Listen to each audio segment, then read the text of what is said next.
Give me 1 second. Okay, we are live. The debate isn't going to start for 29 minutes. The debate will not start for 29 minutes. Let me put that out. We are live, but the debate starts in at 11. Okay, so if anybody's watching, we are live.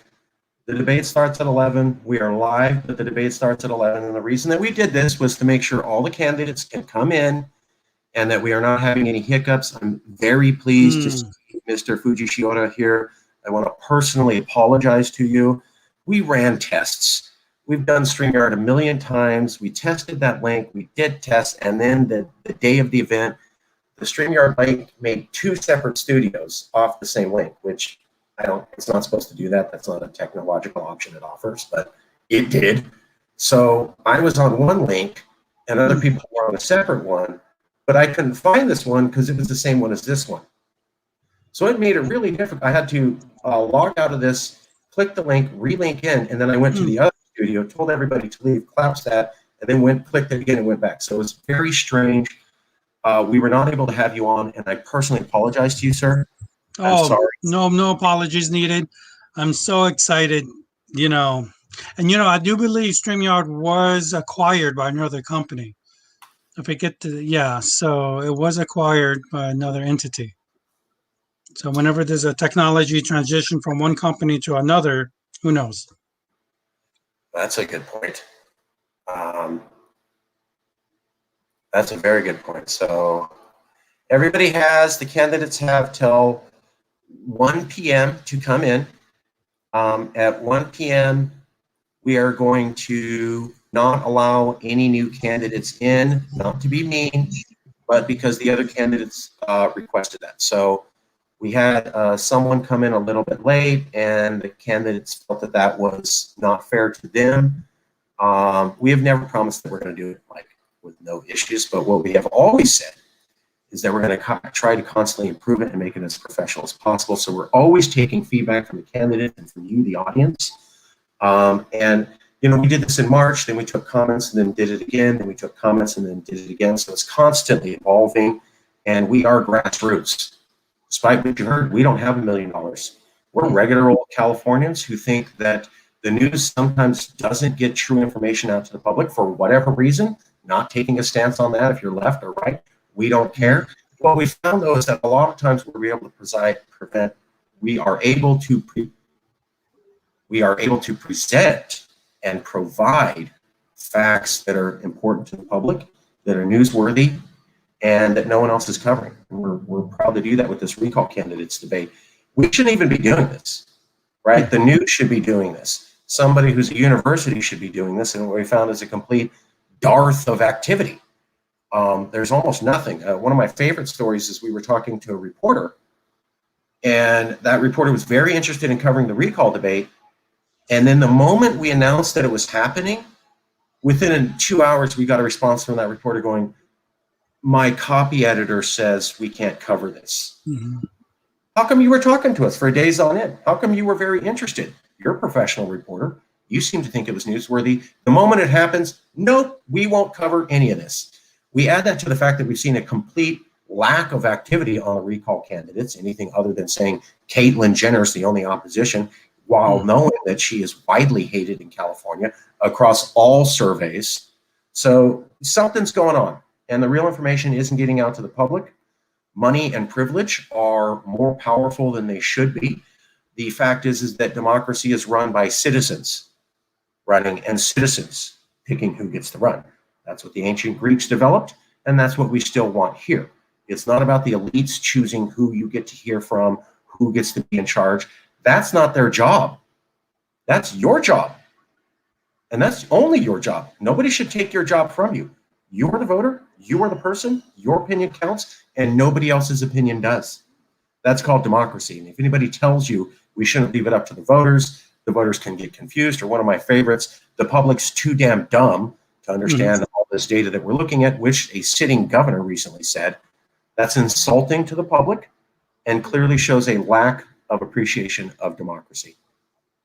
Indeed, it subverts our democracy. It subverts and weakens our democracy. Yes, yes, it does. I'm going to start reaching out to some people to make sure they got the info. Mm-hmm. Give me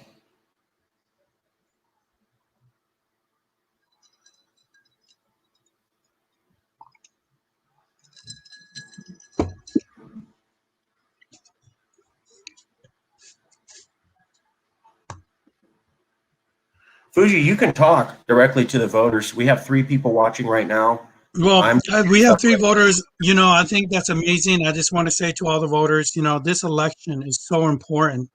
And if you're Democrat, if you're Republican, if you're Libertarian, if you're Independent, I'm NPP, and I like to tell people it means no politics, please.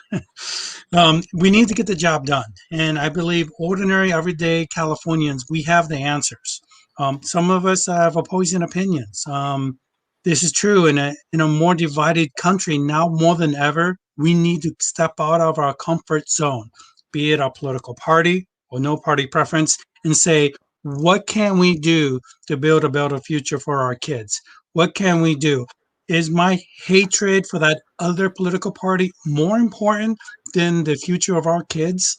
Is it? No, we really have to bond together as fellow Americans, as Californians, and really look at what can we say yes on. Well, obviously, we could say yes on job creation. We could say yes on, healthcare, how to improve it. Some say universal, like I do, and some say keep it privatized. Nevertheless, we need to have that vigorous civil discussion. Now more than ever, it's voters out there that's coming in to listen, asking questions, and you should demand answers from us, the candidates, to find the best solutions. Right now, we are in a one-party state, and that's very dangerous for democracy. It doesn't matter if it's a one-party Republican state or one-party Democrat state. It is never a good thing to have one party overwhelmingly in power in a single state, be it California or Texas. Now is the time to look at alternatives other than the traditional parties. Try to talk to a libertarian, Green Party member, or American Solidarity Party, and see what they represent, and explore your options.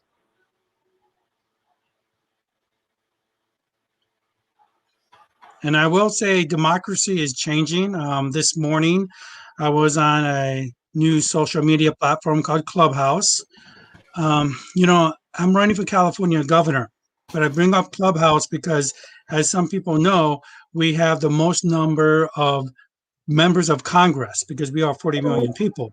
And so I feel that as governor, we could have a tremendous positive influence on our members of Congress. So certain international affairs that affect trade and stability should be of a serious concern and interest to us candidates running for California governor. After all, California, we're the greatest state because of our diversity. We got all kinds of religions, Jewish, Christian, Muslim, Hindus, and that's a wonderful, beautiful thing. And I was on the app this morning regarding the Israeli-Palestinian conflict. I personally believe in a two-state solution, coexistence, a peaceful resolution, non-violent resolution. And of course, tempers are very strong right now, what's going on in the Holy Land. But I do believe that as candidates for California governor, we could reach out and listen and see what's going on in the world, because we are now becoming more interconnected. Technology, what we're using right now. Yes, California is broadcasting this live on the internet. Now more than ever, we are becoming a smaller home on planet Earth. So aside from nationality, aside from religion, aside from politics, we all have to get along in some way and have vigorous debates and have civil discourse. But also remember, at the end of the day, more ideas we have, that's a great thing. It's not a bad thing. England's doing fine. They have various political parties. Many countries in the world have various different parties. It's time for us to be a modern country and to have a modern democracy, and that is to include other political parties to the discussion and to the answers, such as American Solidarity Party, the Libertarian Party, the Green Party, and so many others. I've always been NPP. I've always been independent. I have family and friends that are Republican, Democrat, Libertarian, and everything else in between. I've always been self-funded. I've always been on the sidelines hearing how my family and friends would argue. And at the end of the day, no solutions would happen. Now is the time. We're going to soon have a debate at 1 o'clock with some very amazing, talented people. And I created a website called www.candidate.contact. So voters like me and you could look and see who's out there. Just added some names today. One interesting fellow by the name of Kevin Abushi was added. I don't know the person personally, but I'm excited that we're growing. The candidate list is growing, and I want you to look at those names. Try to contact them and invite them to debates, because that's going to make our democracy stronger and better. And, I made it purple. Independent, we like to use purple because to make things work, it takes the red and the blue. The blue in the Democrats and the red in the Republicans. Mix it together, we get purple.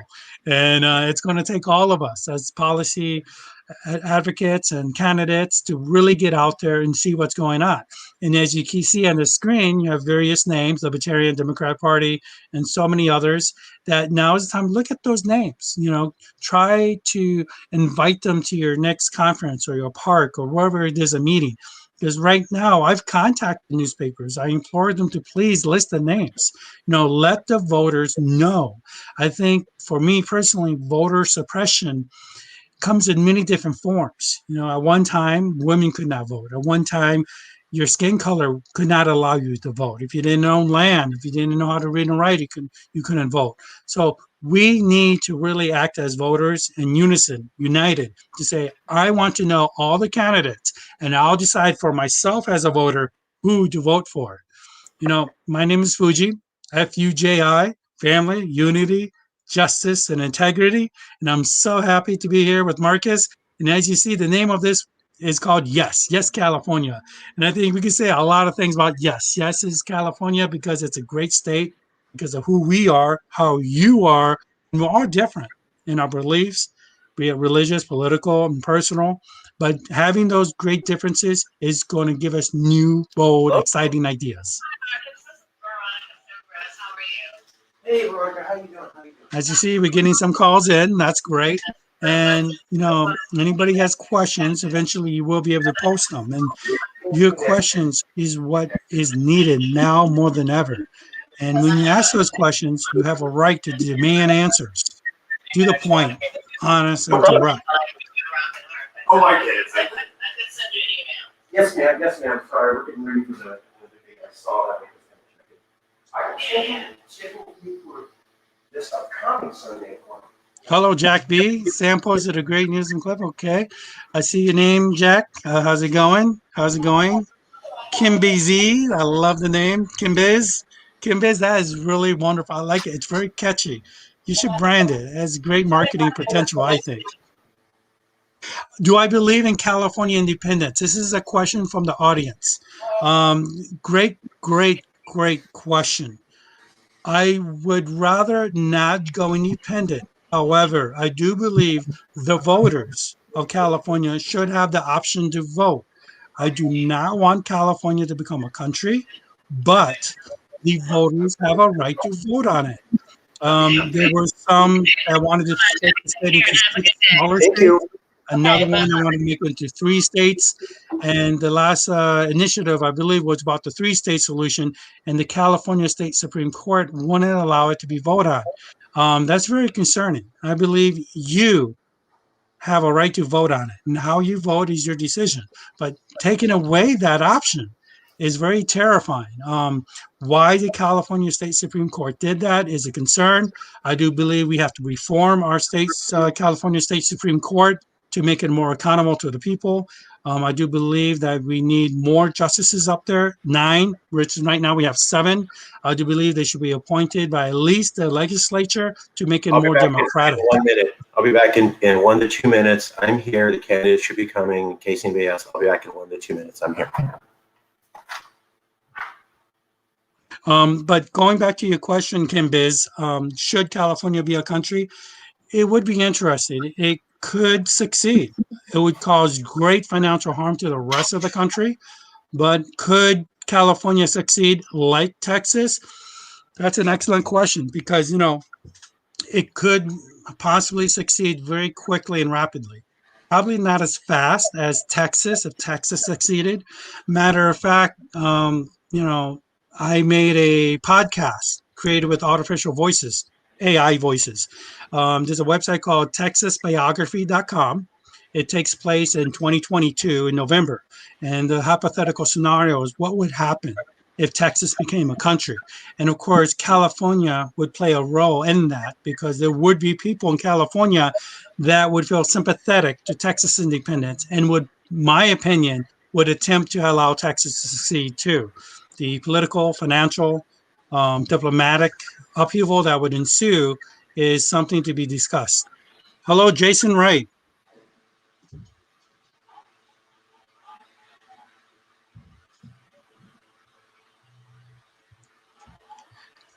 Jason, do you have any questions? And Kim Biz, if you want more information about California independence, visit texasbiography.com. The podcast is titled, once again, Texas Biography, Second Republic.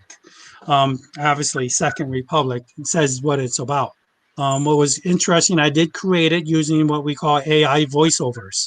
And this is important because running for California governor, one of our greatest sources of revenue and job creation is, of course, our entertainment business. But unfortunately, a lot of our industry has not been prepared for the influx of AI in entertainment business. Hello, Tor Leonard. Tor Leonard, thank you. That's great. I added you to a website called candidate.contact. Please let me know if your name is spelled correctly. And also, if you have a campaign website, let me know so I could list it so other voters could contact you, Tor. And great name. I love it. Tor, right?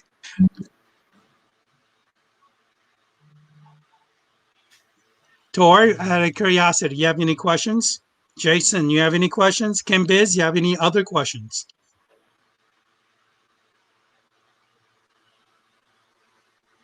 I'm going to leave the studio and come right back. I'm here. I'm here with the Ball family here. One California. Okay, Tor, no questions yet. Well, I will say that what I am excited to be here because I think technology is making democracy more accessible to the people. And I think it's up to us to really employ it and ask questions. Why aren't the other major news outlets airing us, other lesser known candidates? Because now is the time to do it. Chen Zhen, nice. No question yet. Chen Zhen is a cool name. Kim Biz was good. Chen Zhen, I like it. Just to let you know, my mother was Roman Catholic. My father was Japanese Zen Buddhist. Beautiful religions in their own right. Being in a mixed family, racial and religious home, I am so excited to always meet different people of different faiths, because at the end of the day, it's how we treat each other that really matters and how we're going to make a better world.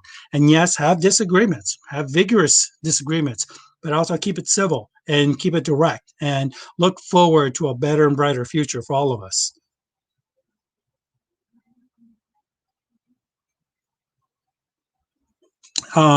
Jen Zen, before you came in, I had a question by California Independence. Oh, sorry. Go ahead. Sorry, real quick. Everybody should be on this channel. So if anybody sees another channel, if you could tell those people to come over here. I'm trying to get a hold of the candidates. We should have 4 more candidates here now. So I'm going to start calling them.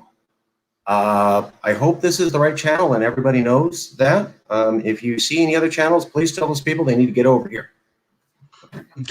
Jason, excellent question. Our economy is dependent. I met a lot of immigrants who are undocumented, who are farm workers. And you're right, food security. It's not just for me an economic question. I do believe we have to have a controlled and safe border. But at the same time, we have to remember that some of these undocumented workers that are working hard, difficult jobs to support our food security, many of them have children that were born here, the U.S. citizens. So that has to be part of the discussion. I believe that certain individuals to be given a pathway to citizenship within 5 years. That includes DACA. I want to eliminate DACA and give them immediately a green card to give them a pathway to U.S. citizenship within 5 years. Obviously, certain individuals that commit violent, heinous felonies should not be allowed. But the vast majority of our immigrant community is doing so much to support our state, pay taxes, state and federal. They're a benefit. They're a blessing to our state. And I would like to say this very loud and clear that, I like to say, as far as I know, I am the most pro-immigrant candidate running for California governor. And if there's another one, let's have a debate about it. What can we do together to be pro-immigrant candidates? Does anyone watch mainstream media anymore? Good question. It's frustrating. On MSNBC, very opinionated. Fox News, very opinionated. It goes both ways. Independent journalism, like we're experiencing now with Marcus, is essential to democracy. And now is the time that people like you listening need to show support by sharing the word. Let people know about this channel. Let people know about Yes California and say yes to more ideas and democracy. Okay, great. Thank you, Governor Wildstar. Thank you, Governor Chauncey. Thank you, Governor Fuji. We are very close to 4 guests we're waiting on, and we still have a few minutes before we get started. I apologize. We're just taking random questions, so if any candidate looks at the comment stream, so if you go and you click on comments for Chauncey and Nicholas and Fuji, if you click on comments on your right box, you can see comments right from the people, and you can answer those. Fuji, what were you talking about? And maybe Chauncey and Nicholas would like to chime in. We're still killing the next 8 minutes. I had a question that, do you believe in California independence? And second, another question from another audience member was, what's your stance on immigration on the border and the economy? Related to immigration. So the questions are two. One, what do you believe in California independence? What's your take on immigration for California? Nicholas or Chauncey, who wants to answer, please? Nicholas can go first if he'd like.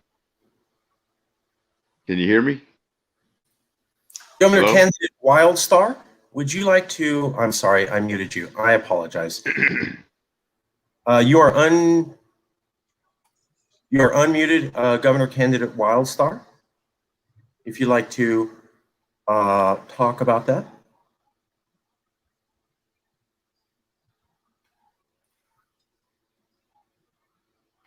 Okay. We're not hearing. Oh, here's Mr. Marinelli. Great. Mr. Marinelli, great. And Professor Hennick, everybody's here. So we're going to start in 6 minutes. Mr. Fuji, could you wave your hand, please? Mr. Shiora.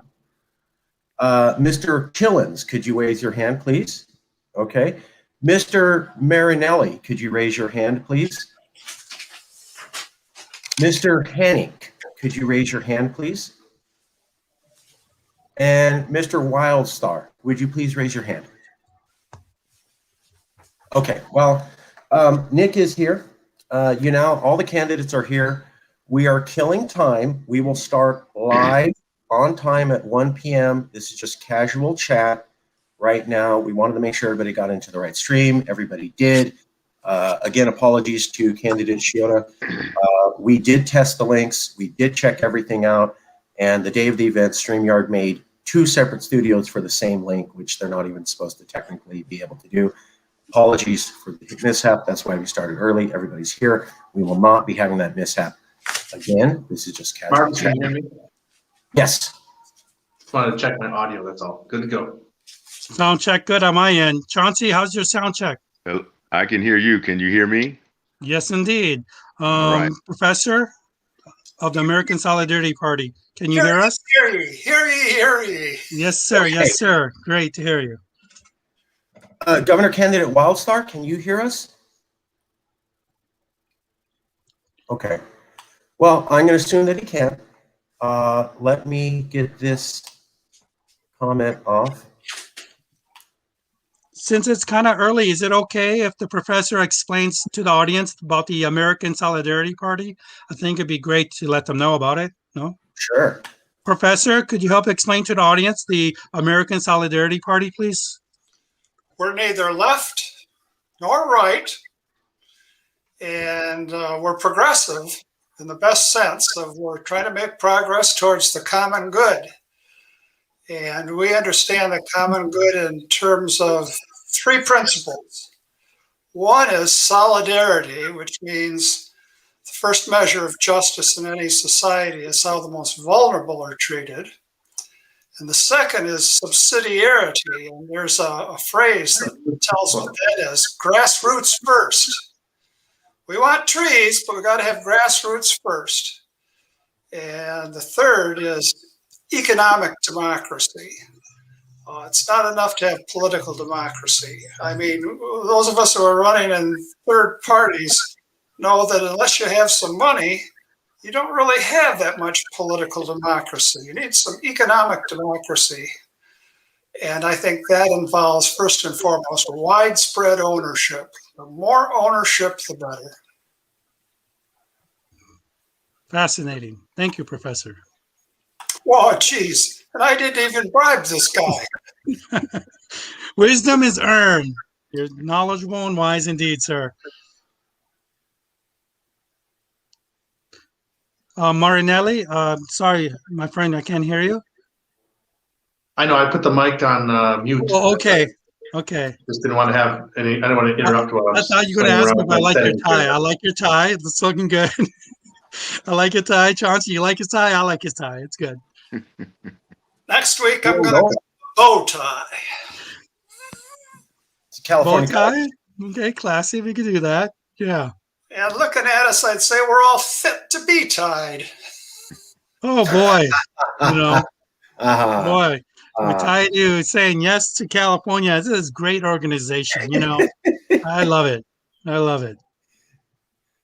we are dedicated to making sure that the public gets to hear the information raw, unedited, and in a transparent manner. We were able to take our debate in March with 3 candidates and grow it to about 15 by saying this one phrase: the mainstream media is not being fair to you, and they are not allowing the public to hear who everybody's running and allowing the public to make up their own mind based upon their own opinions.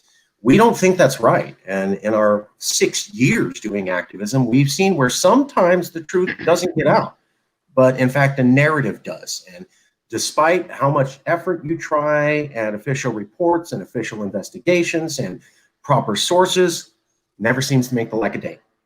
And in that time, fighting against that fight, we've grown from around 10,000 people in 2015 to 160,000 across multiple social media and email platforms. And everybody's tied into this reality.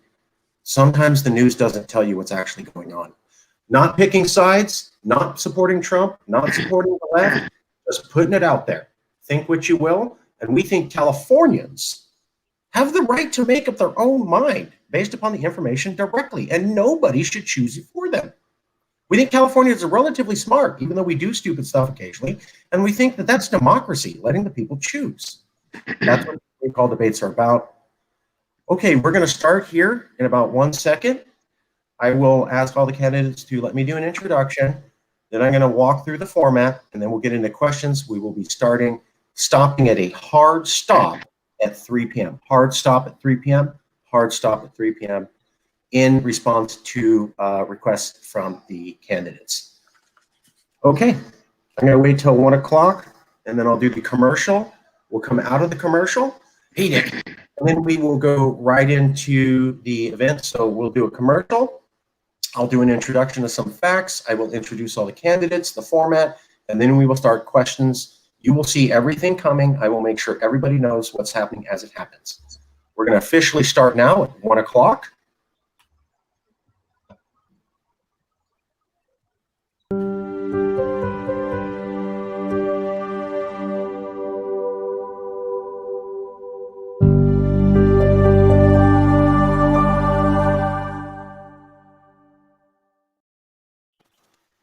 Thank you. It is now live and time to start our third in the Recall Candidates debates hosted by us exclusively at Yes California. You will find no one else hosting recall debates of this caliber and including this many registered and declared candidates. We are the only people doing it, and we are happy to do that as a service to the California voter. California stands for having the most important conversation that Californians can have, namely that there's a great deal of political division and hurt feelings going around. Democracy requires everybody to be able to dialogue, to come together and discuss from their various vantage points and come to an inevitable solution. We're still trying to do that, despite all the hiccups. We have a great show for you today. It is our third in the recall candidates. It will be live. If you are watching, you can post comments, and we will read every third question that the candidates are asked directly to the candidate from you. I, as the moderator, Marcus Ruiz Evans, will make sure only appropriate questions are selected. So if you are the public and you have legitimate questions on the top 15 crises California is facing and how any of these candidates should deal with them, please send those in. Only appropriate, legitimate questions will be selected by myself. That's the rules. So please send questions in. Please don't make colorful commentary for the sake of making it. These people have spent a lot of time and effort to be here, and one of them could be running the world's 5th largest economy with 40 million people. Let's appreciate that as it is. Our candidates today are Nicholas Wildstar, Fuji Shiora, Chauncey Slim Killens, Louis Marinelli, Adam Papagon could not make it today, and Professor James G. Hannick. Some of the faces you've seen before, some of the faces are new. We apologize to Mr. Shiora for not being able to make the previous debate. That was my fault and my fault alone. I take full responsibility. Thank you, Mr. Shiora, for being here. Let's get right into it. There's going to be a recall election coming. And as the elections go, anybody could technically win. A lot of people thought Governor Schwarzenegger would never be governor when he announced his candidacy, and even well into his term. But in fact, he was governor, meaning that it's a wild race to the finish, and nobody knows what happens. Polling initially has shown that support against the recall has been going up. However, it is still months away from the actual vote. And recently, the governor announced that he would continue the state of emergency to an undeclared date. I got to tell you, that is riling up a lot of people and making them scared and unhappy. That will have a definite effect on support for the recall. Nobody predicted the governor was going to do that. He had a lottery winning. He didn't even announce it. A reporter came out and just haphazardly asked, hey, by the way, the deadline for ending the pandemic's tomorrow. And he goes, oh yeah, I'm not doing that. So it wasn't even announced. We weren't even told. It was a haphazard manner with a lot of streamers in the backyard behind him. Definitely the voters are going to see that. Definitely that's going to have an impact. I'm not saying you should be offended or not. What I'm simply saying is that this is a roller coaster ride. Things are happening every week, and they are magically changing the role of the voters. Let's take a little bit of facts about this recall election before we hear directly from the candidates. We have prepared this presentation for you. So let's go to reading view.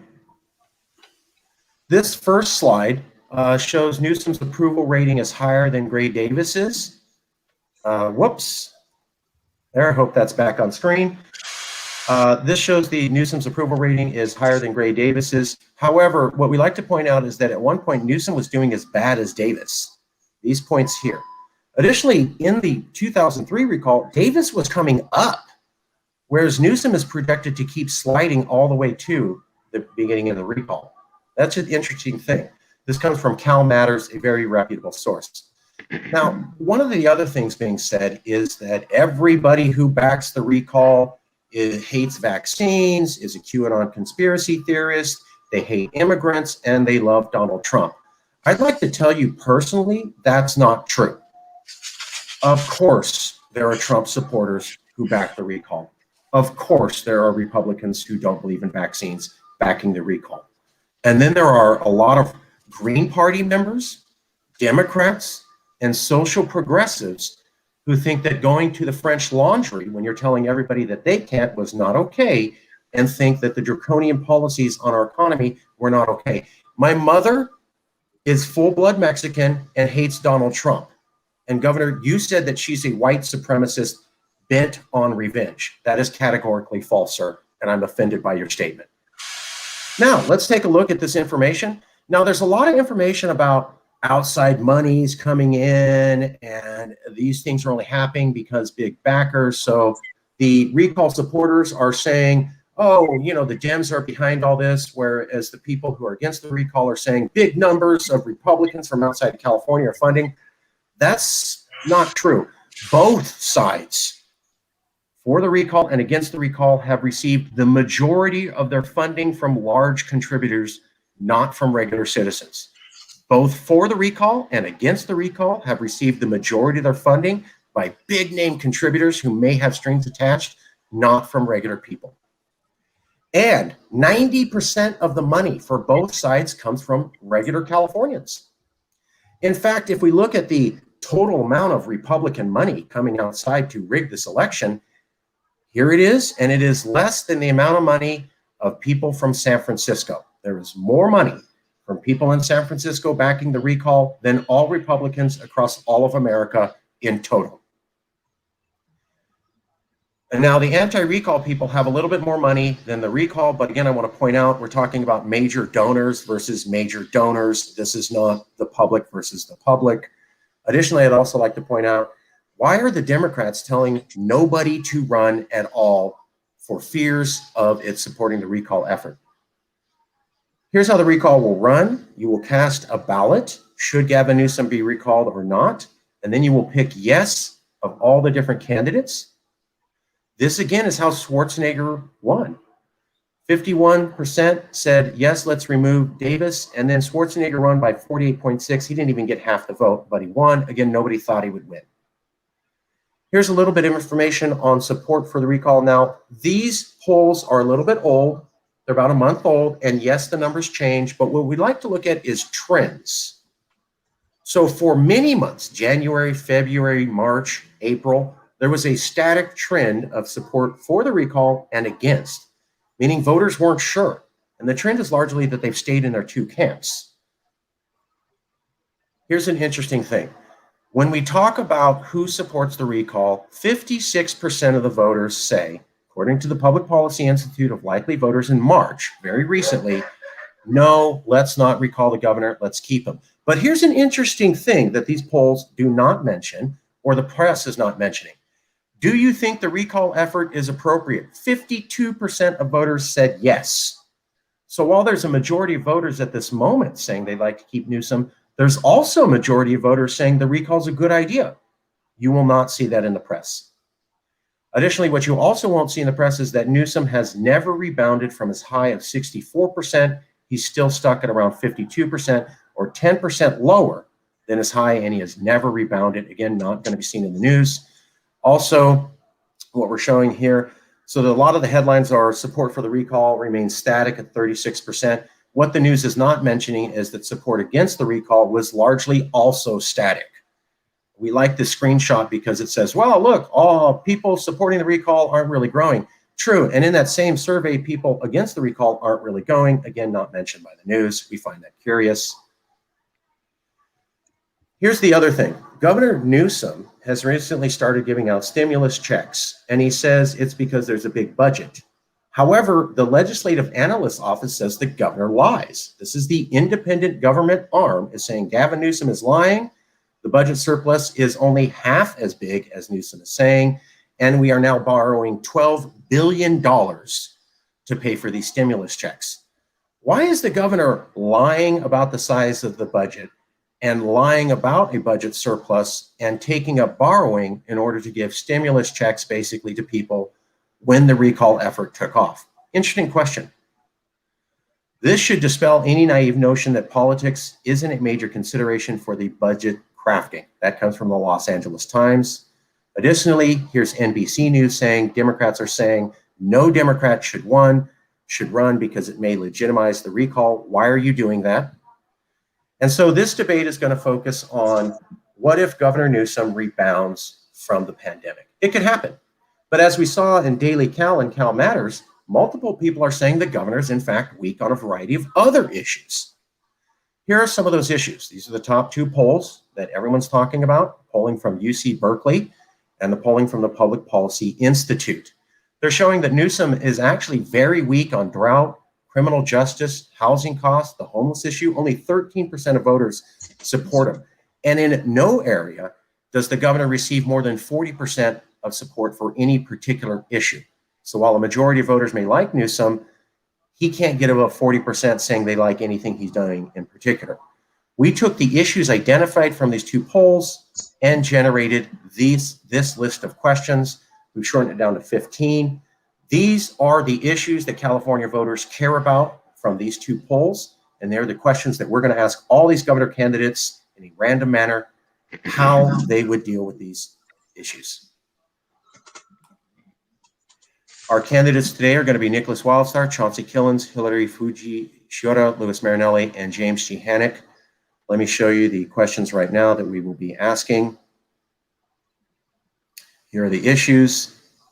The questions are going to come from random.com. Give me 1 second to generate that. I'm sorry, random.org. We are going to do a random number generator. I will show that in 1 second. I need to show everybody. Okay. I'm now going to show everybody to be fair. Here's what we're going to be doing.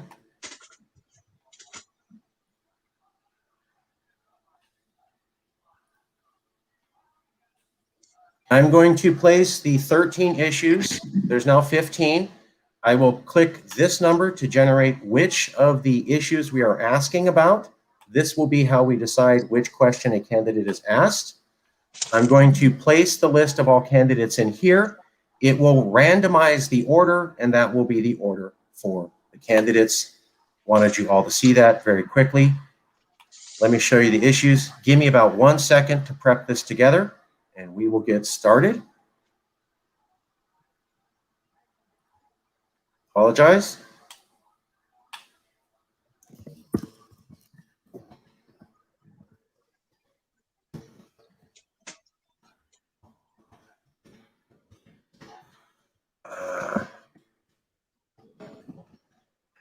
Okay, we have, I'm sorry, 1, 2, 3, 4, 5 candidates. Chauncey, Wildstar, Hannick, Schroeder, and Early.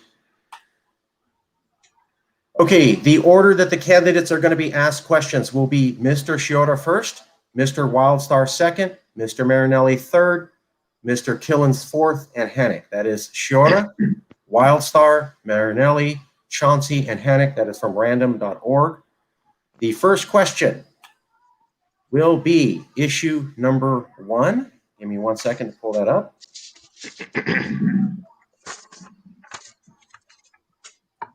Pardon me, are we doing opening statements? Okay, so the first question is going to be for Mr. Shiora, and the first question will be, sorry, bear with me, climate change. Mr. Shiora. Are we going to do opening statements? No. We can. If people would like to do opening statements, that will cut into time for questions. Would all the candidates like to do opening statements and remove some time for questions? Let's do, I'll need to see, okay. Mr. Shiora and Mr. Hannick, are you okay with that? I'm okay with it, sure. Mr. Hannick, are you okay with that? Professor? Mr. Hannick, are you okay with cutting down on time for questions to do opening statements? I've unmuted your mic, sir. Yes, although we did do that last time around. Okay. Mr. Marinelli, are you okay with cutting down on time for questions in order to do opening statements as requested by one of the candidates? Most of the other candidates have approved of that, sir. I have to ask you your opinion. Are you okay with I can't hear, so I'm going to leave the studio and come back in. Can you hear me? Can you hear me? He Okay. said he's going to leave and come back. All right, we're going to do opening statements since the majority of people said that that was okay. That will cut down on the amount of questions for the candidates. We will still do it in the order in which previously said, I will start the timer. Candidates will have 1.5 minutes to do an opening statement. We will start with Mr. Shiora. You have 1.5 minutes to do an opening statement starting now. Mr. Shiora. Thank you. My name is Hilaire Fujishiro, FUJI, Family, Unity, Justice, Integrity. I have a website called www.governor.life. I am your pro-life candidate. I'm also one of the few candidates running as already an elected official as a library trustee. I've always tried and will continue to strive to save taxpayers' money, fight taxpayer money being spent needlessly, and improve services. Also, my background is in technology.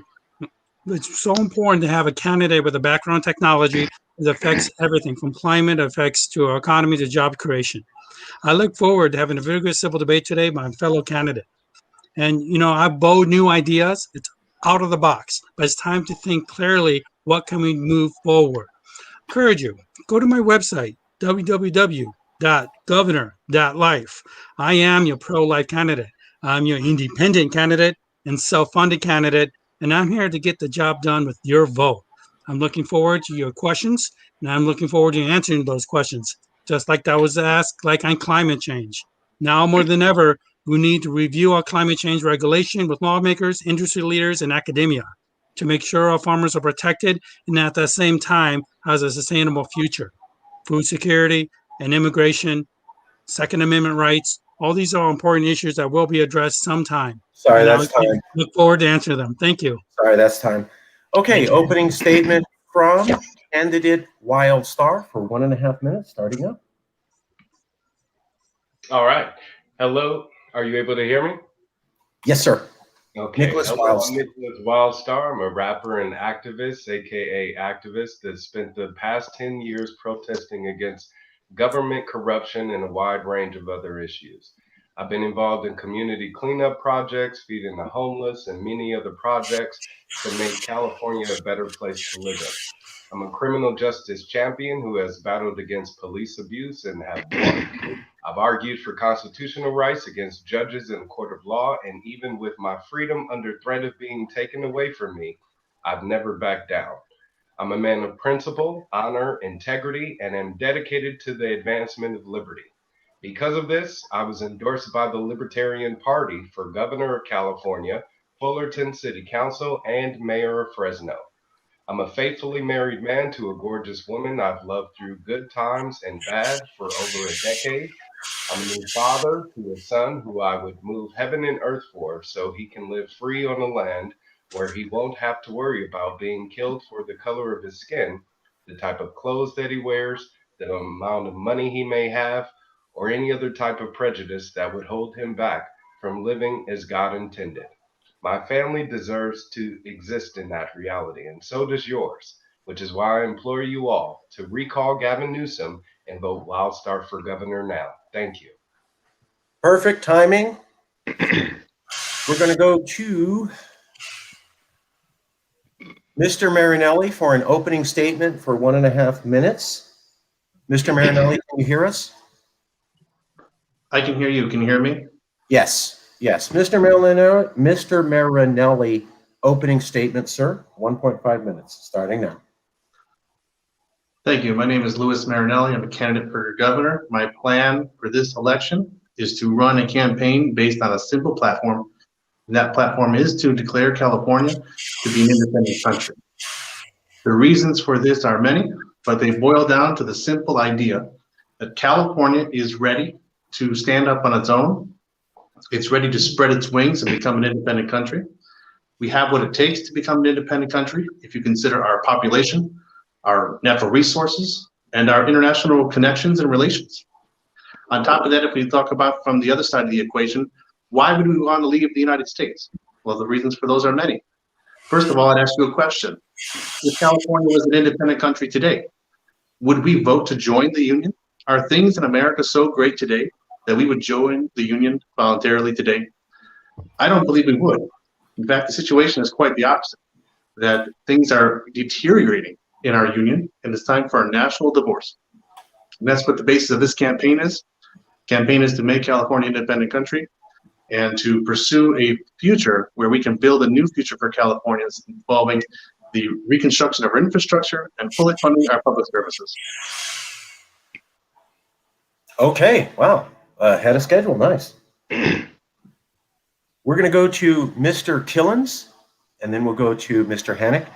Mr. Killens, how would you like to introduce yourself and why you're running for the recall candidate? Yes, my name is Chauncey Killens, and with your help, I am extremely convinced that I will be elected the next governor of California. If it's a fair election and no Dominion voter fraud machines are used.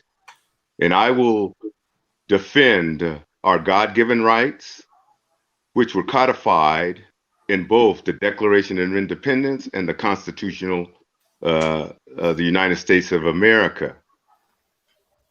I will defend our faith, our family, and freedoms which are eroding in our country and yes, even in California. And these are just 4 things I will do. I have a plethora of lists, but this is just a short list to share with you. First, I will prohibit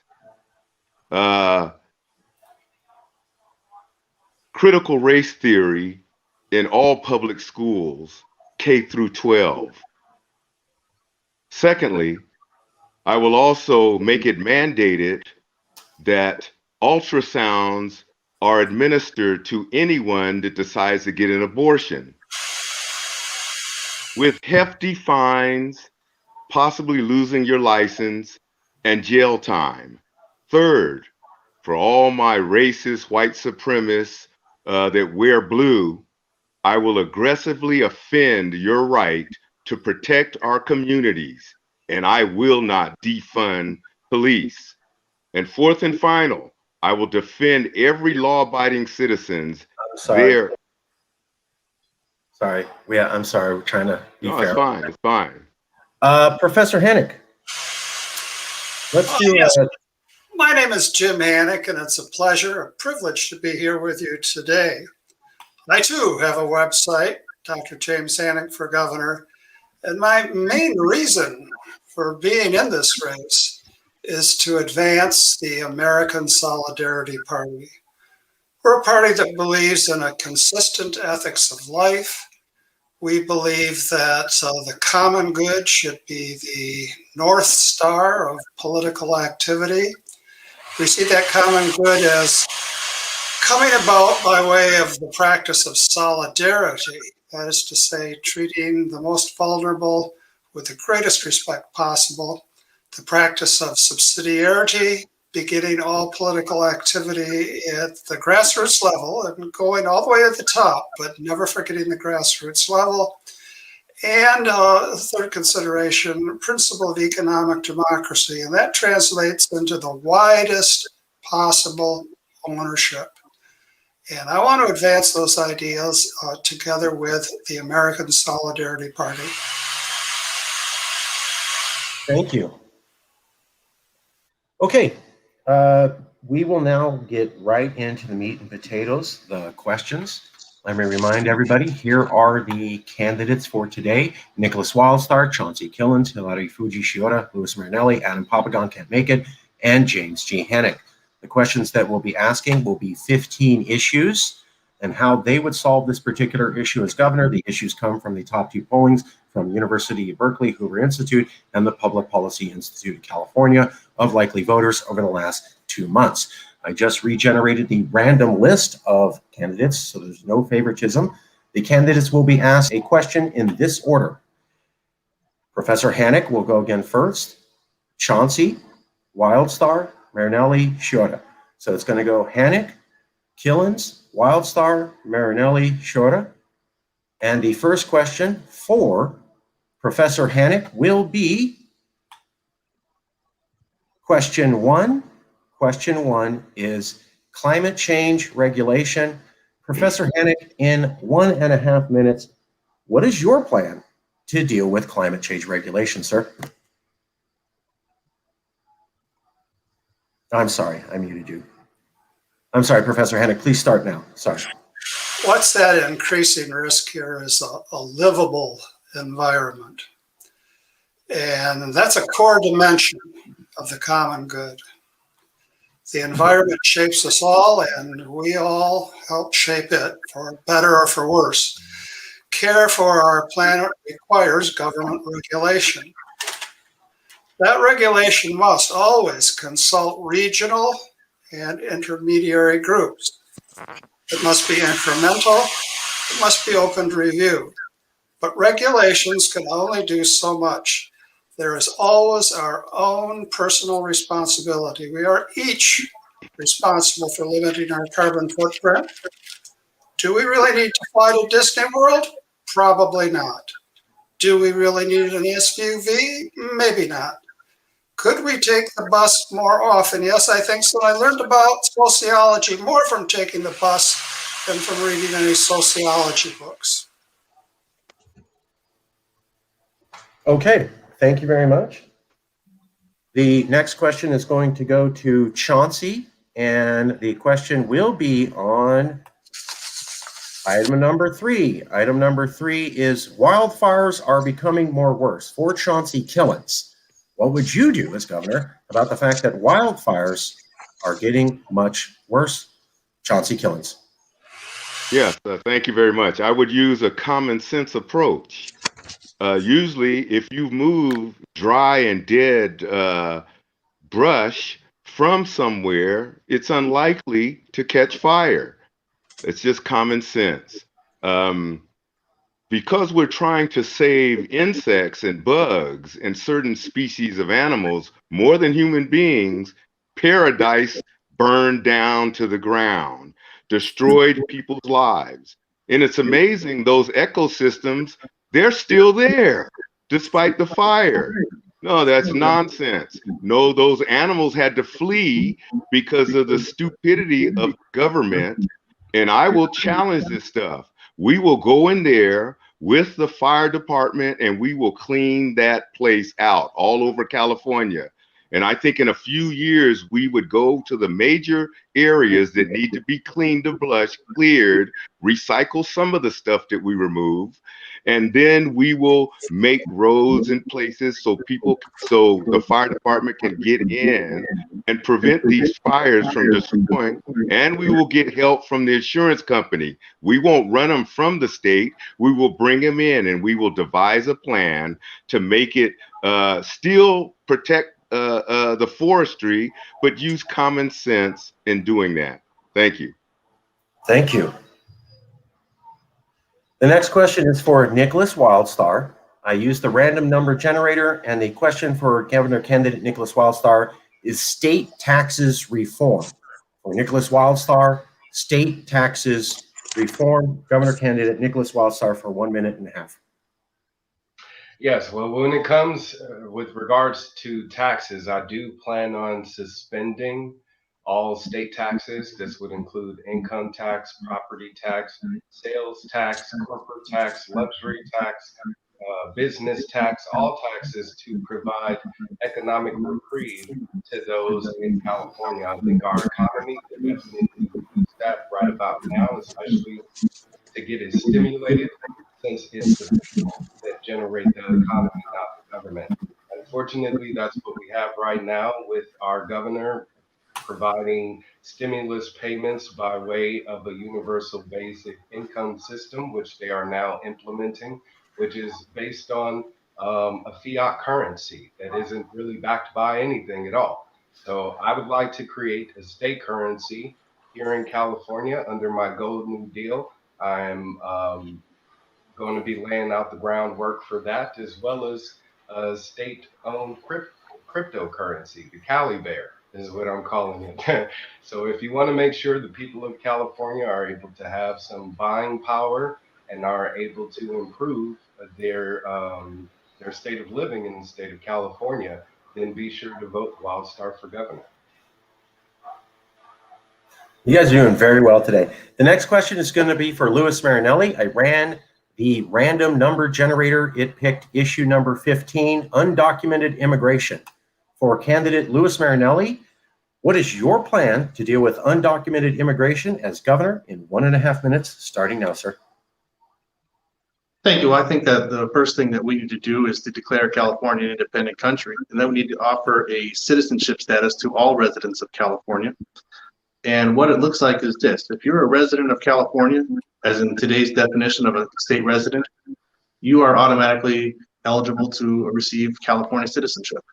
And if you are an American citizen in another state, because California was a part of your country while you were alive, you also are eligible for this California citizenship status. But what it does also is it allows the state of California, which has become the country of California, to offer the citizenship status to those who are undocumented immigrants into the United States, but now they're living in California, or they're living in, should I say, the Republic of California, the independent country. So my plan would be to offer a citizenship status for all the undocumented immigrants who live in California, who have come to California to find a new life, which I'm quite familiar with doing myself personally, because I moved overseas to find a new life and have done that to some extent. And so I'm very familiar with that desire. And because I didn't want to live under the American flag. I mean, so there's a lot of questions about why I moved overseas. And I don't want to live under the American flag. And I think there's a lot of people who move to California who are running away from things that they don't like in their home countries. And so I have a personal connection to people who want to move from one country to the other country, especially because of political or economic reasons. And so I take that position. And I lastly would say, but I also understand what it's like to have a bureaucrat sitting or standing between you and your family. I know that there's a lot of California families who are separated from their families in other countries. And I think that the new government of California, or even the current government of California, should do what it can to limit the bureaucracy and allow families to have that. Thank you. Last question is for Mr. Shiora. And the question is on using the random number generator. Question 2, healthcare for all or for none?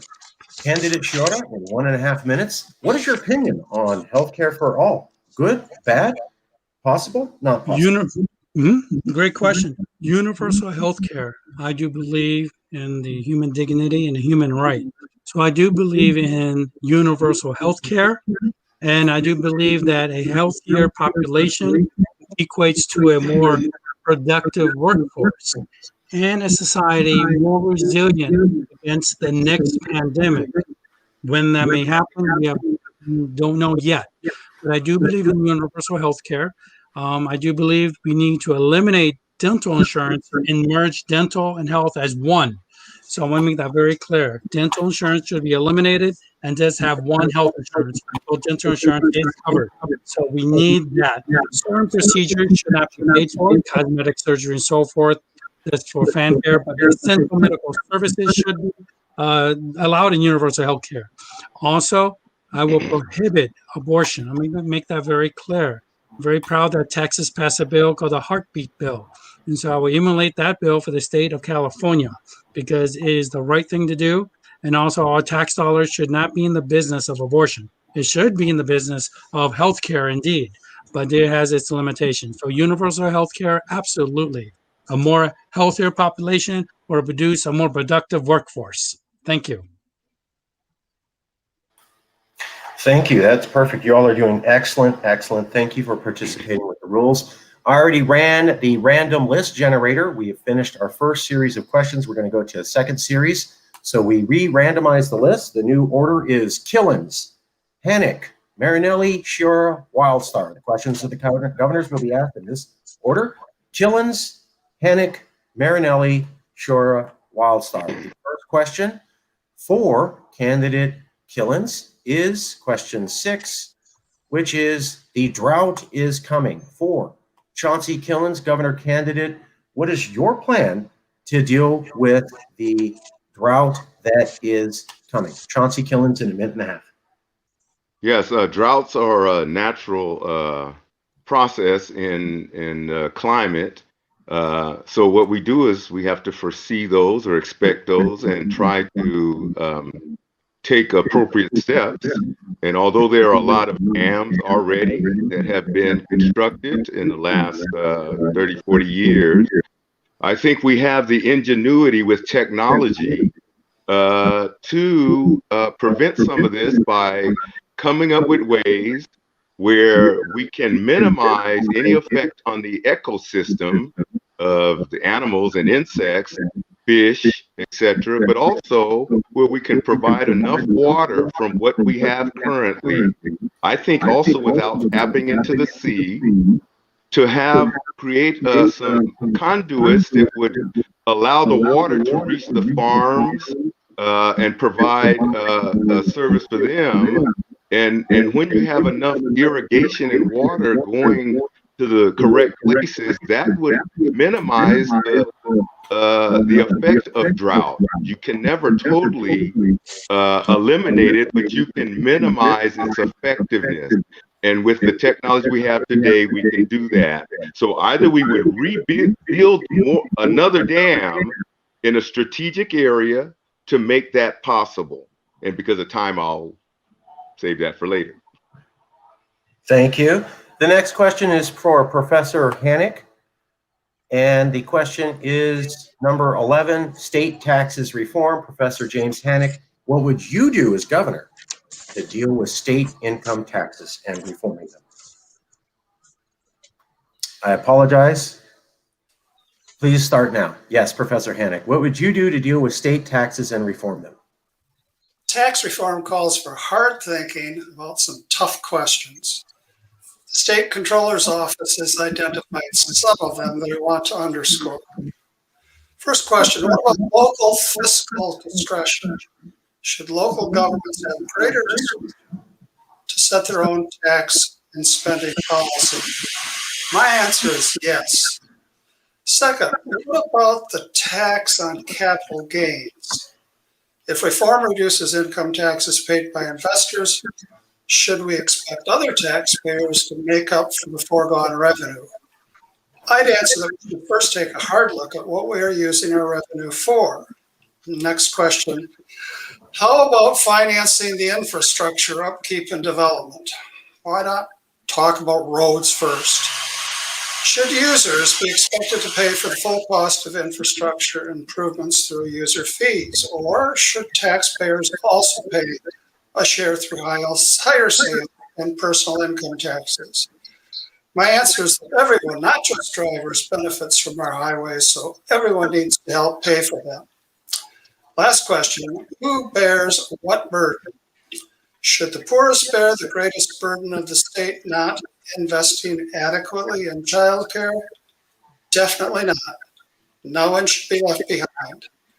The tax system is a social compact, and our current tax structure needs comprehensive reform. We have to stop there. I'm sorry. Thank you, Professor. The next question is going to go to Louis Marinelli. The question is on jobs for the unemployed using the random number generator. Mr. Marinelli, as governor, what would you do to create jobs for the unemployed in a minute and a half? Thank you. Yeah. First, I'd like to clarify something I was talking about before with respect to the citizenship status. That's something that I will do as governor even before California is an independent country. California, under my governorship, will establish a category of what's called a California citizenship, and we can extend that to who we wish. And then with that status, we can offer those citizens California state government services and programs. That's the way that'll work before. As to this question about jobs for low income and homeless, you said, right? Marcus? Yes. Okay. Yeah, so one of the things that I'd like to do as governor when it comes to helping the homeless and people with low income is to offer a government jobs program which will allow for people who are homeless and living on the streets who want a job to join a community beautification program. And the way it works is like this: you join this community beautification program, and you'll be sent with other people in this program to different areas of different urban towns and cities across the state of California, and work on projects that involve beautifying the community, whether it be raking the leaves where they fall, cutting the grass, sweeping the streets, repainting where there's graffiti, anything that we can do to make the community more beautiful. I think that we can offer these types of jobs to homeless people who want these jobs, and to give them at the same time a shelter over their heads and a livable wage at the same time. And as a result of that investment into their future, we get in return a more beautiful community for everyone else. Thank you. Okay, we're going to go to Mr. Shiora. The question for you, you are in luck, Mr. Shiora. Random number generator. Pick the question, education system reform. Mr. Shiora. You know, education reform, we have to start it like this. I've been in education. I worked in education. I lived in education. We have to give parents choices, number one. That means as governor, I will fast track, open so many charter schools to give parents choices. They will no longer be asking, reopen our schools. It will be reopened with full class schedule and in-person tutoring. When you vote for me, you're voting for an educator that knows how it works and how it doesn't work. I will make it happen. I have started a nonprofit back in 2015 called California School Incorporated, and dedicated to modernizing our education, generally giving parents school choices. And now is the time to do it. As governor, I'm the most qualified candidate to make it happen. I will work with other agencies such as our public libraries to assist our public schools for after-school in-person tutoring. I will make sure that our colleges are universally free education at a certain level for certain courses. Okay, now is the time to reform education with real substance. School choice, complete full schedule reopening, in-person tutoring. I will make it happen. Go to my website for more information, www.governor.life, because every life matters and our kids have been traumatized enough with these school closures. We need a complete full opening of our public schools as soon as possible. I'm not wearing a suit and tie. I'm ready to get in the fight and get it done. And here I am to get it done as fast as possible. Education by innovation. That's where I stand. And one last thing, I will replace STEM with my version called Aspire. Artificial science, programming, internet, robotics, and environment. Thank you. Just stop there. Thank you. Okay, the next question is for Governor candidate Wildstar. And the question using the random number generator is the homeless issue. Governor candidate Wildstar, in a minute and a half. As governor, what would you do to solve this most critical issue of homelessness? Well, first off, I do plan on building homes immediately by building 3D printed homes. This 3D home technology actually exists right now. These homes can be built in less than 24 hours. Some models cost less than $5,000 each, and they're self-sustainable. This technology is being used for commercial use right now in Rancho Mirage to sell homes, but I would like to use that technology again to address public housing. This would also eliminate those people that have concerns about people that are homeless now living in their backyard. Because again, this technology is state of the art and would, if anything, improve home values for neighboring, for those that are in the neighborhood. Also, to address the issue, I believe we need to, make home building more affordable. So I would help reduce those costs for home builders by, again, getting rid of the excess taxes that they're having to pay, the license fees, the zoning laws that, again, restrict the areas that they can build in, and start the housing market in California to get booming once again. But that'll only happen with less government, less regulation, and that's exactly what I provide as an opportunity as governor of California. Perfect. Okay, that was the second series of questions. I redid the random list generator. The order questions will be asked in will be Hennick, Killens, Wildstar, Shiora, Marinelli. Again, the order of questions is going to be Hennick, Killens, Wildstar, Shiora, Marinelli, using the random number generator. The first question generated for Professor Hennick, we're using the random number generator, is criminal justice reform. Criminal justice reform, Professor Hennick, how would you handle criminal justice reform as governor, sir? And you are unmuted right now. All right, thank you. We need greatly to reform our criminal justice system. Every person has an intrinsic human dignity, and far too often we treat criminals as somehow less than human. Here are some particulars. Mentally ill people do not belong in prisons. Ordinarily, people who have not committed violent crimes do not belong in prisons. Ordinarily, people who have not been convicted of a crime should not be in prison because they cannot pay bail. We should not imprison juveniles with adults, and people who cannot pay for legal representation should have the timely help of qualified public defenders. Criminals and their victims should have access to what's called reparative justice. Criminals need to make reparation personally for their crimes. And in everything that I've said, I don't want us ever to lose sight of the truth that competent people are responsible for their actions and must be held accountable for them. Okay, thank you very much. The next question is going to be for Chauncey Killens. The random number generator has picked the question of pause on evictions. Chauncey Killens, should there be a pause on evictions? What would you say as governor of 40 million people, sir? Yes, I understand the sentiment of those that are pursuing that. However, I'm concerned about those homeowners or those that are renting that still have to pay their bills also. So I think it would be fair that either the renter and the homeowner would negotiate privately a deal with themselves that they can agree on, as opposed to the government forcing someone to say, you don't have to pay your rent for 1 or 2 or 3 months.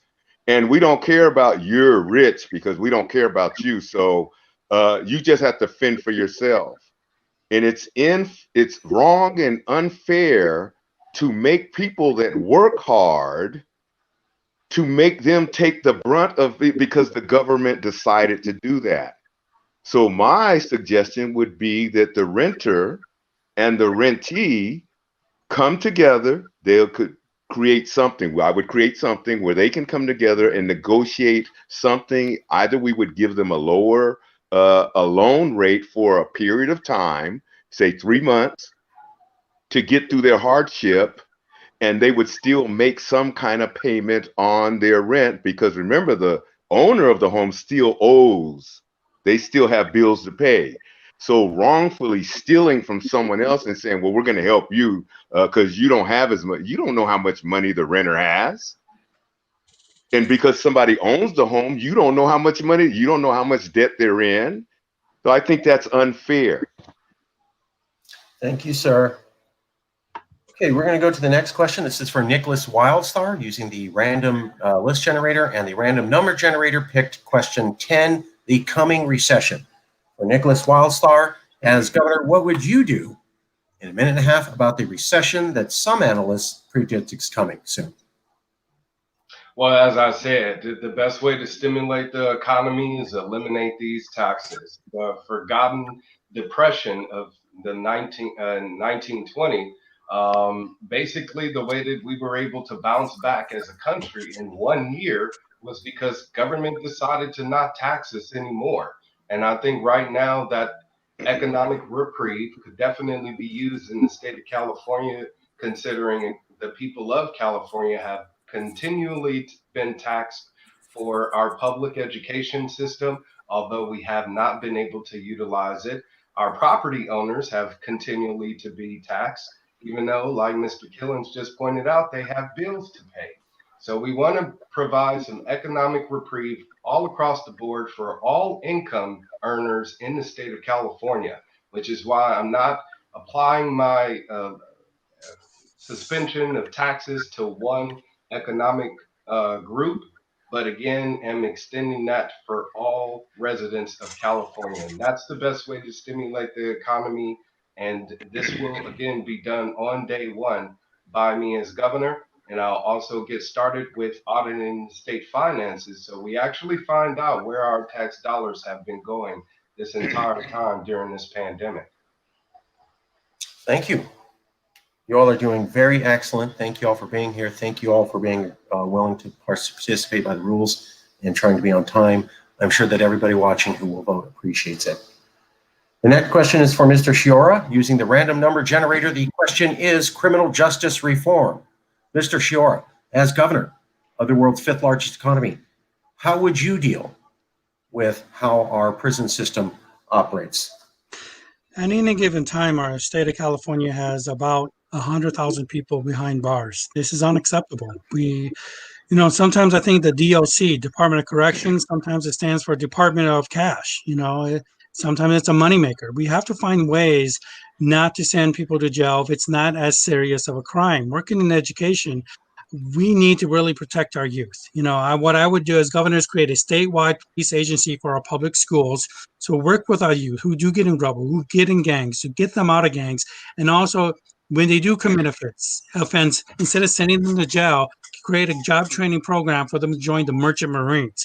Because many times when I work with youth in the inner city, they say, why am I going to start my life of crime when every time I step outside of my house or my apartment, the gang is waiting for me? We have to give these young kids in the inner city a pathway to economic sustainability and a new life.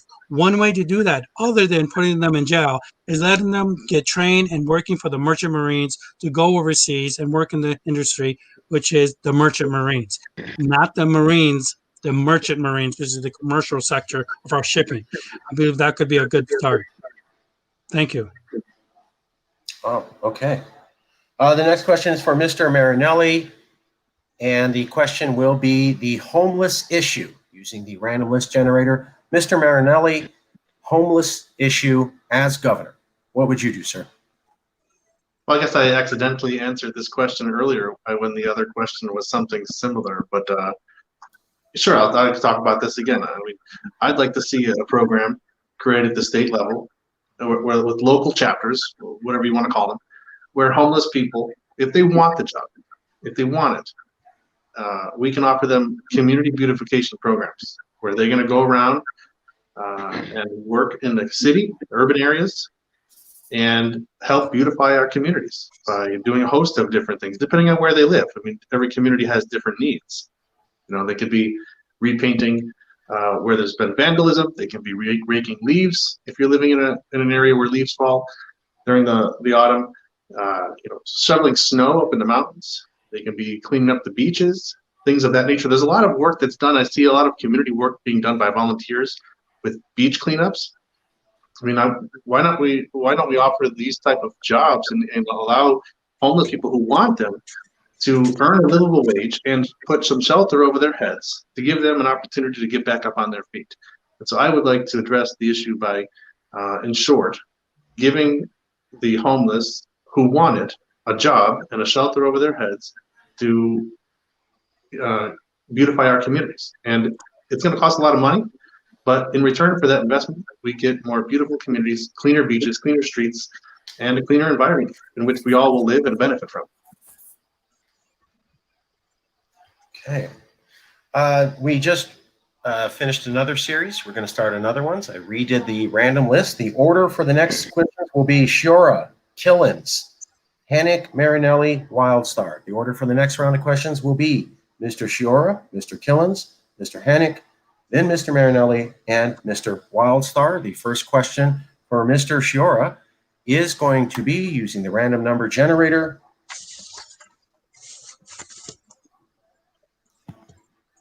Jobs for the unemployed. Mr. Sciorra, what would you do as governor to ensure jobs for the unemployed?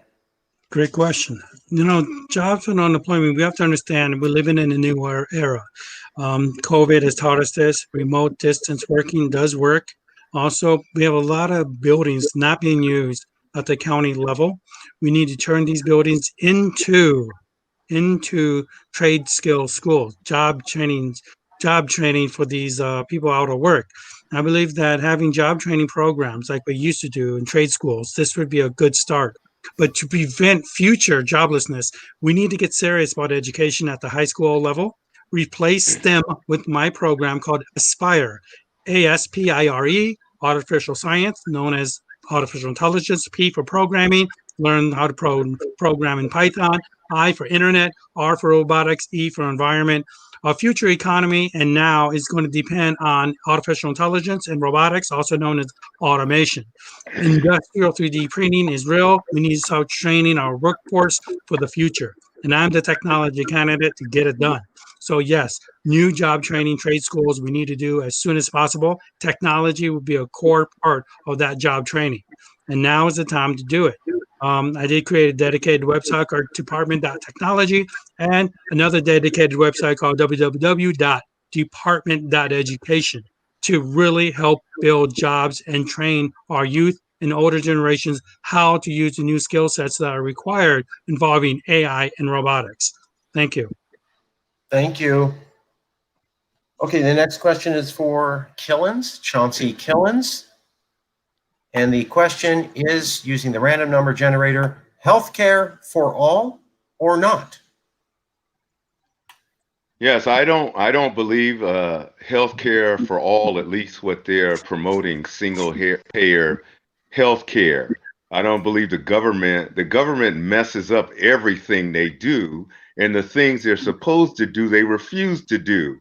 And business mind people know how to solve more problems than anyway, I won't even go there with that. But people that have business minds or entrepreneurs, I think that the system that's set up now, anyone that's sick that has an emergency can go to any hospital and get service. Even though the bill is astronomical, they can go.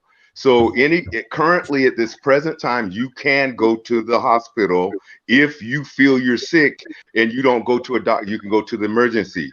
So making taxpayers pay, even John Roberts, when he voted for health care, he said you don't have a right to tax people. Yet the Supreme Court passed it and forcing people to pay a tax for a service they're not required to. And it's not my responsibility to take care of other people because the government is forcing me to. If I want to help my family, if I want to get a loan and help my family or my neighbor because I know they're sick and can't afford something, that should be my personal responsibility, not the government saying you're going to pay for everybody to get sick, whether you like it or not. I will discontinue that immediately and come up with something reasonable where people can donate their own funds, even through GoDaddy, FundMe, or some other fundraising system. Sorry, we have to stop there. Thank you. Thank you. The next question is going to be for Mr. Hannick. And the question is going to be on, using the random number generator, undocumented immigration. Professor Hannick, let me unmute you. How would you handle undocumented immigration, sir? We need, and I would do everything I can, to reconcile secure borders with a commitment to human dignity. We also need to address the root causes of immigration. Many of them involve how our country uses its economic power abroad. Particulars, we need to respond to unplanned refugee influxes with humane facilities. Next, we must aggressively target the trafficking of human beings and narcotics. Next, we must provide sufficient resources for immigration courts.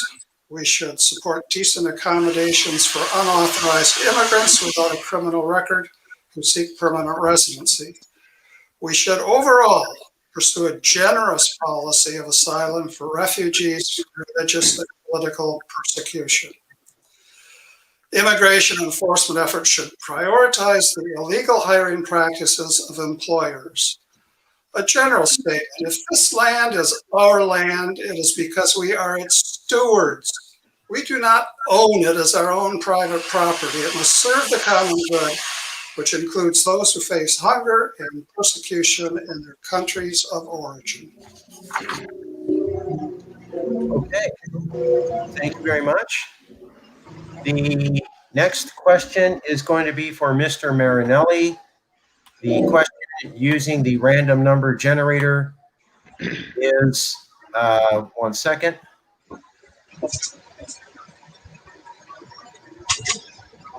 Okay, the question using the random number generator for Mr. Marinelli is healthcare for all or not? Louis Marinelli. Thank you. Yes, I believe that everyone has the right to have at least basic healthcare services that are provided by your taxpayer funds in government. So I would support the creation of a taxpayer-funded single-payer healthcare system, which gives people the basic services, at least the basic services. We're not talking about, and I'm not talking about creating some kind of government healthcare system that's going to pay for everything. But I think that everyone should at least have their basic healthcare needs covered and the ability to go to a hospital without having to rake up debt because you went to the hospital. So basic healthcare services covered by a universal taxpayer system. And then we're going to encourage, of course, the continued purchase of private healthcare services for extended coverages, for other kind of operations that are not necessary or immediately necessary. You have those types of private health insurance plans to cover that if you want it. But if you don't want to pay for private health insurance, then you at least have, because you pay taxes, your basic healthcare needs covered if you need to go to the hospital. So I believe that, yes, everyone has the right to receive healthcare services and that your taxes should support that endeavor, but without having some kind of overly generous healthcare system that's going to allow people to go there for just anything that they want to go to. Have to have some middle ground. That's why we're covered for basic healthcare services with the government program. And then if you want to have additional coverage, you can buy private healthcare insurance for that. Perfect. Next question is for Governor candidate Nicholas Wildstar on the coming recession. Nicholas Wildstar. I've already answered that question. Okay. I will do another random generated question. Elaborate. This is what the machine is picking. So this is what happens. Pause on evictions. From the random generated questions, pause on evictions to Nicholas Wildstar. Have you already answered? Have you been given that question? I don't think you have. I got it. Yeah. Okay. Nicholas Wildstar, pause on evictions. Good idea? Bad idea? Well, I think I'd address that by saying getting rid of property taxes. The best way to provide some economic relief to homeowners is eliminating property taxes. That way they won't have to stress over having to pay exorbitant fees at a time when they're having to make sure they keep food on their tables and a roof over their head, just like everyone else. So I believe that if government showed compassion towards homeowners, homeowners would then show compassion towards tenants and allow them to work out some sort of a rental agreement on their own. And government shouldn't be involved in that process either. But the best way to address the housing crisis altogether is, again, make the cost for builders a lot cheaper.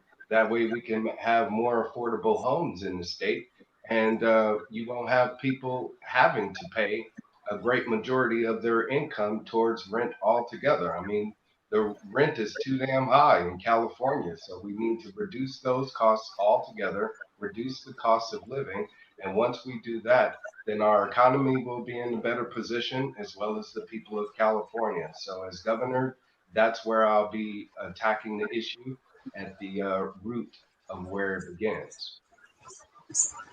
Thank you.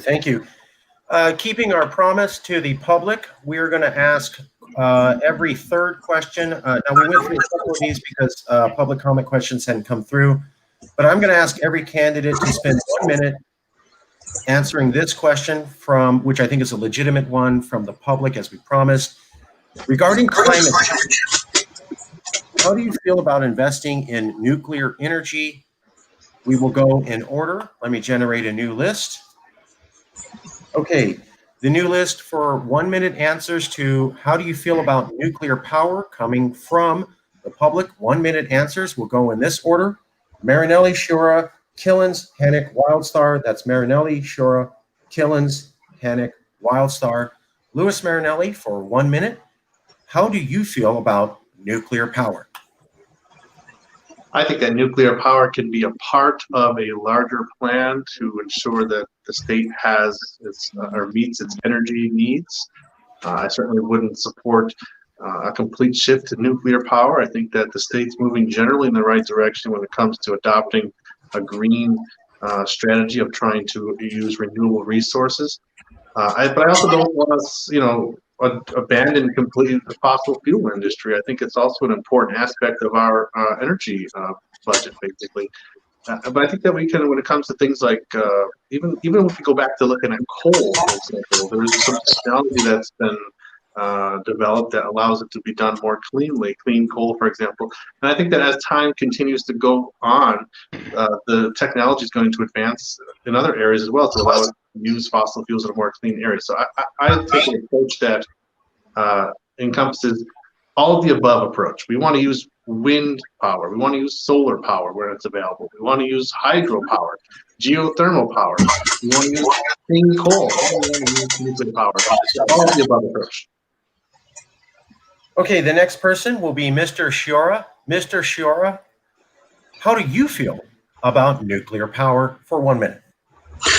I would not be in favor as your next governor in reopening any nuclear power plants in the state of California. I would like to stay compliant with our Global Warming Solutions Act of 2006.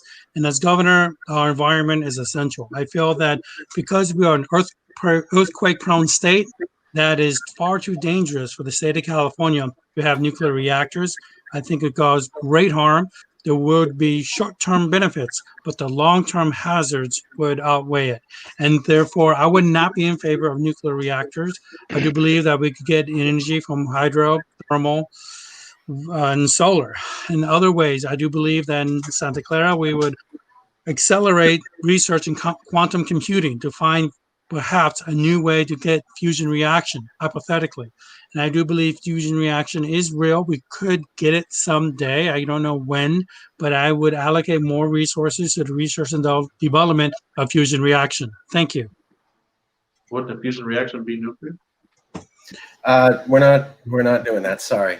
Good question, but I'm sorry. Just pointing it out. Just pointing it out. That's all. It's just Okay. we're having a discussion. So to Mr. Killens, how do you feel about nuclear power?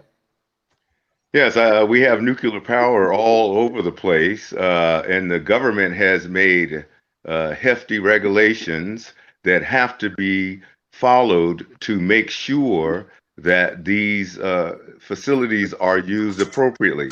Do accidents occur? Of course. Anything that you create is possible accident, but the long run, it's beneficial as long as you have professionals that know their job to maintain this type of energy.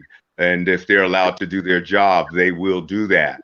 And yes, I'm not opposed to some of the other solar, whatever, all these other energy processes, but they are minimal compared to the coal that we're using, and everything we're using runs by that. So to dismiss that or alleviate that is harmful to us, and we'll have to get it from some other country anyway.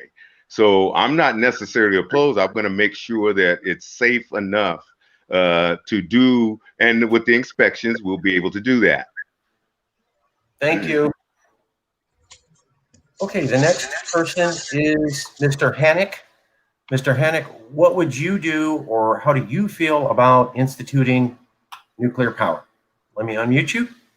You are unmuted, Mr. Hannick. Never mind what I feel, here's what I think. I think using nuclear power for energy purposes is absolutely last resort. It's inextricably linked with using nuclear power for weapons. The question of nuclear weaponry is one of the gravest questions we face as a human race. Now, I'm for all of the alternative forms of power mentioned, although I think coal should be phased out as rapidly as possible and fracking should not be allowed to proceed. I would like to add one other consideration: personal responsibility. We all use far more power than we really need. If we would just between 4 o'clock and 7 o'clock in the evening cut back on our use of power, we could pretty well get by on solar power. If we live consumerist lives, we will suffer for it. Thank you. Nicholas Wildstar, as governor of California, what would you do about nuclear power? Well, I do support the development of a thorium plant. I actually speak with many different engineers that advise my campaign, and they tell me that it would be a cleaner way for us to, again, utilize nuclear power from a better source.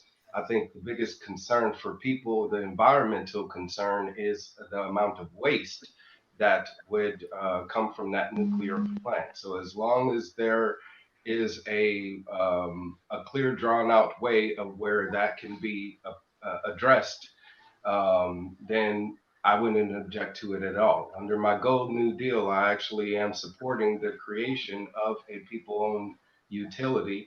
That way, we can benefit from having our own reliable source of energy instead of being reliant upon PG&E and SoCal Edison.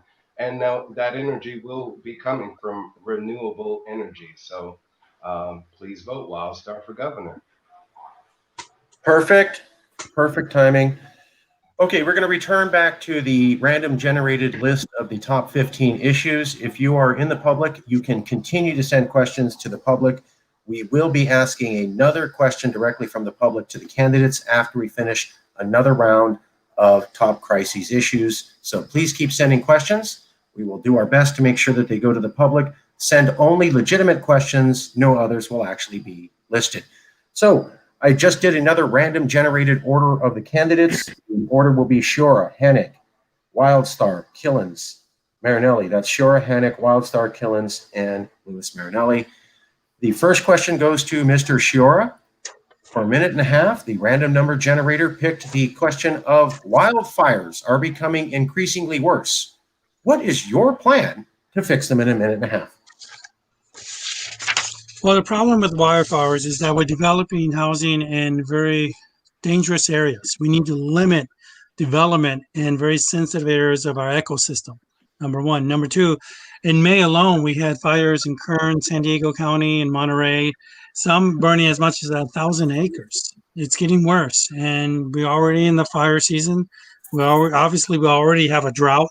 So the problem is more compounded. We need to limit development in dangerous areas, number one. Number two, we need to reforest our forests as soon as possible.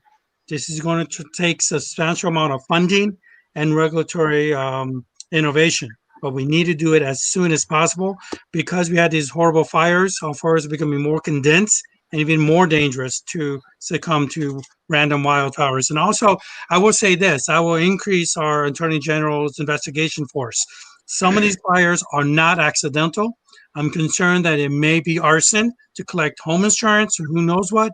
It's been very suspicious how some fires started up in Los Angeles County in May. I think it's very serious that we need to expand our investigation services, that there may be wrongful play in some of these fires. And that should be seriously addressed by all candidates and including my office as your next California governor. Thank you. Thank you. The next question is for James Hennick.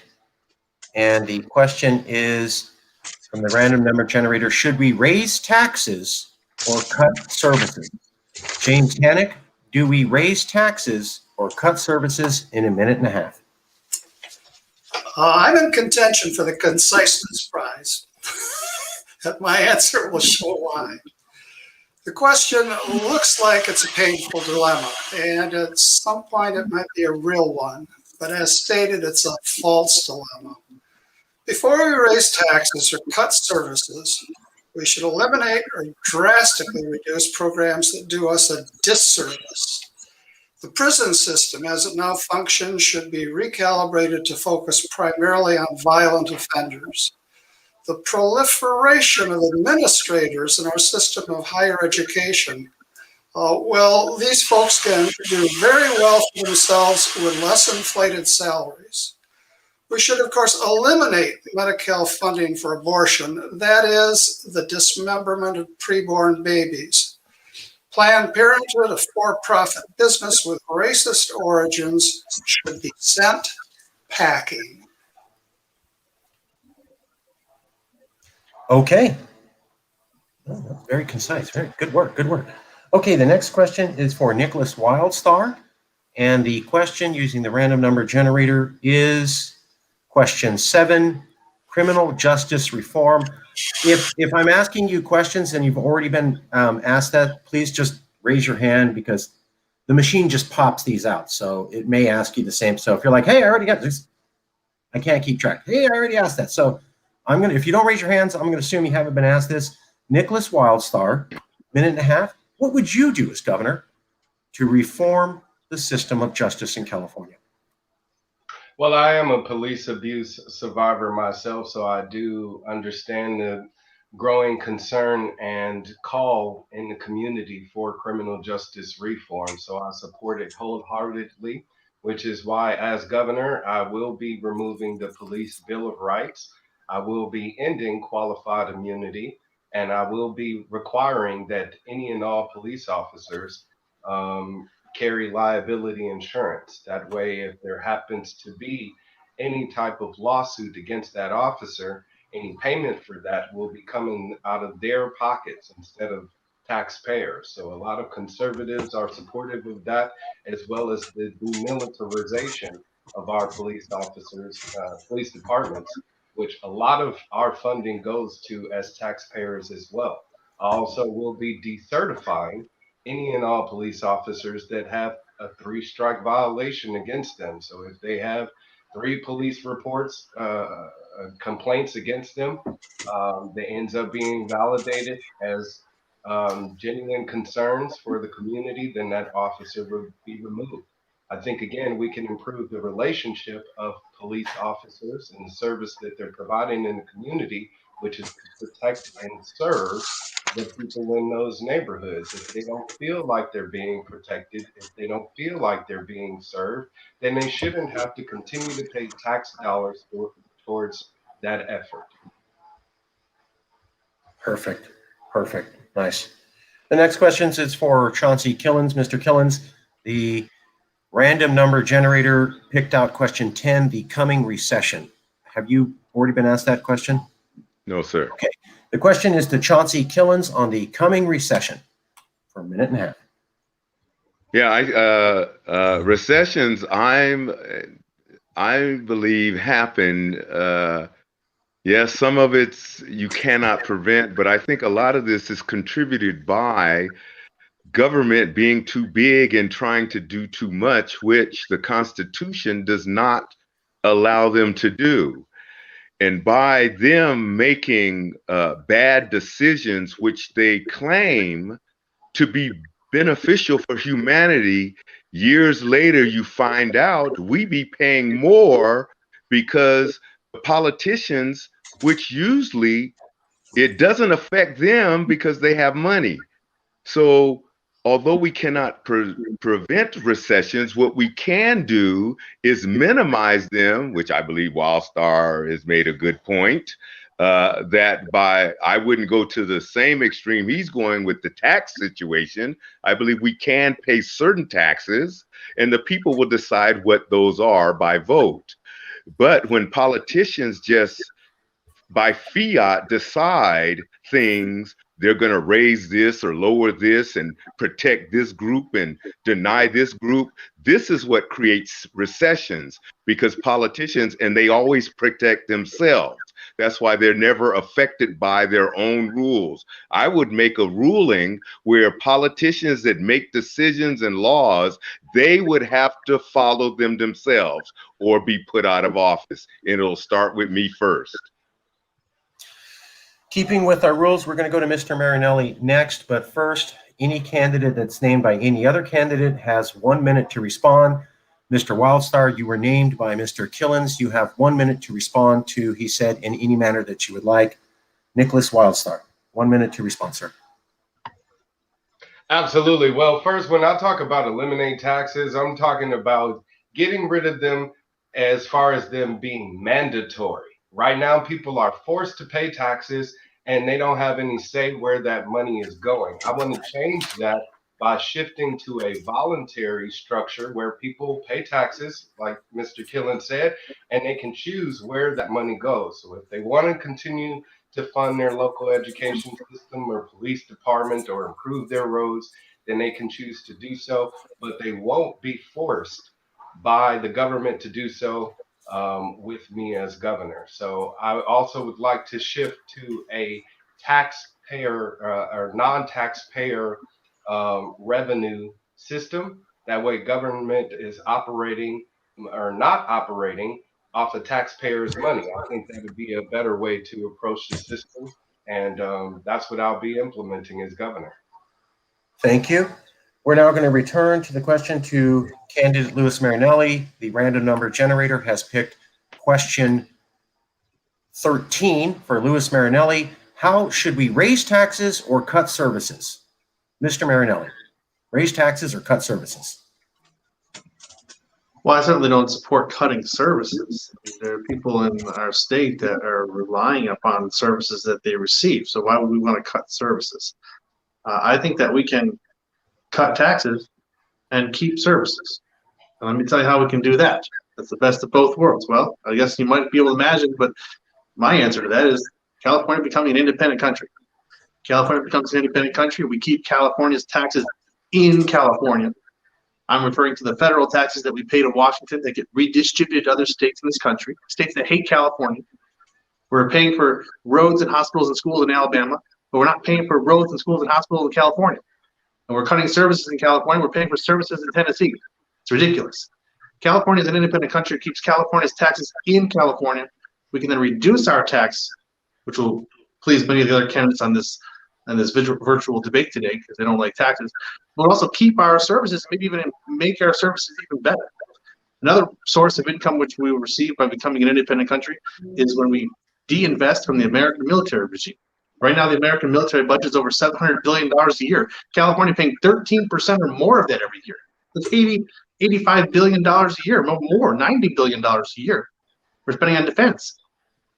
The average defense budget around the world is $25, $26 billion a year. California is paying an average military defense each year of about $25 to $30 billion a year instead of 90, frees up $60 billion a year to pay for services or to cut taxes or to pay down our debt. That's what the benefit of California independence is, and that's what this campaign is about.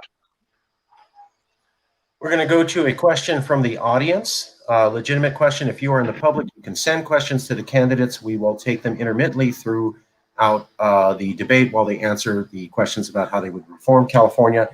This question, we will do 1-minute responses from every candidate. I just ran the random list generator again. The order of response will be Wildstar, Hennig, Killens, Shura, Marinelli. Again, the order of 1-minute response to the question posted below will be Wildstar, Hennig, Killens, Shura, and Marinelli. The question is, with the governor's sudden change of heart of the state of emergency, meaning that he extended the state of emergency to an untold date and did not inform us, but had us find out through a question, and the lack of coverage of recall candidates, do you think there should be international observers? Is this a bit much of a question? Can we expect a fair election? In your opinion, what do you think is the appropriate response? The first person to respond will be Nicholas Wildstar. All right. I think the responsibility first lies heavily on the people of California. I think we've already done that in responding to our governor's tyrannical actions by calling for his removal with the recall. So we are excited about that recall because it's an opportunity for us to remove him from power now. We should continue to pressure our officials to make that happen sooner than later. But everything that Newsom is doing is giving us every reason to remove him from office, and we should just follow through with doing so through our electoral process. But no, I would not want international agencies to get involved. The last thing that we want is UN soldiers on American soil here in California. So we want to make sure that we're holding our elected officials accountable first, and then we can turn to international powers for support if necessary. Okay. Very good. Next response will become from Professor Hannick. Let me unmute you, Professor Hannick. And we're talking about international observers, right?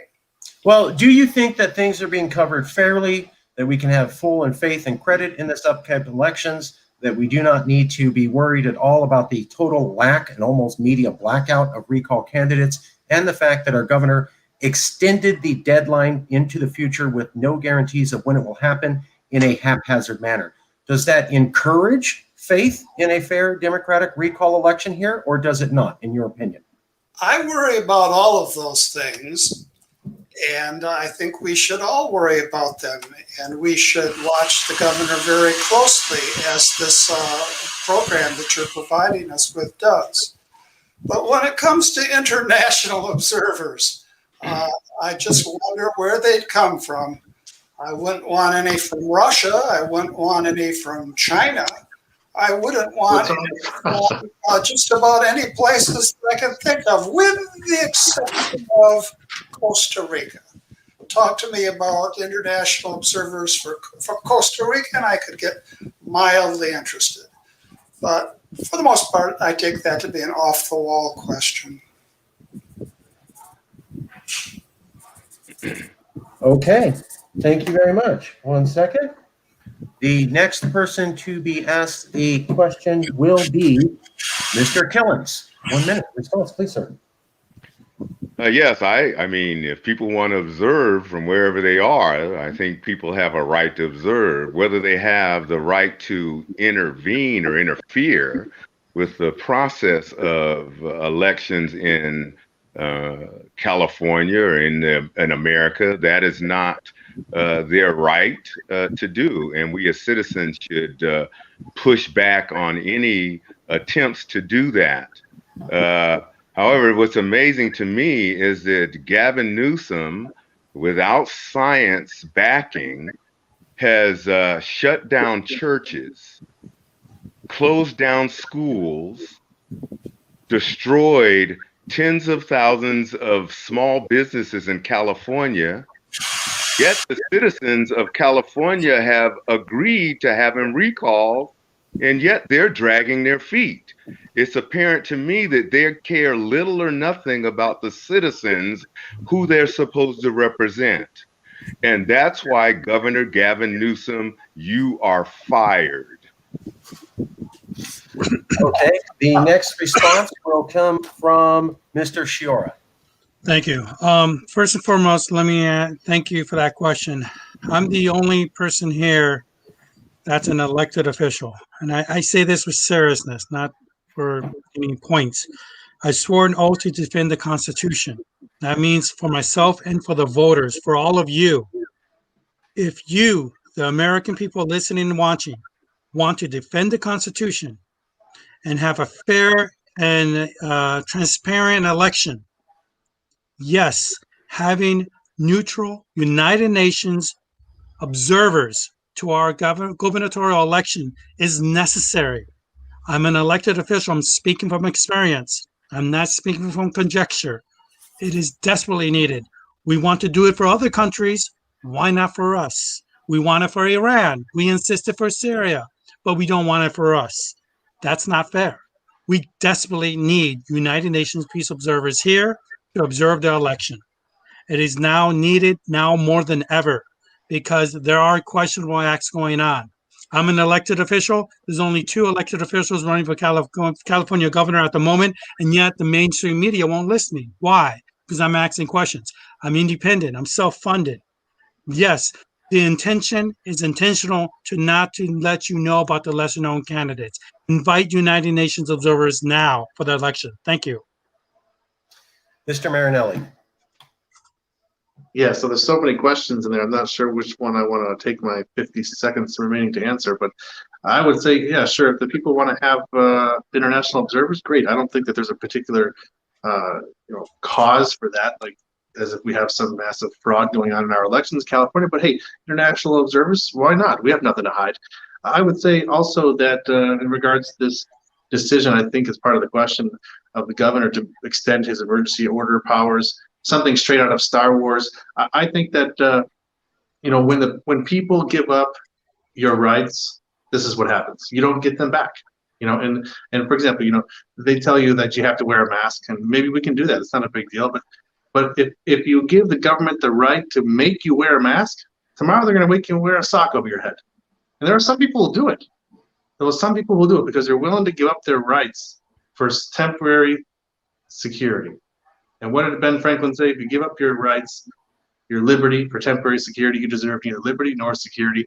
I don't think that we should be giving the government any precedent to say that we can take away people's rights or limit people's freedoms in the name of an emergency. So I know there's a number of other questions in that big conglomerate of questions, but I think I'm out of time.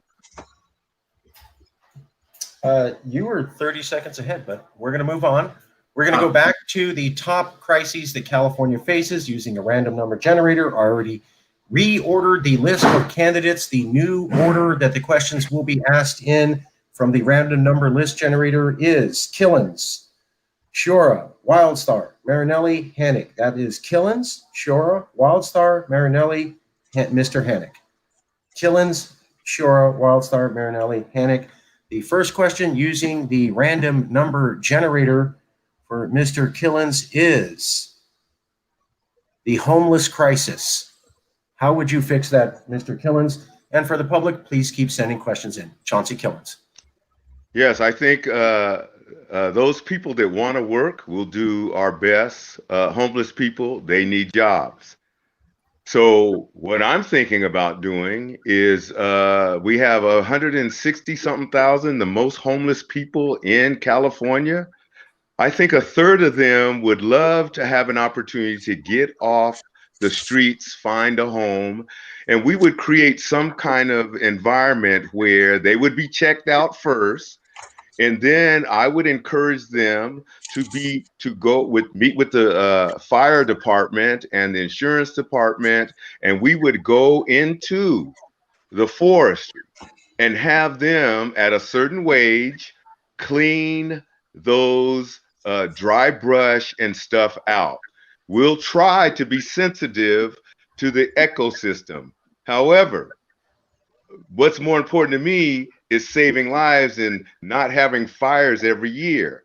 So if homeless people would be willing to spend, I'm thinking it might take about 3 years to clean all that up. If we take a third of those homeless people that seem to be qualified to be able to do minimal labor, we would set that up and have them go and work 40-hour weeks at a minimum wage. So by the end of 3 years, they would be self-sufficient, making an income. Then they can go back into the community, purchase them a home, purchase them a car, get employment somewhere else because they've already proved themselves that they're willing to work.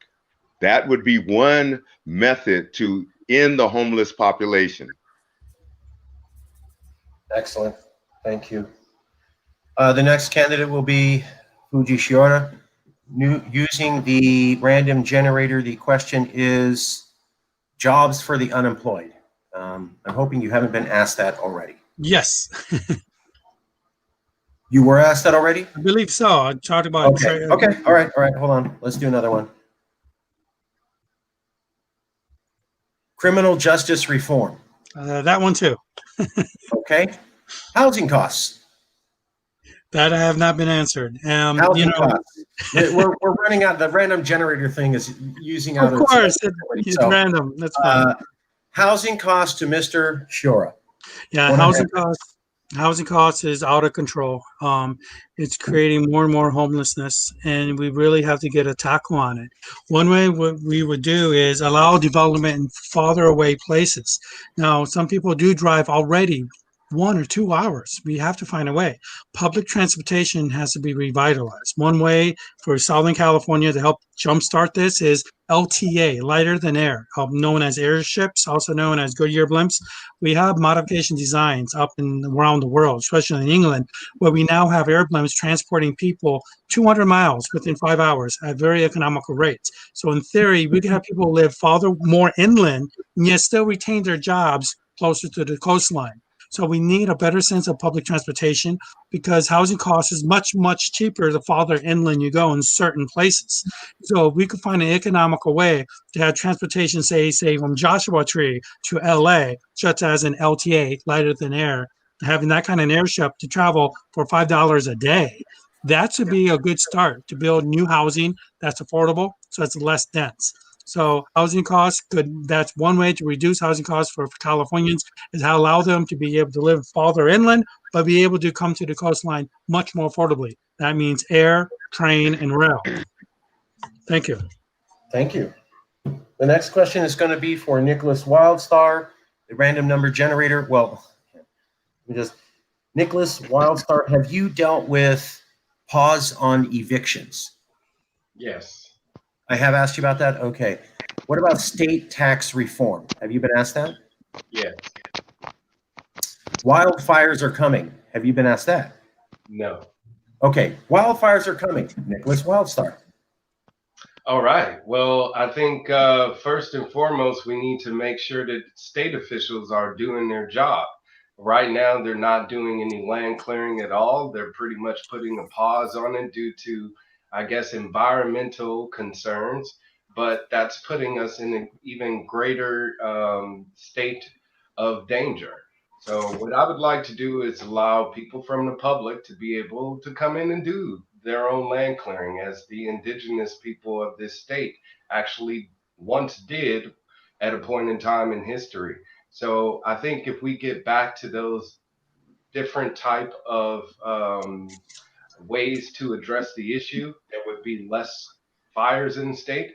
California also experiences droughts periodically. This one was expected, and the governor did nothing to prepare for that. So I want to make sure the people of California have lots and lots of water, an abundant amount of water, so much that where they won't have to worry about paying for water, which is why under my Gold New Deal, I will be creating a people's own utility to create water using atmospheric water generators that create water out of thin air, and focus on our farming. And I would like to shift to rock farms, which utilize less water to create more food.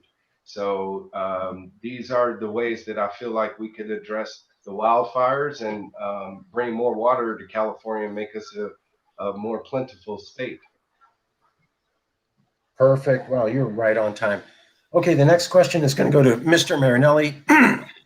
The question is, I'm hoping you haven't dealt with this, the coming recession. Have you been asked about the coming recession, Mr. Marinelli? No, I haven't. Coming recession, Mr. Marinelli, governor candidate. Could you ask a question regarding that? What is your plan to deal with a potential coming recession?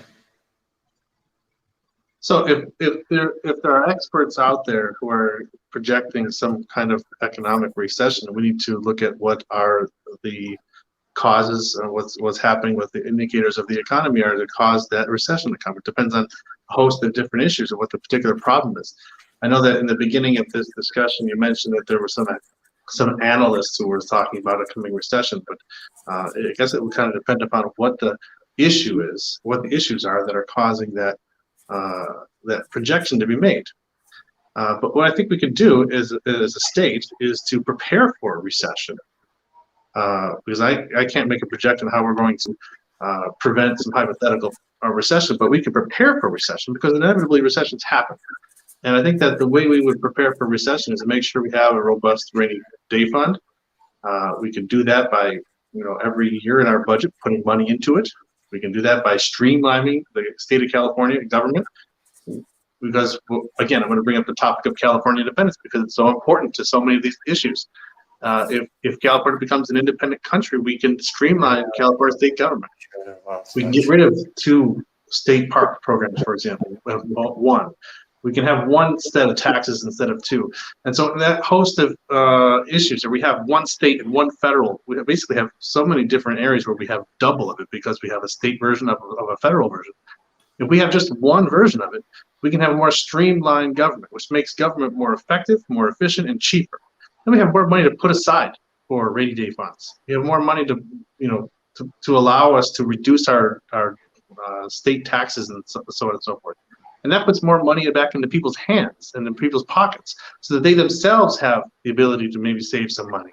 So I think that the best thing that we should do in terms of a hypothetical future economic recession is to allow people to have more money in their own pockets to hopefully save that money, and B, to have the government have a more robust rainy day fund to provide or have the funds available in case that happens, and we'll be able to respond appropriately.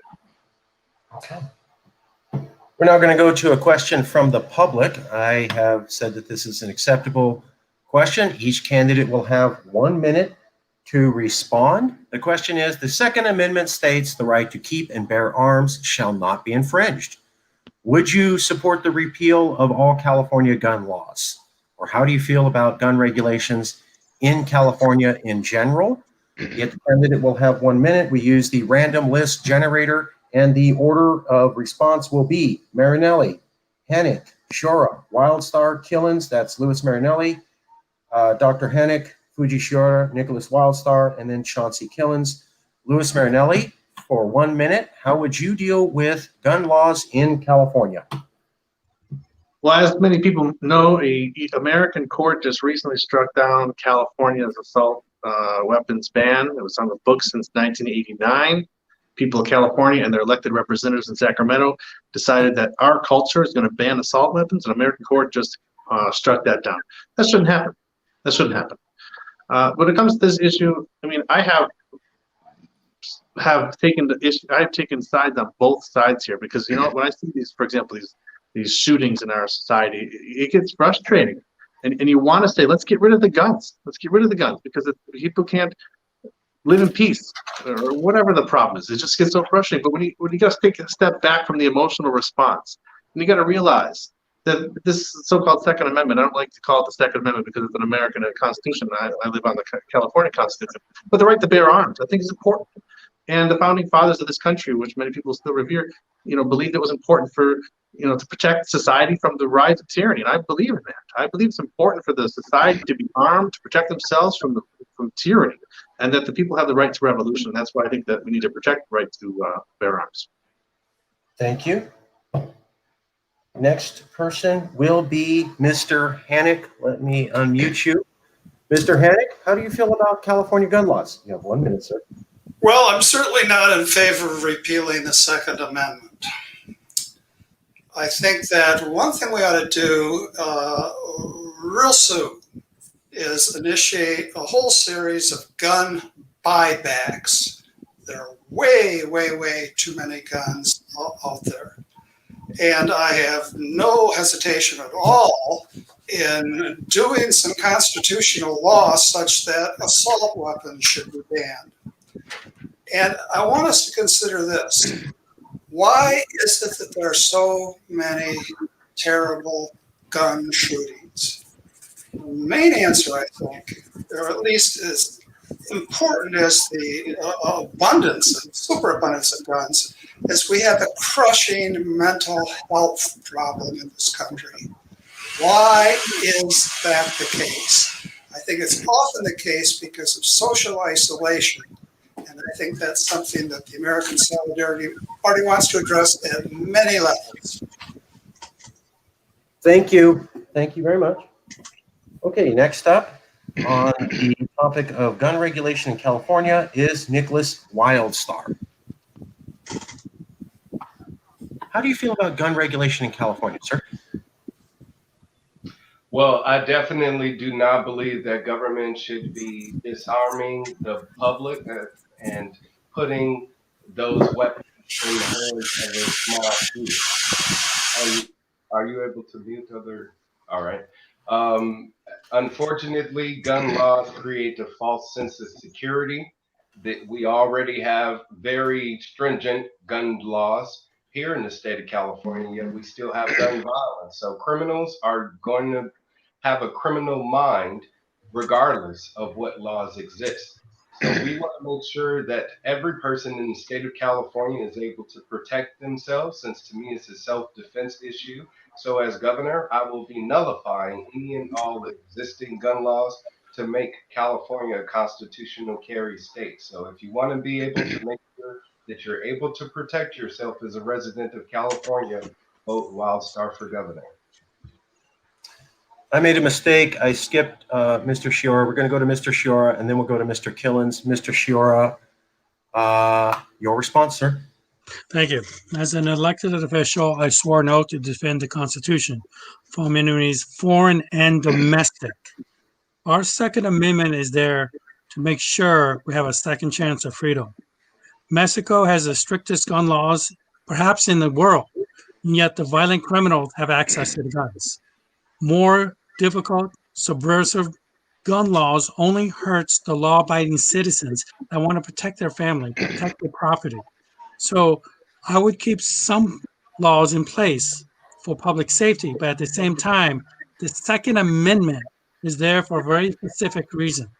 I'm in favor of empowering our law-abiding citizens the right to their Second Amendment. So this is very important for me to keep my oath to protect the Constitution from enemies, foreign and domestic. And while we have to have certain safeguards, such as background checks, I agree with, we also have to have a common sense approach to the Second Amendment. The Second Amendment is there to keep powers at bay, to keep checks and balances on a dangerous government. Thank you. Next response is Mr. Chauncey Killens. Yes, I will protect the Constitution, the Second Amendment right. All law-abiding citizens that desire to have a weapon should be able to carry them publicly, and I will support that. At least concealed weapons permits for all law-abiding citizens. With almost 400 million weapons in America, it's not the law-abiding citizens that are committing these crimes. And it's the Democratic Party that's defending the criminals that are breaking the laws, because if you go to Democrat-ran cities, that's where the crime is going up. When you have foolish politicians that are saying defund police, it's hurting the minorities. Don't they have any common sense? But they don't care about anybody but control and power. So I will defend every law-abiding citizen that goes through the background inspections and safety to carry their weapon. And any illegal person that carries a weapon, there will be stiff fines, charges, and even jail time. That will reduce the problem. Thank you. I want to thank you all for being here. We're getting close to the end. Please send those comments in, but I want to make sure that every candidate gets the chance to express themselves as they want and cover any particular issue they had a great idea for that we weren't able to do this. I'm now going to use the random name generator, and we will go in that order. Each candidate will have 1.5 minutes to make a closing statement and or talk about their stance on any of the questions asked or any particular issue they want the voters to know about their ideas on. A closing statement from each candidate, 1.5 minutes. You can talk about whatever you would like. You can address issues other candidates addressed. You can address issues we didn't get to. It's your 1.5 minutes, speaking directly to Californians. The order will be using the random list generator. WildStar, Hannick, Marinelli, Shiora, Killens. That's WildStar, Hannick, Marinelli, Shiora, Killens. Closing statements to Mr. WildStar for 1.5 minutes. Candidate WildStar.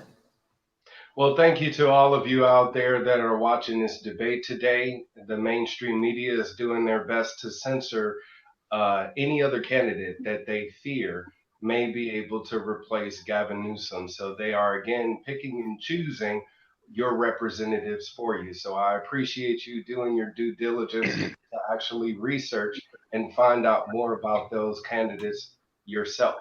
If you visit my website, wildstar2022.com, you'll see 3 words on my website: honest, loyal, and brave.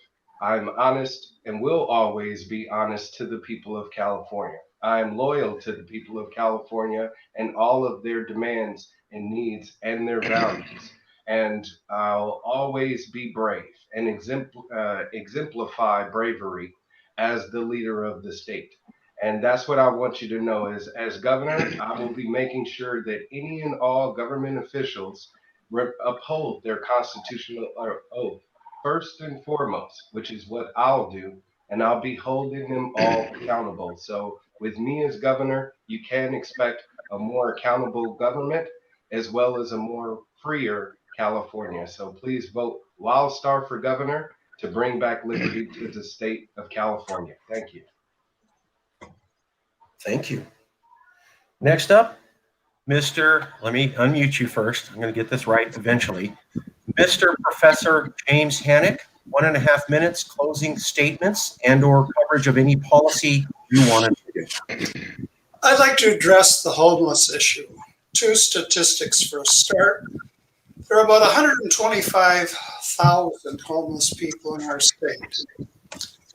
About 20.4% of our population, that's a fifth of us, live in poverty, and that's the highest poverty rate in the nation. Decent shelter is a core human good. We know that California has the physical resources to realize this good. The homelessness tragedy is of our own making. There's no simple solution to resolving it. But one approach that will surely fail is the not in my backyard mindset. The homeless are already down the street and around the corner and in our neighborhood parks. We should each of us take some time to talk to the homeless people in our neighborhood. On a broader level, we should educate ourselves about mental illness and drug addiction, both crushing the homeless. Here's an intervention I favor. Meth producers and suppliers should have all their assets seized.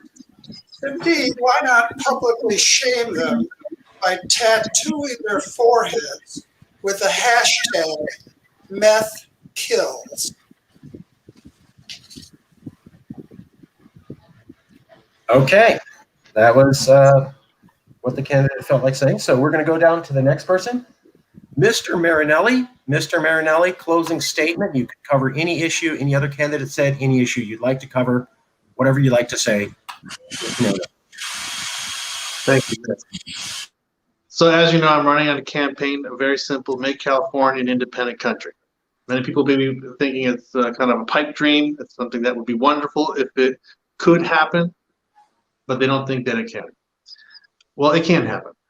It can happen because, first of all, the Texas versus White decision from the Supreme Court said that it's possible for a state to secede from the union with the consent of the other states.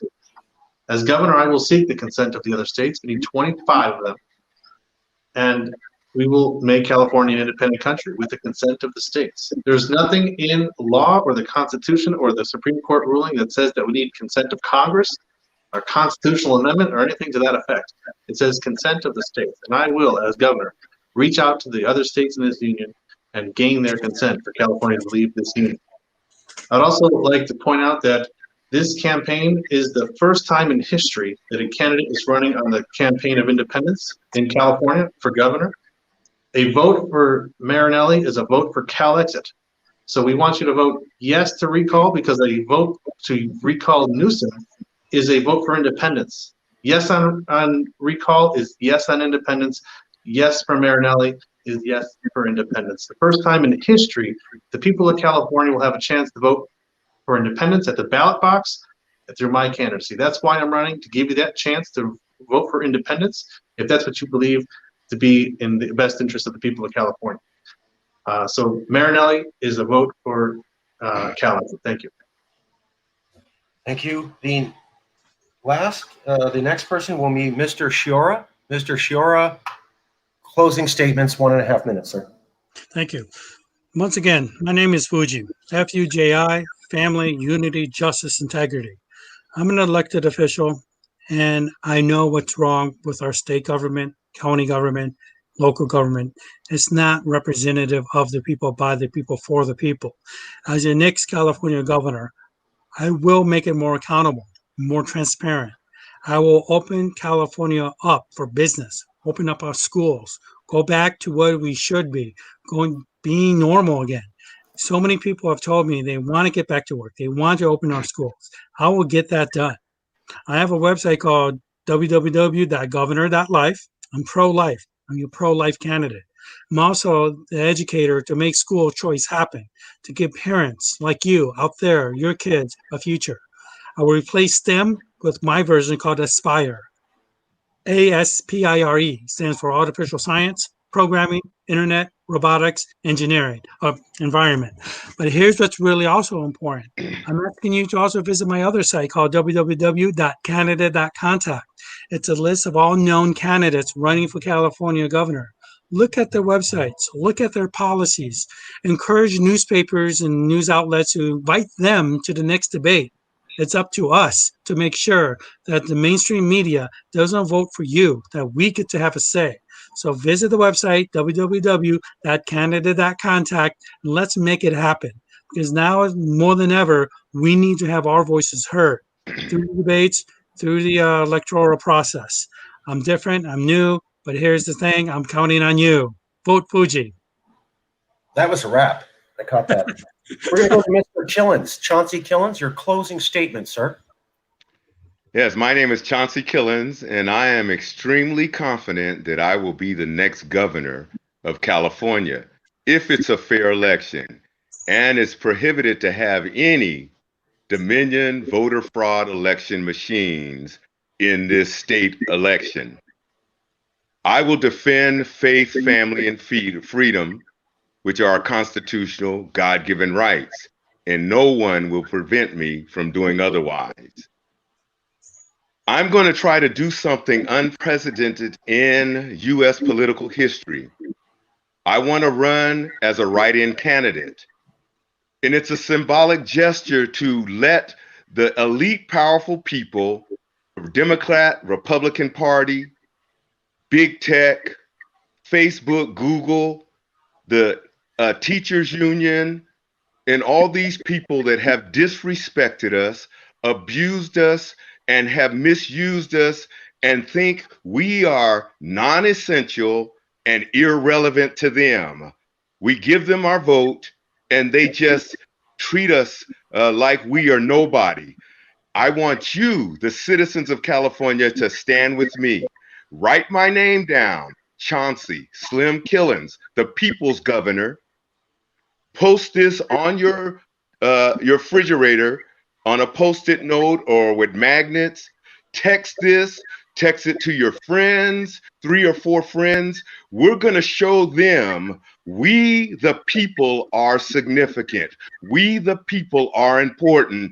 And we are tired of you, elite politicians and powerful people that disrespect us and ignore us because you're supposed to represent us, but you don't care about us. You care about control and power. So I, Chauncey Slim Killens, will shake up the world by getting elected as your next governor of California. I want to thank you all for being here. Thank you all for being here. Thank you all for running. I included a quote from Alexis de Tocqueville, who was a Frenchman who traveled in America in 1830, and he wrote the definitive documentary of American democracy. And he said it was farmers running for office when the fields lay fallow that made America democracy. What he meant was regular folks ran for office and got to be supreme leader, and then they returned back to being a regular folk. That's what they said was the privilege of democracy. It wasn't somebody with wealth and power and privilege and fame deciding to run. It was a commoner. That's what made America great. And I'm glad to see regular, common Californians choosing to hold that most sacred opportunity and not elitist. And I am privileged to be able to present to commoners, a selection of commoners who are asking to lead them. I think that is in the best traditions of democracy. We will end the show there, keeping with our 2-hour time limit.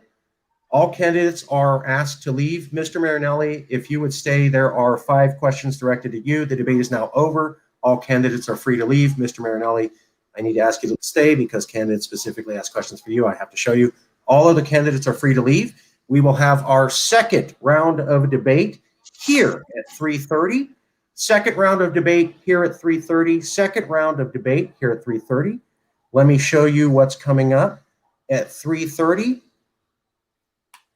Our second round of debate will include Professor Frank Wade, Rhonda Furin, although she may postpone to next weekend, Dan Kapelovitz, Louis Wong, who was here early, Veronica Fimbres, who may I think Veronica confirmed she's going to come next weekend, and Rhonda Fern confirmed next weekend. Joel Ventresca, San Francisco mayor, may be here today, and Tor Leonard definitely will be here. Frank Wade, Dan Kapelovitz, Louis Wong, Tor Leonard will definitely be here. Rhonda Fern postponed to next weekend. Veronica Fimbres to next weekend, and Joel Ventresca. So please join us at 3:30 to see these other candidates. We will form the debate the exact same way that you did, asking them the top 15 questions that Californians have to face. Now, I have to, under obligation, present all comments that were directed to a candidate. Now, one was asked of Nicholas Wildstar, but it was on criminal justice reform, and I did ask him that.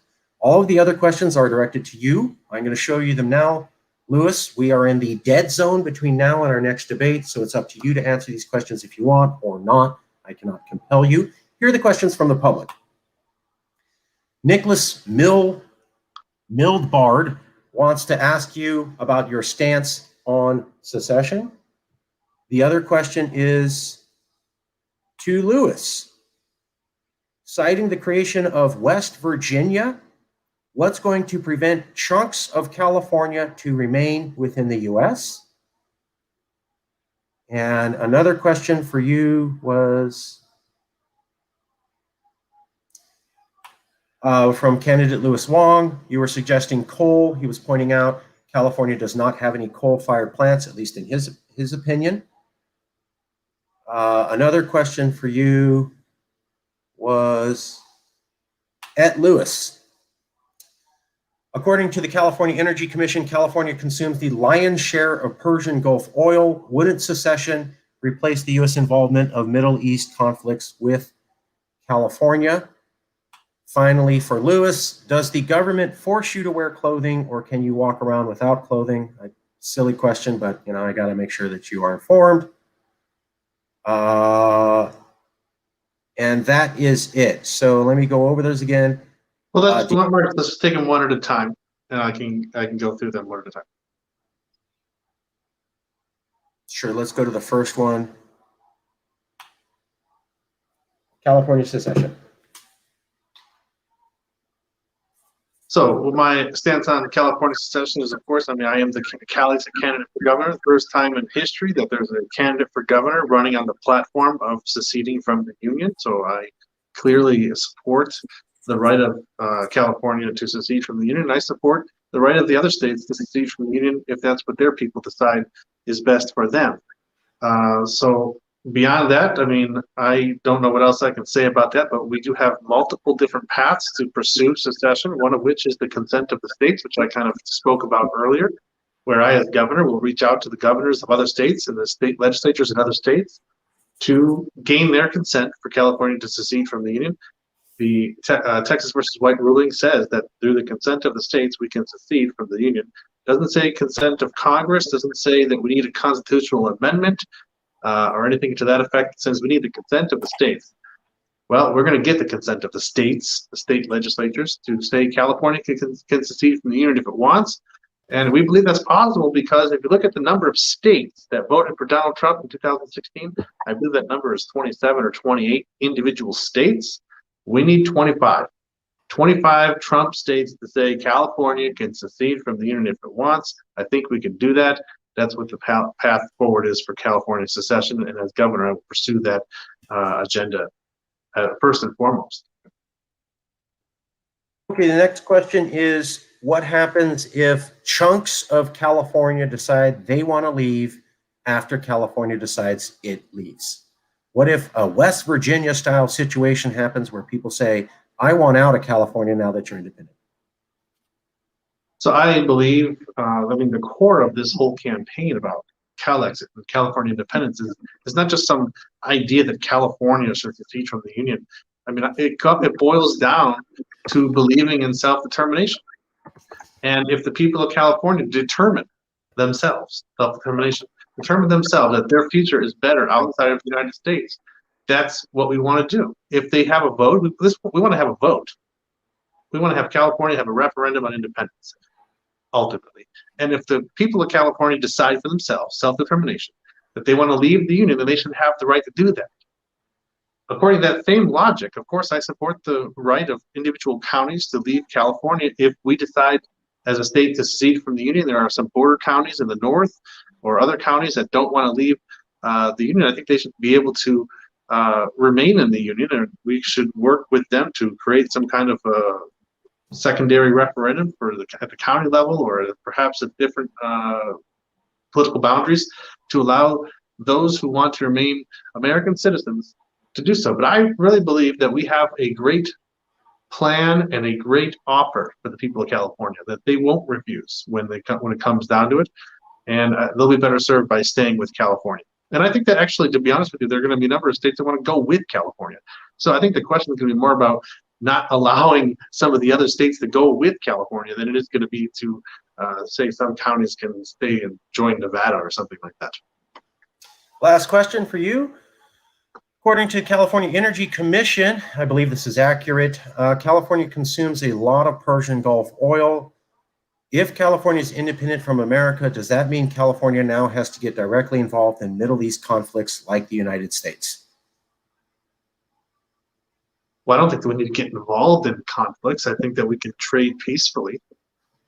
It's the United States that uses its military to go and occupy foreign lands for their resources. They're doing that in Syria now. They were doing it in Iraq before. They've continued to do it in Iraq, to be frank. So the United States has a long history of going into other countries with its military and just stealing the resources. That, of course, causes conflict. That's why people in the Middle East have problems with the American government in the United States, that we are occupying their lands and taking their resources. I don't think that California, as an independent country, would be sending its military into the Middle East and occupying those countries or pushing some kind of regime change in order to have a better deal on their resources. So I think that California is an independent country, but still import oil from the Middle East if that's what we're doing. But it would be on a trading basis. So we have things that the people in the Middle East would like to have, because California produces a lot of food and a lot of other products that would be marketable in the Middle East. So we can do this in a peaceful way. And that's really one of the benefits of this whole campaign, is to get out of America's foreign military adventures, get out of occupation, get out of imperialism, and live as peaceful people on planet Earth. That's it. Those are all the questions I had to ask. There was another question there about the clothing, wasn't there? Okay. Hey, it's does a the question, government right? force you to wear clothes? I wasn't even going to ask this as a moderator, take the job seriously of asking only fair questions, but the candidate requested. Yeah, so I think it's a fair question. Hey, I can answer it. I'm Okay. not scared. I'm not afraid of questions. Hey, okay, yeah. So the government has some kind of, public rules and ordinances about clothing, but it's really not fair. Look at the situation with shirts, for example. Men can walk around without a shirt on, but women can't. There's not some element of inequality missing there, right? So some of these laws, and I'm not advocating to say everybody should be walking around naked. I'm not taking that position. But the laws are not really fair, because I can, as a man, walk around the street without a shirt on, and that's not going to be a problem, right? But have a woman do the same thing, and that's all of a sudden a problem. Why? Why is that a problem? So yes, the government does force you to wear clothing, and in some areas you can walk around naked. I guess there are some areas where you can do that, nudist beaches, for example. But the point that I was making before was that when you start to give the government the right to tell you what you can do in your personal lives, you can't take that power back. It's very difficult to take that power back. You set a precedent that says, for example, with these masks, I brought up the masks, right? We've, as a community now in the United States, really, we've given the government the precedent that we are prepared as a society to bend the knee, to obey and put on masks if they tell us that it's in our best interest. When according to even Dr. Fauci, it appears that those masks in his recently released emails, the ones you buy in the store anyway, aren't going to really do very much for protecting you from a virus. So for some reason, we've been told that we have to wear masks when the Dr. Fauci's out there in secret saying, please stay clear. Please stay clear of COVID or any. I don't want to get in trouble. Just if you. I'm just repeating what the doctor. I understand, and I know. Yes, I understand, and people are getting banned out here for even saying facts that have anything. YouTube's off the hook, man. Just letting you know. They Well, my don't point was, you start making precedents to give the government more power to tell you what you can do, what you can't do, and you can't take that back. Now you've set a precedent that you can wear something on your face to protect you from a virus. Next time they're going to have maybe some other regulation or rule, and they're going to use the mask precedent as the foundation of that to say, hey, we said it's okay to wear masks. And now what can we do? The government's always trying to expand its power. That's what government does. That's why we have, for example, the imperial presidency now. You know, it's something that we've had for decades now, the imperial presidency, because the government is always trying to expand its powers. And if we give them that voluntarily, we have set a precedent for the next expansion of power. And so that's why I think it's important for the chief of state of California, chief executive of California, the governor of California, to be a safeguard, a gatekeeper, to protect the people's rights from the expansion of government. I'm going to do one last question from Iron Colo. This is to you. California, on the other hand, might have to face the reality of being dragged into Middle East conflicts to maintain access to Persian oil. You can answer that however you want. So, if I understand correctly, the question is referring to the idea that, you know, the United States is getting involved in some military conflicts in the Middle East in order to preserve its access to the oil, and so therefore, you know, California would have to do that. I think that implies that California would be a puppet of the United States, and I don't think that's the case. I think that California, as an independent country, would have the ability to, well, not would have, it would have the ability to have its own foreign policy, and it would have its own foreign policy and its own military policy and its own alliances and friendships with people around the world. And hopefully those friendships would be with everyone around the world. That's kind of the idea, is that we can get out of America's foreign policy, change the paradigm, that we don't have to have military in the Middle East in order to secure our access to the oil. We don't have to have military in Africa and in Syria and elsewhere to impose our will and to take the resources for our benefit. We don't have to do that anymore. And we're paying for that. We're paying 13% of the American budget every year for them to send the military overseas and take other people's resources and destroy their towns and bomb their cities with drones. We as Californians, I don't think, want to do that anymore. And so California independence allows us to get out of that business and keep those taxes in California that we can spend on people in California. It's kind of like a California first policy. And, you know, lastly, I would just say about that whole thing, this question kind of is really based upon the idea of fossil fuels. Well, California is quite rapidly moving away from fossil fuels. So hopefully in the future, you know, we wouldn't be so dependent upon oil from the Middle East.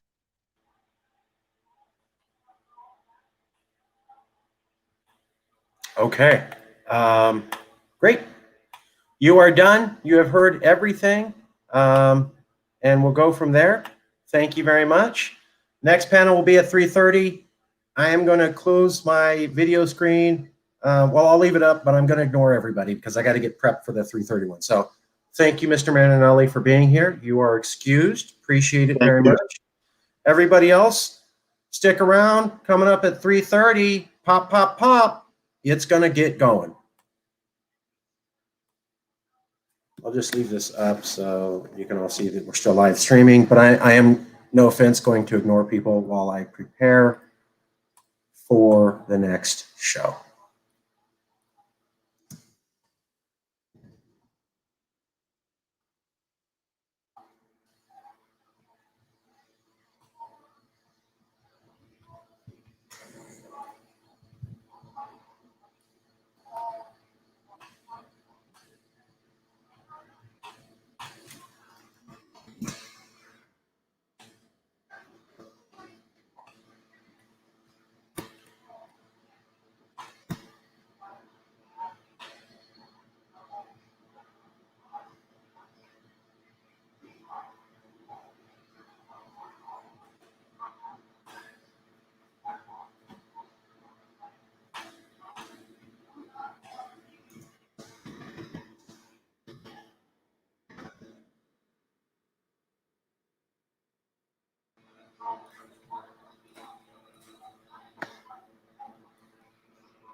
Shit.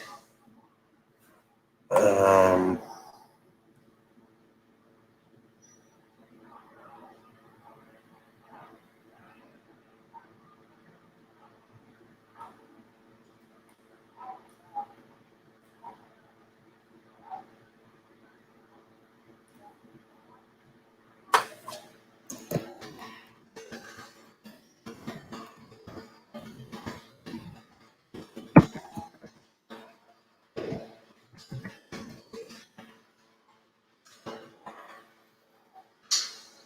Kapelovitz.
All right.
Hello, everybody.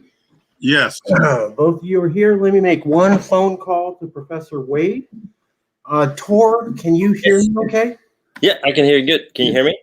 Yes. Dan, can you hear me okay? Yes. All right, let me make a quick phone call to Louis Wong and Professor Wade. Okay. 1 second. This will take no more than 2 minutes, and then we'll start if they show up or not. Okay.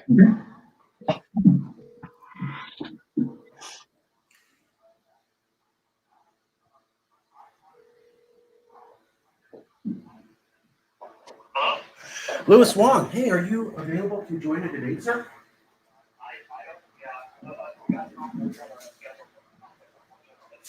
Okay, so you won't be able to make it. Would you be able to come next weekend? Yeah. Okay. Yeah, perfect. I'll put you down for next weekend. Thank you, sir. Okay. Bye. Thank you.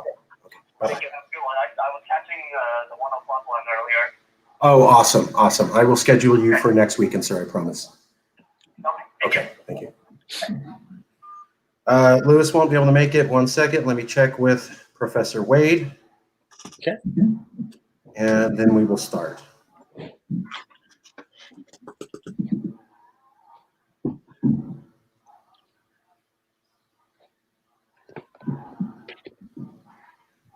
1 second. Sorry, I have to at least attempt to make contact with them. Okay.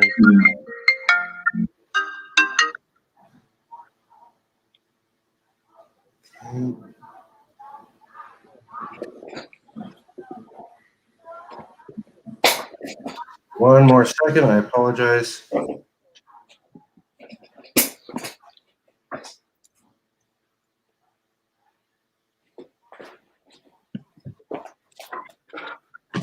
Wait, right. Okay, yeah. Oh.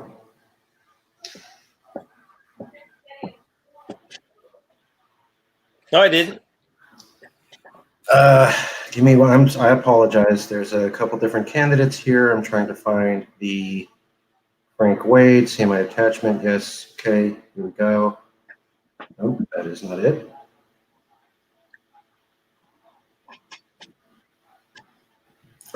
Here we go.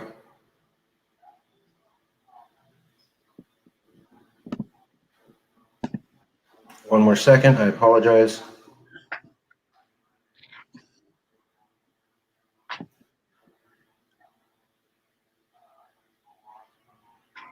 Okay. I will now call Mr. Wade, and we will go from there. Come on. Okay, sorry. 1 second. The phone is making it a little bit difficult. I need about 30 more seconds, and it'll start. Okay. 415 420.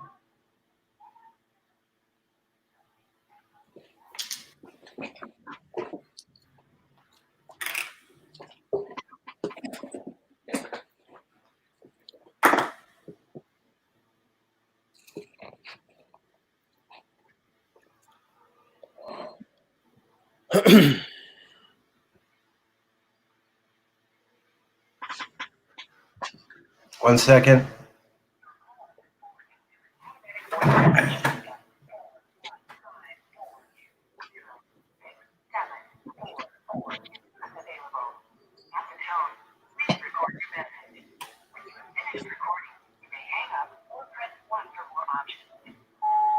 Professor Wade, my name is Marcus Ruiz-Evans. We've been in contact over the past week. We are starting the debate now. Please look for the candidate's StreamYard link provided into your email this morning. Thank you, sir. Okay, I have taken the liberty of trying to reach out to all candidates. All candidates for this session knew about this session. I've spoken to some of them. Some of them had to reschedule. The candidates originally scheduled for today were Frank Wade, Rhonda Furin, she's scheduled for next week. Dan Kapelovitz is here. Louis Wong, who did say he was going to be here and then had to reschedule about 5 minutes ago. He will be here next weekend. Veronica Fimbres, who also asked to be here next weekend.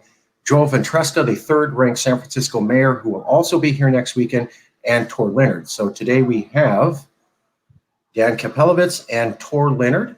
And next week we will have Rhonda Furin, Louis Wong, Veronica Fimbres, and Joel Ventresca, in addition to anybody else who chooses to show up in the debates. So I'd like to start with the commercial, and then I'll come back in. I will explain the introduction of what we're trying to do. I will turn it over to you two candidates to introduce yourself for 2 minutes each. Then I will go into an introduction of the debate format, and then we will go into questions asked through random generation. Give me 1 second, I'll be right back. We're going to do the commercial. This is part 2, second panel of the Yes California Recall Candidates debate.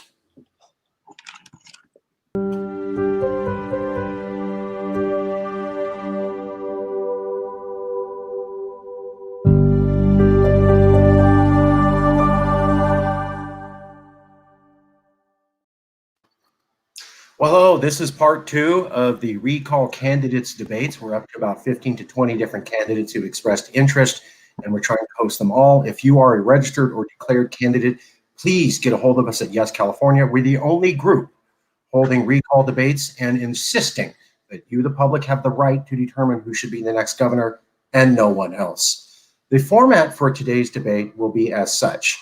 It'll be exactly as the debate from 1 to 3 p.m. We're literally going to recreate it. Candidates will be asked about how they would deal with one of these 15 major crises that California is facing. These questions come from the Public Policy Institute March study and the UC Berkeley Little Hoover Institute May study. We'll show that in a second. They are what likely voters, according to 2 different think tanks and recent polling, say are things that Californians are interested in. We will be determining which candidate is asked questions. Well, actually, we're going to get rid of that. When we had 5 candidates, we were using the random.org number generator so that each series we asked candidates in random questions. Since there's only 2 of you, we'll just toggle. However, the questions that you will be asked will be picked at random. I don't even know. I'll be using the random number generator to pick which of the 15 items you will be asked, and I have no ability to control that. I will show you that in a second. But first, you've come here to watch recall candidates. Let's find out who they are. I'll continue with a PowerPoint in just a few minutes, but for the next 4 minutes, we'd like to hear from the candidates in their own words, who they are and why they are running. In no particular order, I'm going to go with Tor Leonard, since Dan was here last week. Tor, for 2 minutes in total, who are you and why are you running for the recall candidacy in your words, sir? Yes, so my name's Tor Leonard, as you mentioned. I am a husband and a father who lives here in the city of Los Angeles. And my candidacy is different from anyone else's who has filed their letter of intent so far as I can tell. I am explicitly running on a platform that Gavin Newsom should not be recalled. So my platform that I'm running on is vote no on question 1, which is whether to recall Newsom or not, and then vote for me on question 2, because I am pledging that on day 1, I will resign the governorship, which will automatically hand the governorship to our current lieutenant governor, who is named Eleni Kounalakis, and that would also make her our first ever female governor of the great state of California. Okay, you have an additional minute if you'd like to use it, sir. Yeah, so the reason I'm doing this is because if we don't have a Democrat on the ballot, if question 1, God forbid, if question 1 does pass and Newsom is recalled, we could then have a new governor in place who they don't have to get a majority of the vote on that question 2. It's just whoever gets the most votes. So you could then be in a situation where we have someone becoming governor who actually received fewer votes than Newsom received for on question number 1. So like I said, the point of my candidacy is vote for me because I pledge to resign and hand the governorship to our current Democratic lieutenant governor. and no one else on the ballot, as far as I know, is pledging to do that same thing. This is my way of ensuring that our state isn't accidentally put into the hands of a Republican or a Libertarian or anyone else on the ballot who I've not come across anyone on the ballot who is experienced enough to be handed the reins of governing the state of California. Thank you. We're going to go to Dan Kapelovitz. Dan, why are you running for office, and why should people choose you to be the next person who leads the world's 5th largest economy? Dan Kapelovitz. Okay, hold on 1 second. I had a minor difficulty, but anyway, I'll fix that the next time. This may be the most boring debate ever. Can you hear me? Yes, sir. I'm having a slight technical problem. We can hear you fine. You're coming I in. know. Audio and One visual. moment. I lost the. There it goes. All right. This might be the most boring debate ever because I too am against the recall. However, I thought I was the only candidate that was against the recall. It turns out there's at least 2 of us. But I did not think about the idea of resigning, and I actually will not resign. So I guess there is that difference. Because I don't know. Maybe if, I learn more about the lieutenant governor, and I find out she's better qualified than I am, which I doubt. But if she is, then I maybe would consider resigning. But I assume that, I'll research it. It's a good idea. I never thought about that. But in the meantime, I am not going to resign when I win the candidacy for governor. But I too think I'm against the recall because I do think it's just these sort of right-wing groups that are funding this, and they're just opportunists trying to take advantage of the situation with COVID. And they saw that Gavin Newsom was a little bit weak. I mean, the second he became elected, everyone's like, oh, recall. And they do that. Both parties do that, both sides. Every party says, impeach the president, no matter who the other president is. And so now they kind of lucked out not lucked out, but because of the situation. It looks like it's definitely going to be on the ballot. I don't think it's been officially, the signatures have they been officially verified, but it's definitely going to be on the ballot. And like Tor said, yeah, someone with this many candidates, somebody could win the governorship with like 9% of the vote. And I know Schwarzenegger, he had like 40 something, but it's still less than a majority of the vote. So it is just a way, because California does lean heavily Democratic, it's just a way for the Republicans to try to kind of sneak in there. And so I feel like I'm a safety net in case the recall is voted for. I think I'm a way better candidate than, say, John Cox or Caitlyn Jenner or most of the people that I've heard so far in the prior debates, the Yes California debates. And so just a little bit about myself. I'm a criminal defense attorney. I'm also an animal rights advocate. I defend animal rights protesters pro bono.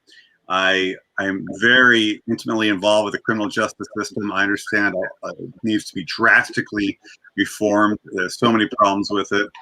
And there's pretty much every issue that needs fixing, and I believe I'm one of the people who can do it. Thank you.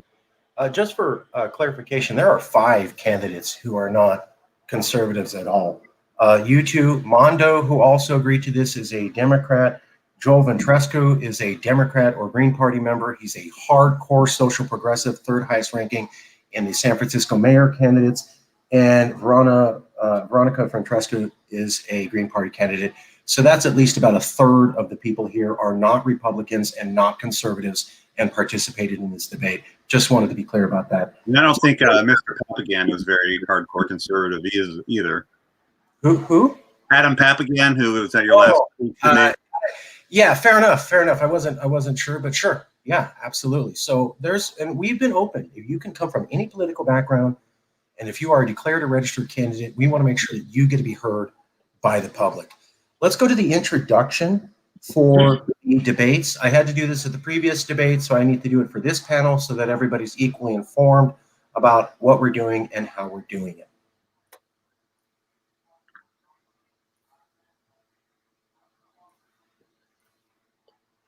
Okay, this is the introductory slide we showed just to give a little bit of background on the recall.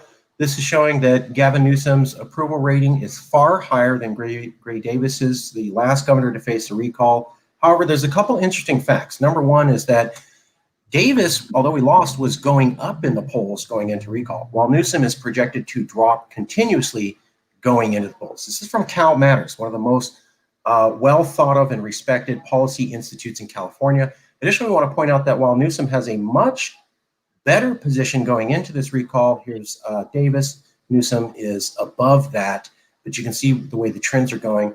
And Newsom at one point was as popular as Davis right here, just something to consider. Now, one of the things they've said about the recall is that everybody who's for the recall is a hardcore Republican who loves Donald Trump, hates vaccines, and is a QAnon conspiracy theorist. Nicholas Wildstar, I'm not endorsing him as a candidate, is an African-American man who hates Donald Trump and believes in vaccines and has supported the recall. My mother, Consuela Ejla Ruiz Barrios, is a full-blood Mexican woman who hates Donald Trump. Neither one of them meet this description, and I find it personally insulting to my Mexican mother that they would describe her as a white supremacist. Moving on, looking at the recall race. Now, a lot of people are saying one is for the public, one is for, big dollar contributors. That's not true. In fact, the people for the recall and against the recall have received the overwhelming majority of their money from large contributors and not the public citizenry. Again, from Cal Matters. And 90% of all money raised came from right here within California. It was not from Republicans in the rest of America. In fact, when we look at the San Francisco Chronicle, one of the most liberal magazines in all of California, we can find out that the total Republican contribution from the rest of America was less than the amount of support from San Francisco alone. Now, here's where we're talking about the money. Now, the anti-recall effort has raised a lot more money, almost 2 times as much, but here's what we're talking about. It comes down to about 3 donors for each. This is not the public funding either one pro or against. It's large money. Secondly, what's interesting is that the media keeps talking about Caitlyn Jenner as the alternative to Newsom. Caitlyn Jenner has done horrible in every single poll of Californians across the board, and yet she's routinely mentioned. The other thing is we know is the Democratic Party has admitted to NBC television that they are actively discouraging any Democrat for running for, quotes, fear it would legitimize the recall election. If they're sure they're going to win, why do that? Now, to get at what some of the candidates were talking about, it is a little bit chaotic the way that the law works. You vote for if you do want Newsom recalled, and then you have to pick the person after him. This is how Schwarzenegger won. I believe it was one of our 2 candidates was explaining how Schwarzenegger did not have a majority of the vote. He only had 48.6, not even a majority. And nobody believed that Schwarzenegger was going to win. So it's very random. If you choose to remove the governor, it becomes a circus on who actually is going to be picked the next time. Schwarzenegger won, but largely from name recall, and no political analyst, leading almost to about a month and a half before the vote, believed he would win, but he did. So randomness is part of this. Now, while some polls are coming out recently saying that there's a lot of popularity against the recall, and that's fair, what we did want to point out is large trends over a 4-month period, looking from January to April, and this is from the UC Berkeley, one of the most preeminent polling institutes in California, showing largely stagnation between people for the vote and people against. Now, here's an interesting poll. A lot of times you're going to hear that a majority of Californians are against the recall, and it's true that there are more people against the recall than for it. But one thing that you're not hearing about in the news is how these questions are phrased. This comes from the Public Policy Institute of Likely Voters, March 2021. This is the most current survey from the official think tank of the California government looking at voters, and 56% of voters said they do not want Newsom removed. 56% of voters say let's keep Newsom. The news is routinely pointing at that, saying Newsom is popular by a majority of voters. They don't want him gone. But here's the thing not reported by the news that comes from the exact same poll. 52% of voters think the recall's a fair thing to do. So a majority of California voters are for keeping Newsom, and a majority of California voters are for holding the recall. Additionally, you're not going to see this in the news, is that while Gavin Newsom has approved his ranking to now having a majority support, He has never regained near his high of 64%. He's still 10 percentage points below, which is horrible. Additionally, one of the things that we also like to point out here is that there's a lot of talking about how support for the recall has stagnated. That's true. But for many months, support against the recall also stagnated. You're not going to hear that in the news. So the polling is switching each month. We just wanted to show a couple trends. We also found it interesting that the governor has lied, according to the Legislative Analyst Office. This is the official think tank sponsored by the California government. The stimulus that Newsom is giving in checks is only half as big as he says it is, and he's borrowing up to $12 billion. Analysts are questioning, why is the governor giving out stimulus checks now that the recall is there? The fact that the LAO says that he lied about the size of the stimulus and the fact that he's not taking out loans is definitely worth thinking about. Additionally, here's the LA Times. That should dispel any naive notion that politics isn't a major consideration in the governor's budget crafting. So the question becomes, why the stimulus now? Why discourage any Democrat from running? Why do those things if there's no real issue?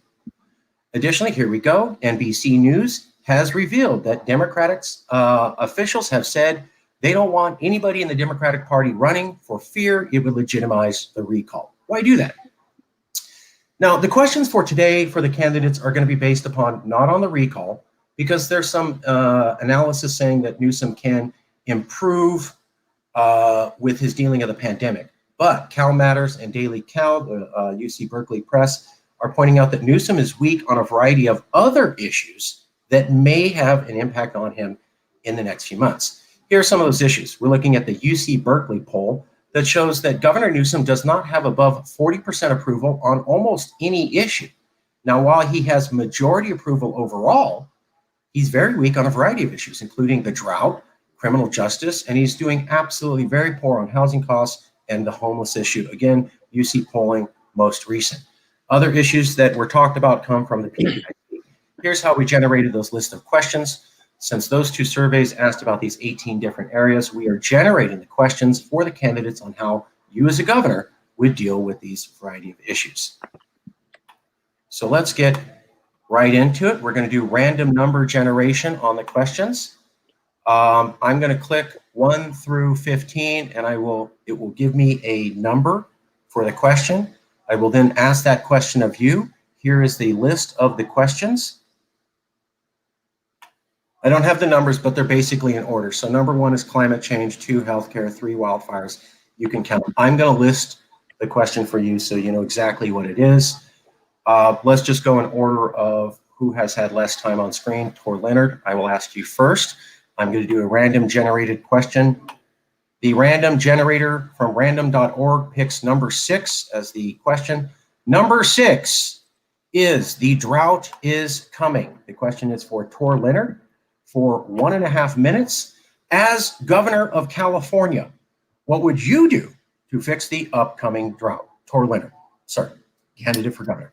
Yes. So the drought, massive deal. And here's the thing. When we say a drought is coming, it's kind of a misnomer because as the LA Times said in a fantastic article the other day, this isn't a drought. This is the new normal.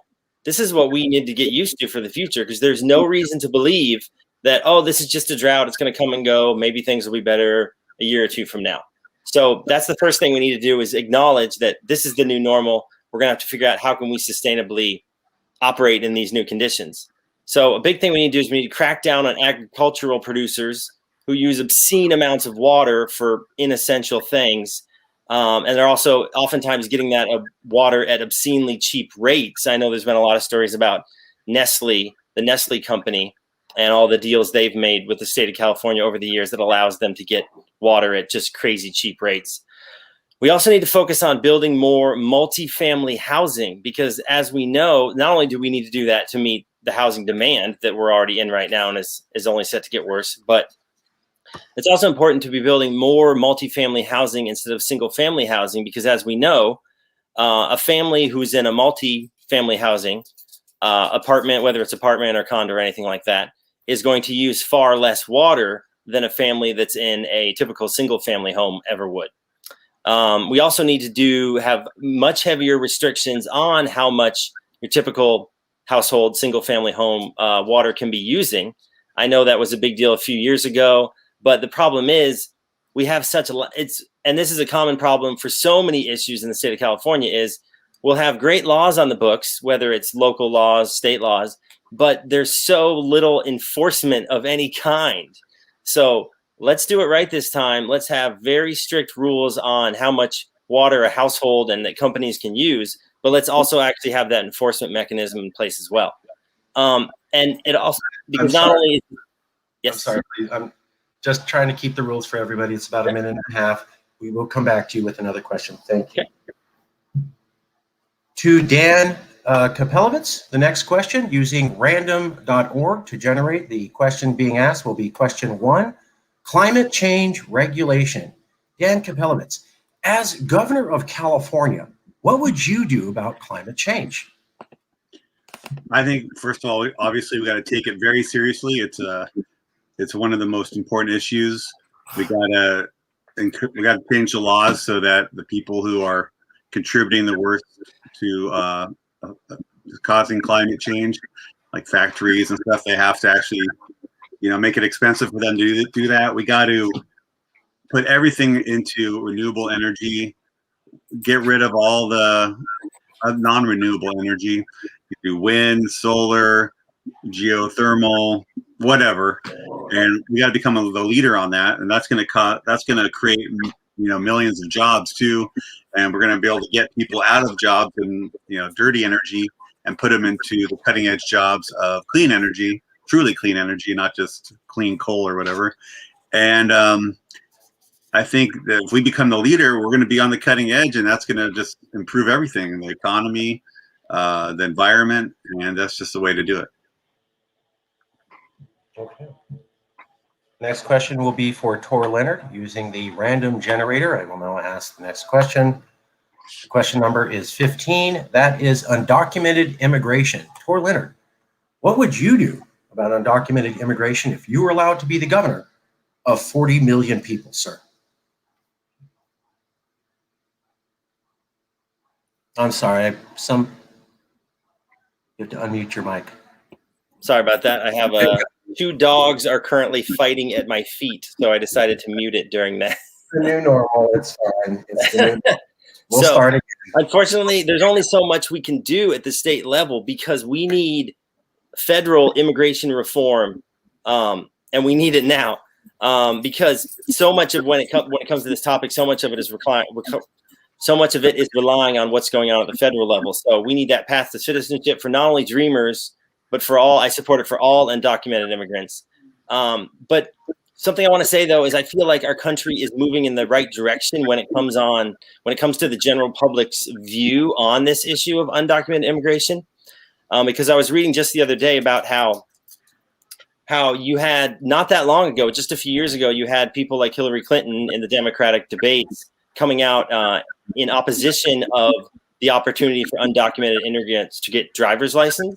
And so it's gone from lots of Democrats, mainstream Democrats such as her, opposing that, to now you have a far, far greater percentage of the country that's actually open to things like that. And I think that's great because short of immigration reform happening at the federal level, which I don't see happening anytime soon, unfortunately, due to the Republican Party, short of that, we as a state can at least continue to do things like that, where we offer them the chance for driver's license and things of that nature.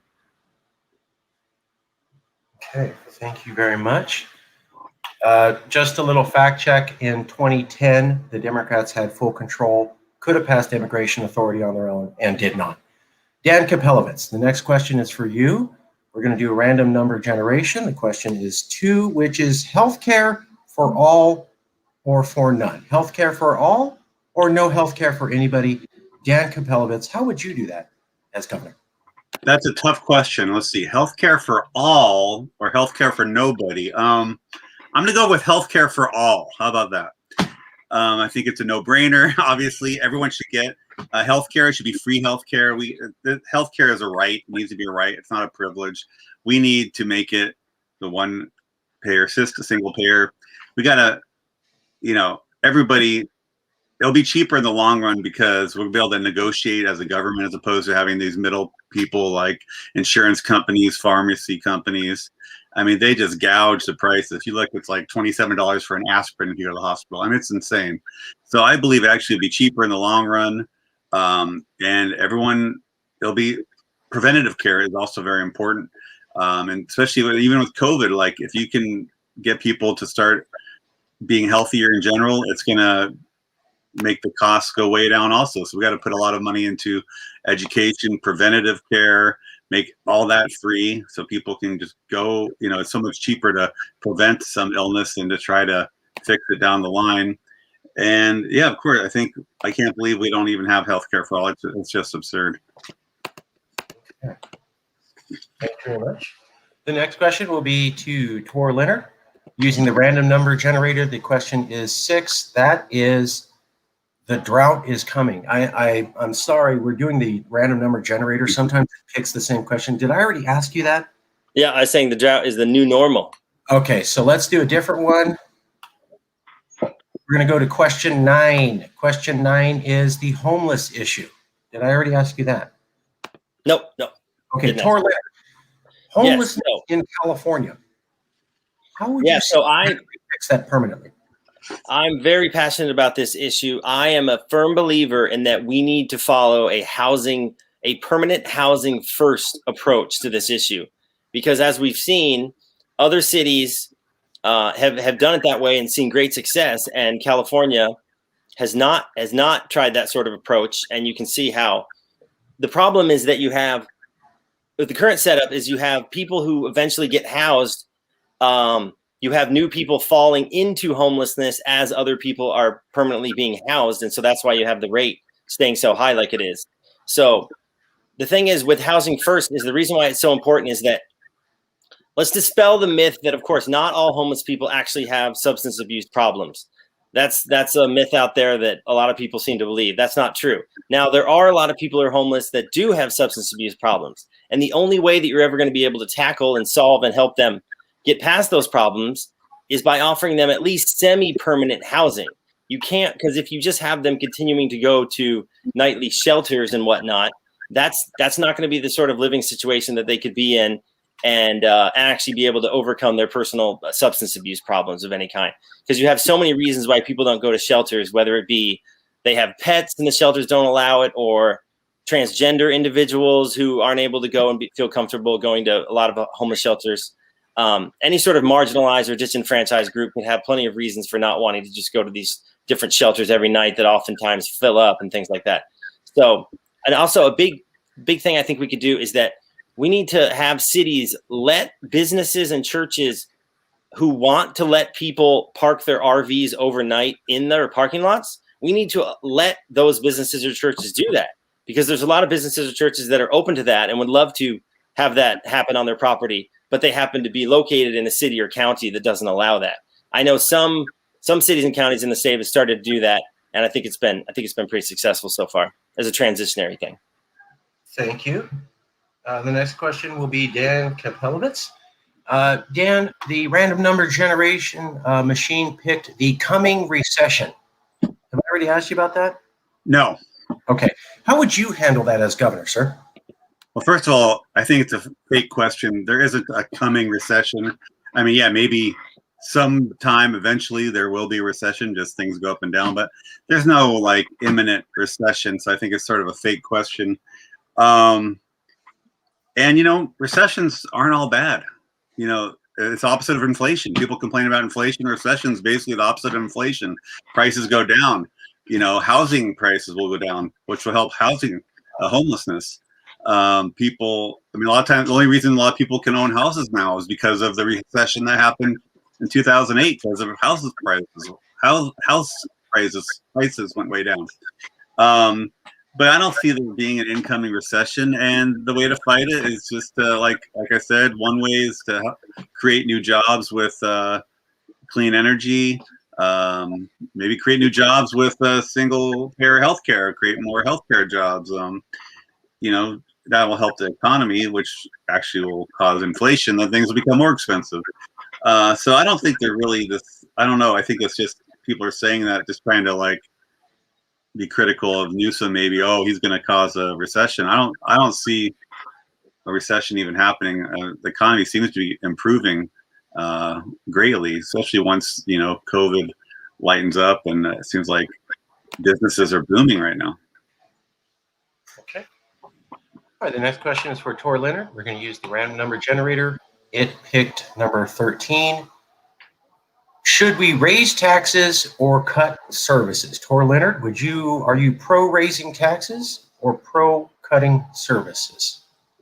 I'm against cutting services, that's for sure, and I am for raising taxes not only on large corporations that are located in our state, but also on there's plenty of upper middle class residents of California that could very easily afford to be paying far higher state income rates than they are right now.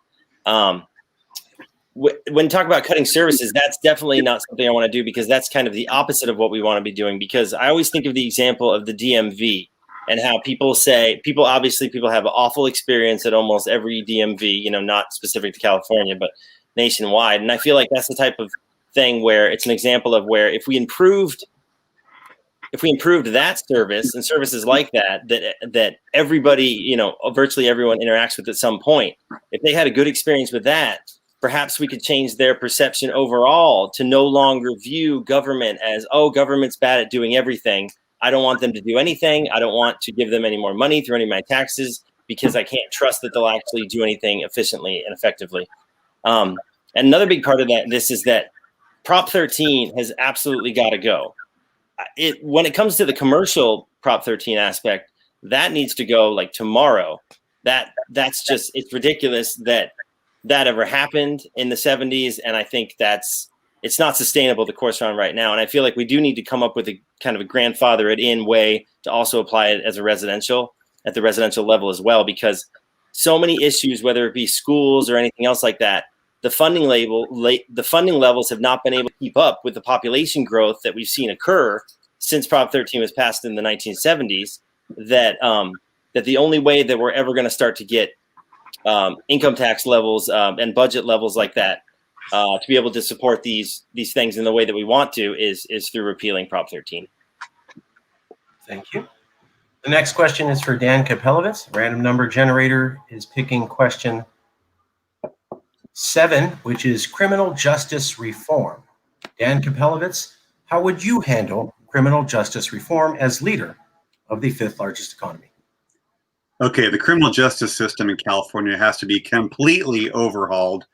I'm on the front lines of criminal justice every single day. I'm in at least one courthouse, often multiple courthouses, multiple cases. I see the injustices every single day. First of all, get rid of the death penalty. There's so many reasons it needs to be gotten rid of. It's not applied evenly. With actually innocent people, truly innocent people have been murdered by the state. It costs way more money. Just getting rid of the death penalty would save California millions of dollars, that alone. We need to get rid of the 3 strikes. We need to get rid of pretty much every enhancement, gang enhancements, which just target non-whites. You almost never see a white person, even though there are white gangs, charged with a gang enhancement. We need to end mass incarceration and insanely long sentences that do have no effect. Studies have shown that what deters crime is not the length of sentences, but the likelihood of actually getting caught. So most people, when they commit a crime, they don't go, well, I'm going to get 50 years for this, so I'm not going to do it. That's not the way people think. And we need to overhaul the bail system. Every day, completely factually innocent people plead guilty to crimes they didn't commit because it's the only way to get out of jail. They'll get a time served offer as long as they plead guilty, and then they'll be released from jail. Clients or defendants, they will plead to almost anything to get out of jail. The conditions are so horrible in jail, and people are forced to even commit more crimes. I get a lot of cases or fighting in jail cases because you have to fight to survive sometimes in jail, and then you'll pick up a new case. And what they like to do is have you serve your time, let you out for a few months, and then they file the charge for fighting in jail and so you get arrested again. It's just insane. I'm probably running out of time. I could talk about the subject forever, but it needs to be rehauled. Thank you. Thank you both for being here. Thank you both for following the rules. We designed them so that the public can hear from the candidates on a wide variety of issues. And I appreciate you participating in the format that we have aligned. Next question is for Tor Leonard. Random number generator picks number 9, homelessness. I think I already asked you that. Did I already ask you that? Yes. Homeless issue. Okay. All right, let's do a different one. Question 10. Okay, I'm just going to pick. Sorry. Pause on evictions. We picked the random number generator to ensure complete randomness, and it works when we have about 5 people. With 2, it's a little. So I am trying to be fair. I am trying to be totally random. We gave it a good shot. I'm just going to start picking questions the candidates haven't heard. You, the public, will get to hear a variety of answers from them on many topics. So let's go to, pause on evictions. Yeah. So I do not agree with lifting the pause on evictions until we're actually officially out of the pandemic, because we are still in a pandemic. We will remain in a pandemic by definition, I believe, until we reach the point at which the hospitalizations and deaths due to COVID-19 are lower than they are for the typical rates of seasonal flu, which we're still not even at that level yet. So I think there's no reason to be lifting the eviction moratorium until we're actually out of the pandemic, first off. And then another problem is that we have people who are still getting evicted during the supposed eviction, moratorium right now. So that's a big issue, finding loopholes here and there to be able to still evict people. So that's infuriating and something that I wish would be cracked down on. And I have a hard time feeling bad for most landlords, because yes, there are lots of landlords out there that are just people that have 1 or 2 units that they rent out themselves. But a ton of landlords out there are, massive corporations, many of which have received lots of state and federal stimulus of one kind or another during this pandemic. So it's the kind of thing where I'm going to, almost always fall on the side of supporting the renter, not the landlord in most cases. So definitely not for lifting the eviction moratorium until the pandemic is actually completed.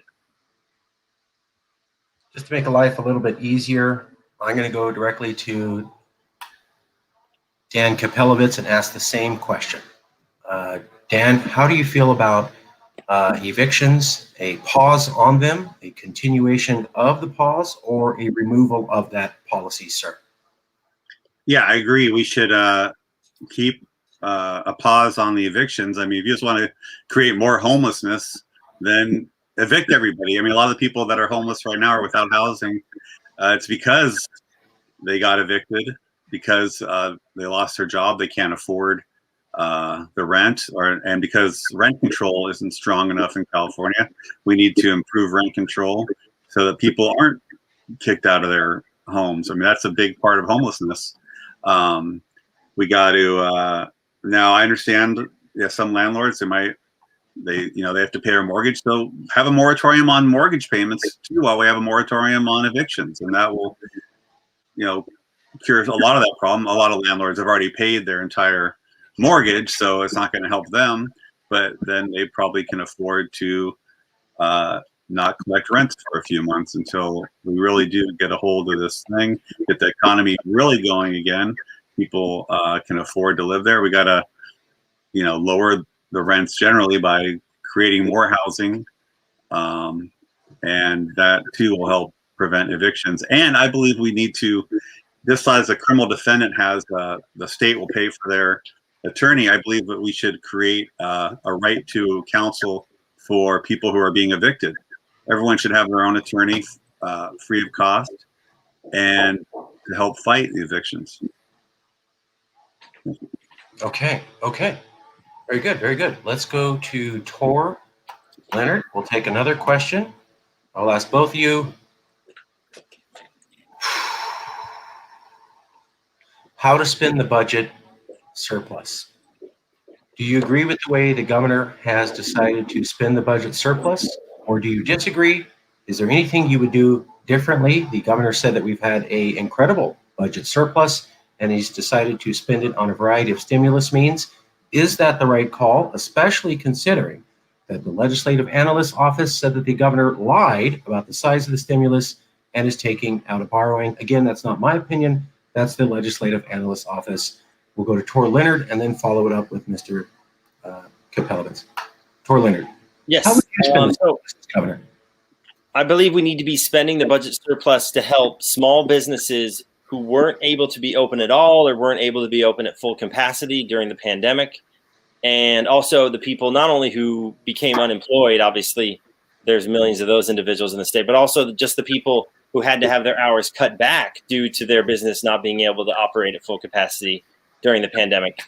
We should also use the budget surplus to spend it on climate resiliency issues. So like more mass transit, more walkable neighborhoods, more protected bike lane networks in cities. We have a lot of things, especially here in LA, where they'll just paint a line in the street and say, okay, there's your bike lane, and then wonder why no one uses it.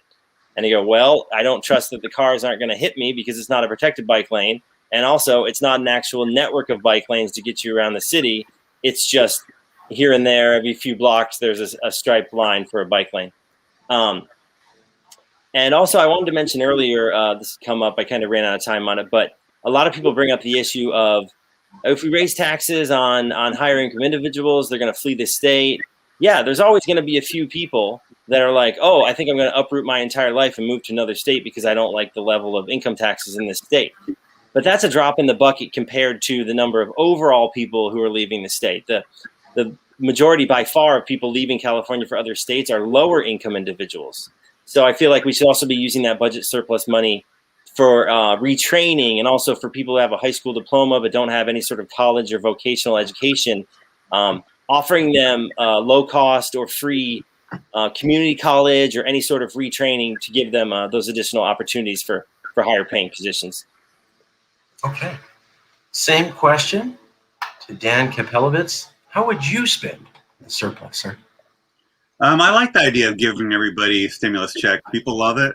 I think Reagan proved that trickle-down economics doesn't work, but trickle-up economics does work. You give people a few $1,000, they're going to spend it, and that's going to help businesses, small businesses and large businesses. They're going to be able to hire more people, create more jobs. It's just going to, that's the way to get the economy going. Of course, there's a million things that'd be great to spend the money on, education and making it way less expensive for people, renewable energy, infrastructure. I mean, there's millions of things you could spend it on, but yes, you spend it on things that will sort of generate more income and more surplus and keep the economy just booming and booming. Okay. Every third question we're going to try to take from the public. I will personally be vetting these questions so that they're relevant. This is a question from the public. I feel it's somewhat relevant. The question is from Mr. Wright. Given the governor's sudden change of heart on the state of the emergency and lack of coverage on the recall, do you think there needs to be international observers for the recall? What they're talking about is that recently this week, Governor Newsom announced that he would be continuing the state of emergency indefinitely. We don't know when it's going to end. He had promised that he would end it with a certain deadline, and then while giving away stimulus checks, he was asked the question of, by the way, isn't the deadline coming up? And then he kind of haphazardly goes, oh yeah, I've decided to continue that to sometime in the future. Given that that's a huge decision, and it was not declared, it was haphazardly came out during a Q&A session while giving away stimulus checks, in addition to the fact that, at least on the conservative side, they're saying a dearth of news activity about any candidates other than Caitlyn Jenner, who has done absolutely horrible in all polling. Can you trust that we will have a fair election and we do not need any international or outside observers at all? Whatever opinion you have is what you have. Let's go to Tor Leonard first, please. Yeah, I'm in favor of any sort of international observers of any kind for our elections. I mean, I think we've shown, especially over the past few decades in this state, that we have, free and fair elections. We are not one of the states that, as I'm sure a lot of you know, just until recently, you had a bunch of states that the Supreme Court had decided that the Civil Rights Division needed to oversee their elections because they had such a history of disenfranchising different marginalized groups. So California was not under that statute. And like I said, in the last few decades, I don't think we've seen any real issues with our elections in our state. So I don't see any reason to believe that there would be one this time. Okay. Oh, and also I'd like to mention that I'd actually like to abolish this recall process overall, period. I don't even think there should be this ability to recall a governor just because you don't happen to like the legal decisions that he's making. And while we're at it, I'd also like to abolish having propositions on a ballot. I don't think that's the way to govern and pass laws, is by just putting it up to a vote. I mean, oftentimes those propositions are, let's put the rights of a minority up to a vote by the majority. So no more recall elections, no more propositions on the ballot. And yeah, we can have all the international observers that we want for our elections. I'm fine with that. Okay. Dan Kapelowitz. Okay, yeah. I mean, I don't think I'm happy with the international observers. I don't think there has been, that I know about, much problem with the actual fairness of the actual voting. Now, I agree that the media has been ignoring most candidates, right, except for Caitlyn Jenner, just because she's more just, celebrity, Kardashian, whatever. Yeah, she's not going to win, obviously, and she's not doing well. John Cox, who I guess is the leading Republican, I mean, he did horribly against Newsom. He was the runner-up last time. So I'm not too scared of him either. And then even like Wildstar, I mean, I think he did really poorly in the Fresno mayoral. I mean, so I'm not, but I believe we would all do better if the media would cover us. Right now, you guys are the only ones doing these recall debates, and I commend you for it. I think it will pick up as we get closer to November. I mean, right now, I don't think it's even official that the signatures have been verified, is it? I don't think it's actually official yet, but it's going to be on the ballot. I actually not against recalls in general. I think, there might be a situation where you have a tyrannical governor, and maybe the recall is the only way to do it. You could impeach a governor also, but you might not have the legislature, and they might be part of the tyranny.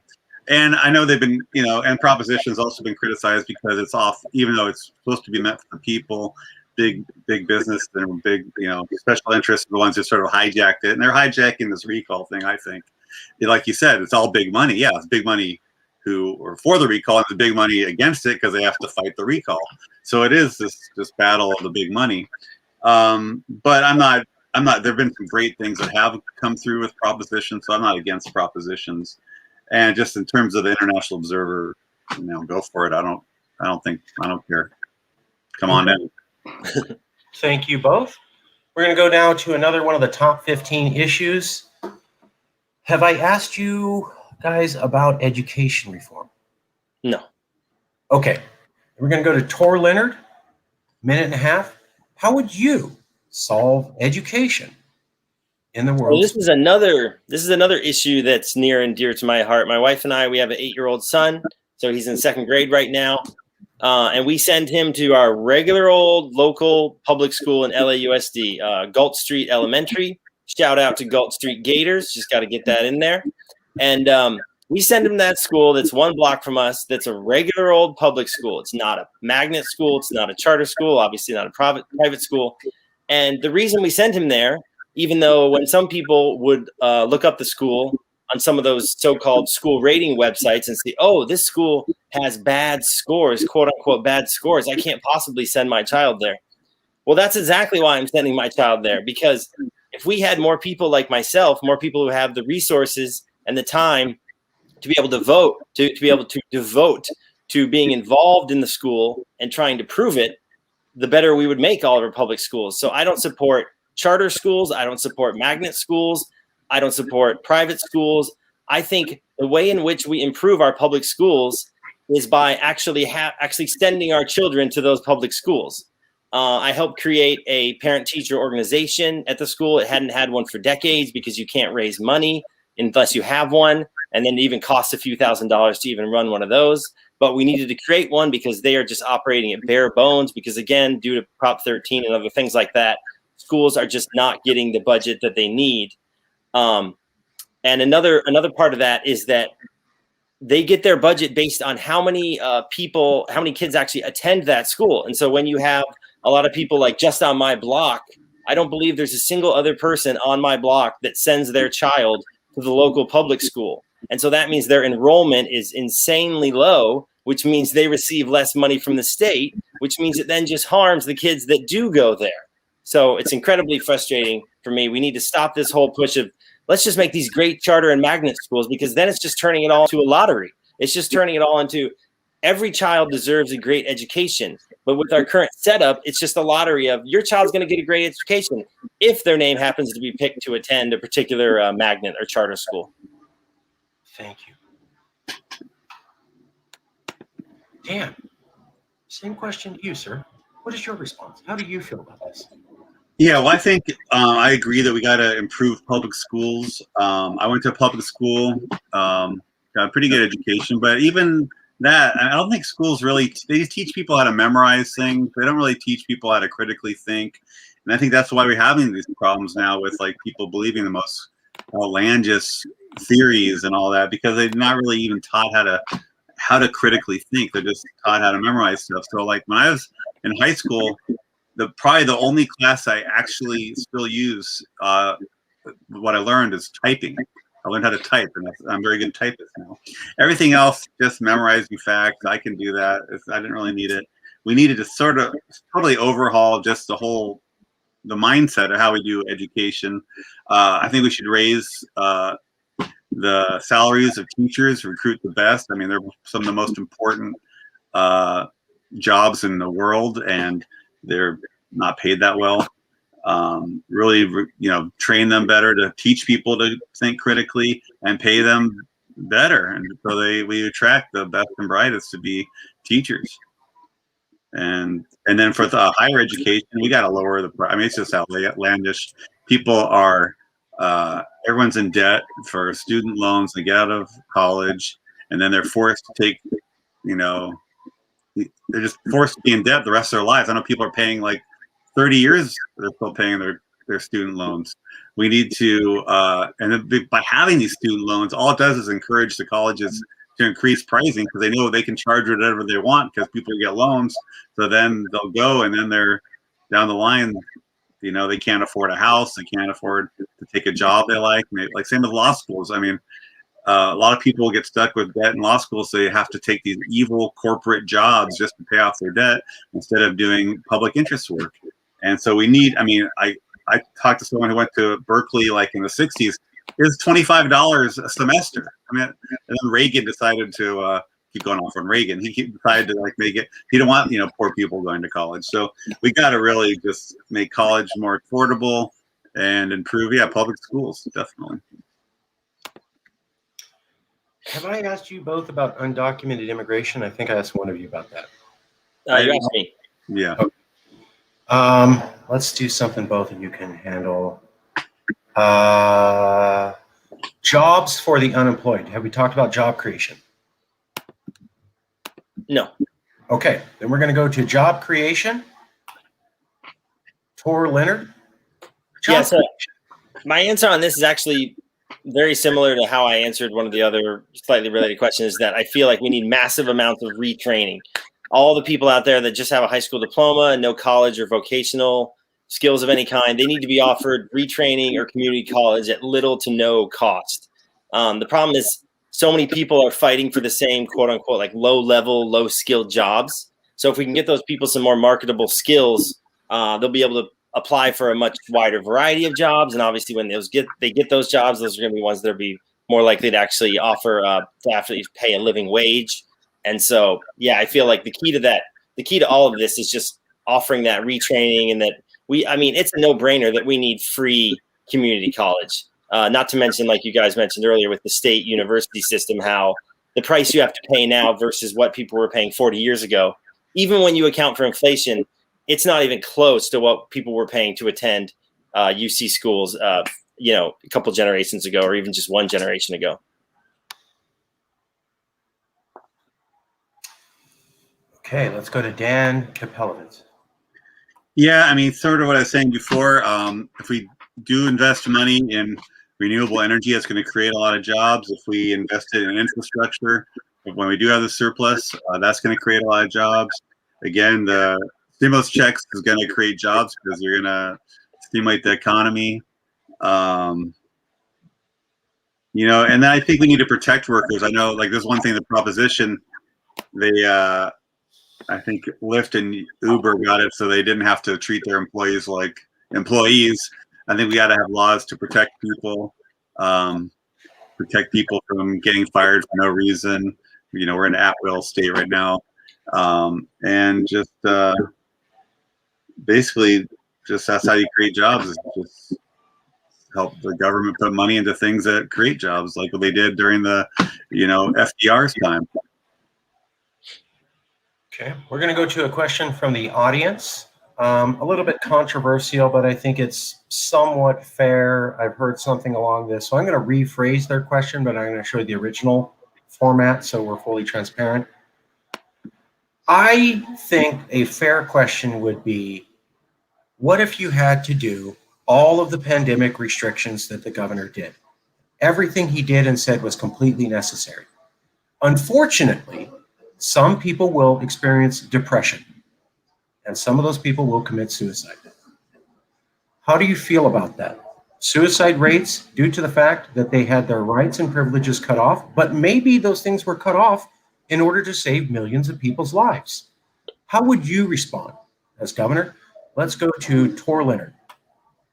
Yeah, so suicide, and one thing I also want to mention is you use the phrase committed suicide, which ever since I read a couple of years ago about how the new journalistic standard is to not use the phrase committed suicide, because using committed, it has religious connotations, and it's taking a stand on whether what they did was good or bad based on religious, you know, like you have someone committed infidelity, things like that. So I try to not use that phrase, just something I want to put out there. Because like I said, I was doing it myself until just recently when I found out about that. Hadn't really thought about that before. But I would say I know that there's a huge correlation between the accessibility of guns and the suicide rate. So whether that's state by state, county by county. So I think a big way in which you can cut down on suicide is making it far more difficult to acquire handguns. And so even in a state like California, where I agree with our gun measures, and I wish they went even further, because I want it to be, what I always say is I want it to be a huge pain in the butt to acquire a gun.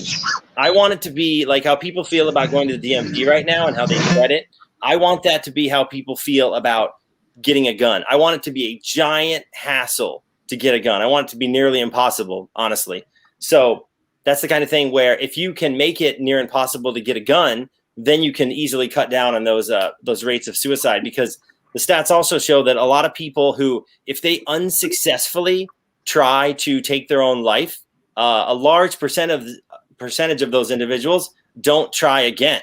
So I think that could be very helpful on that issue. Thank you. I want to say hello to Professor Wade. He just joined us, but keeping with the rules of the debate, Professor, I will call on you in a minute. I'm going to finish up the interviews with Tor Leonard and Dan Kapelovitz, and then I will turn to you, Professor. Give me about 5 minutes and we will go to you, Professor. I want to follow the rules. Thank you. 5 minutes, Professor. We'll be going to Professor Wade. Dan Kapelovitz, your answer to that question, sir. Well, yeah, I don't know what the statistics are in terms of the suicide rates going up during the pandemic, but this goes to the healthcare. We need universal healthcare, which includes mental health care. And a lot of people seek help, but they just can't get it. They just can't find a doctor to help them with depression. And so we need to improve that. We should have encouraged, going outside actually does alleviate depression. Exercise outside, that was people, there was curfews, which I was against curfews, so those were ridiculous. In fact, it was kind of weird. A lot of stores, like, you know, the grocery stores were closed at night. It would have been better to have everything open 24 hours. And that would spread out the people there. Instead, what they did is they shortened the hours, had a curfew, and that just made more people be together at the same time, which was a higher risk.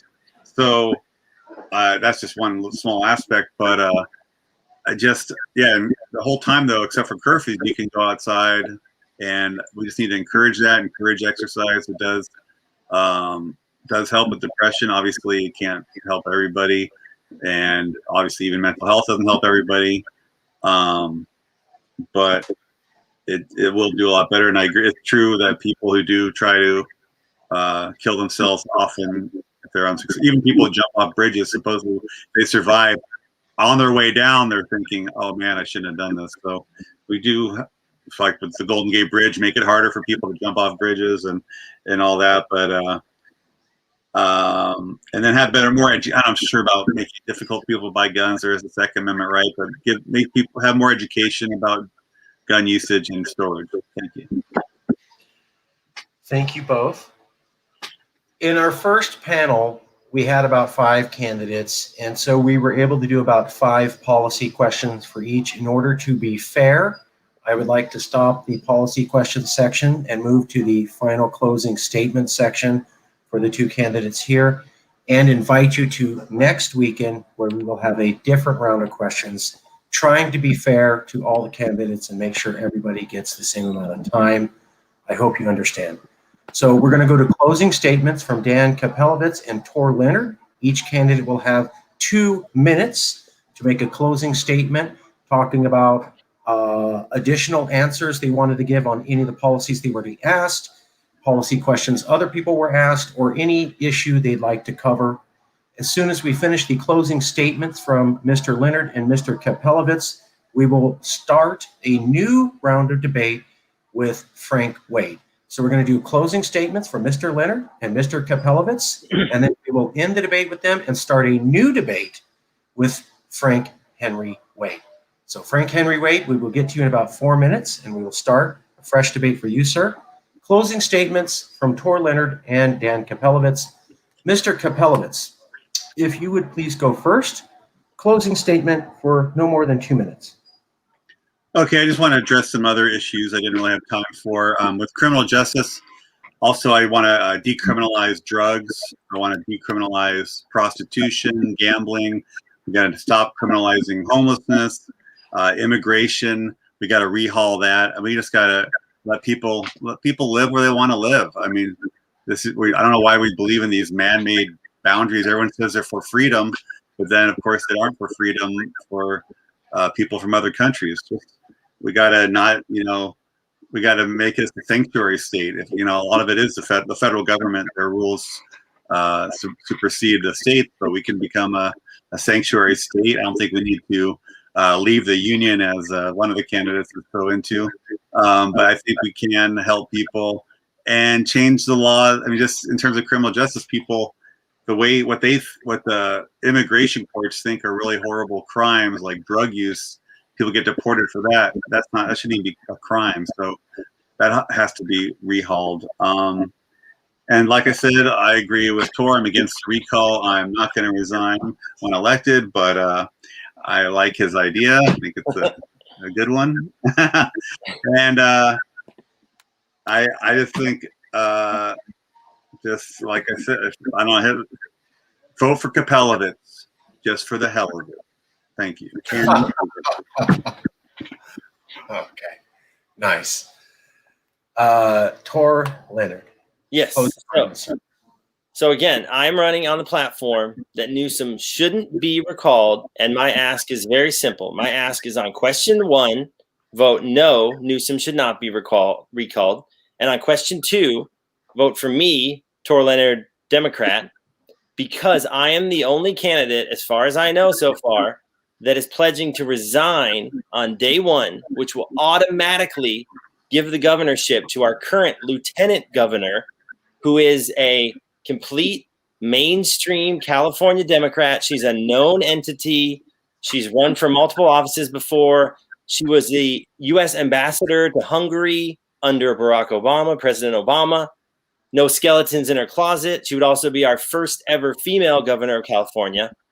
And just in case anyone's wondering, I've never spoken to her or anyone that knows her in my entire life. So this is not like I'm secretly getting on the ballots on behalf of her to then have her installed as governor. I actually just had this idea because I read a few months ago about how if Newsom just resigned today, she would become governor and there would officially be no recall election. And so when I read that, I thought, well, wait, he's never going to resign and do that. So this is the next best thing.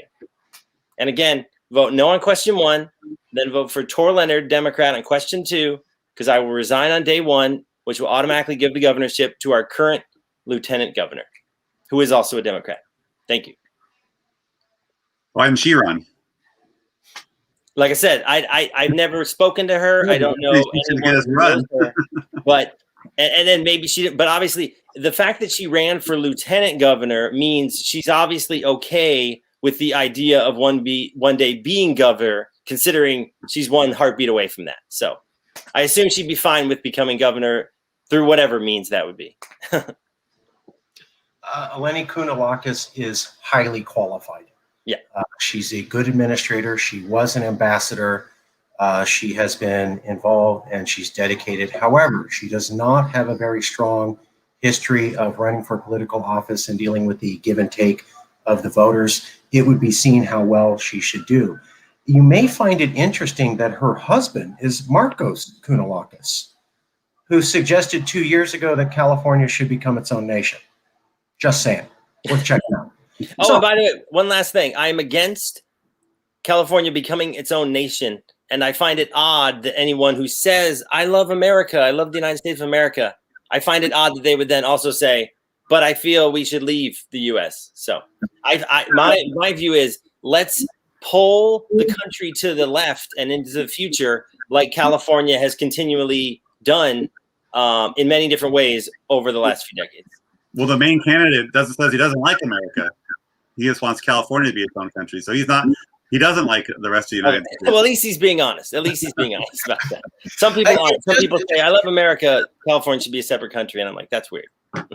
just to be a little bit of a factoid about this, Joe Matthews is a top policy reporter, and he made the same suggestion. Dan Walters is a top policy reporter, and he made the same suggestion.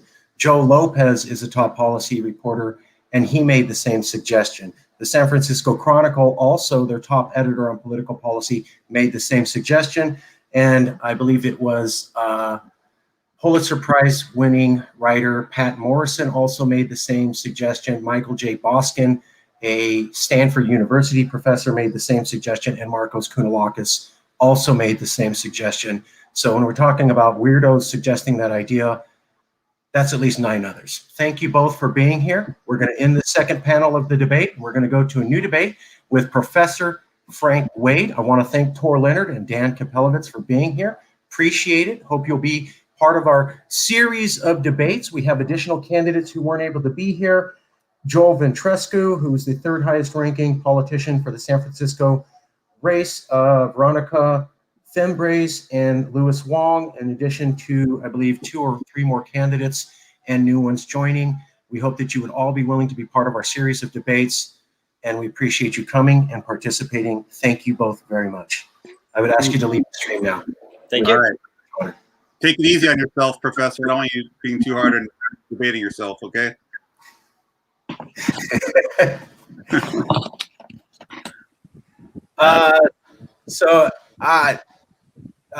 James G. Hannock, I see that you're here.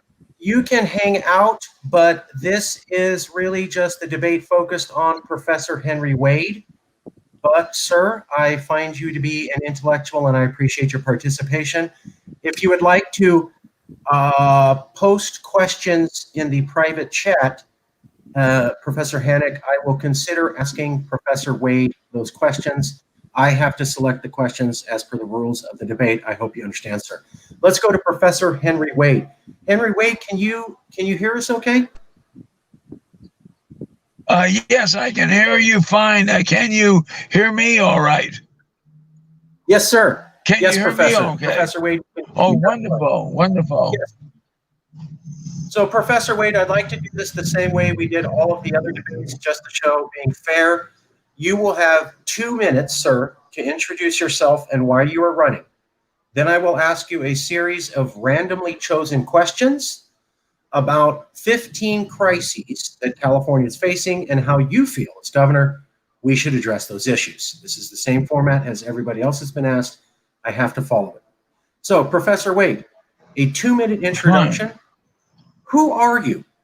Why are you running for office? And why Okay. should people think about you? Yes. Well, I'm a right. I was born in San Francisco. I was born and raised here. I went to Lowell High School. I have the degrees of Cal State at Hayward, a bachelor's. Well, I have a mortuary college degree. I devoted 2 years to Vietnam in the service of mortuary. Is really the burial corps. And I have a master's degree from West Virginia University and a doctorate from Golden Gate University. And I have my CPA. I have other accounting qualifications. I've worked 40 years in business. I ran 15 different operations and companies. And in the last 10 years, I've been teaching mostly overseas. And I'm dedicated to teaching in Islamic countries. I feel that I can make a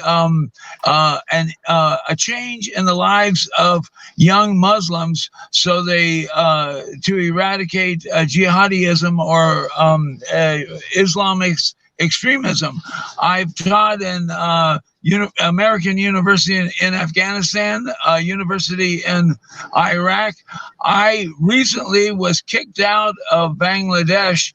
They would not extend my visa past 5 years. And in fact, I was kicked out of the country without any funds. I was working for North-South University. The government wanted me to leave, and my airfare wasn't paid, and I wasn't given a severance pay. This was basically a reaction to Donald Trump's policy of having a Muslim ban on immigration and making difficulty for Bangladesh immigrants in this country. So basically, they wanted to retaliate against Americans because of the activity of Donald Trump. Okay, so that brings me back here.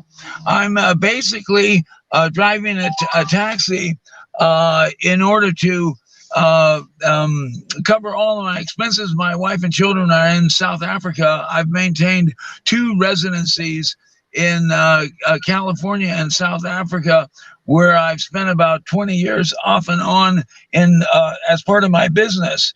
Now, in addition, while we're on South Africa, I must tell you, I got a special award from USAID, a Foreign Service Award for the anti-apartheid legislation. I contributed to that. And the other thing I must say that I've also written a book, which I'm very proud of. It's on the U.S. dollar. The title of the book is Hamilton Was Correct. The U.S. dollar will remain supreme, and warning the coming crash of gold. I want to sell this book, or I would give it to contributors of my campaign if they contribute $22 or more. Yes, and so I feel a need for a good business type of person who's a Democrat, and that's why I'm running. Thank you. Thank you. So you are a Democrat and you're running. Yes, yes. And I'm a liberal on domestic affairs. I'm extremely conservative on international affairs. I've supported all American foreign policy from Barry Goldwater or Lyndon Johnson onward. As I say, I devoted 2 years of my life to the war in Vietnam, and I have worked for USAID for several years.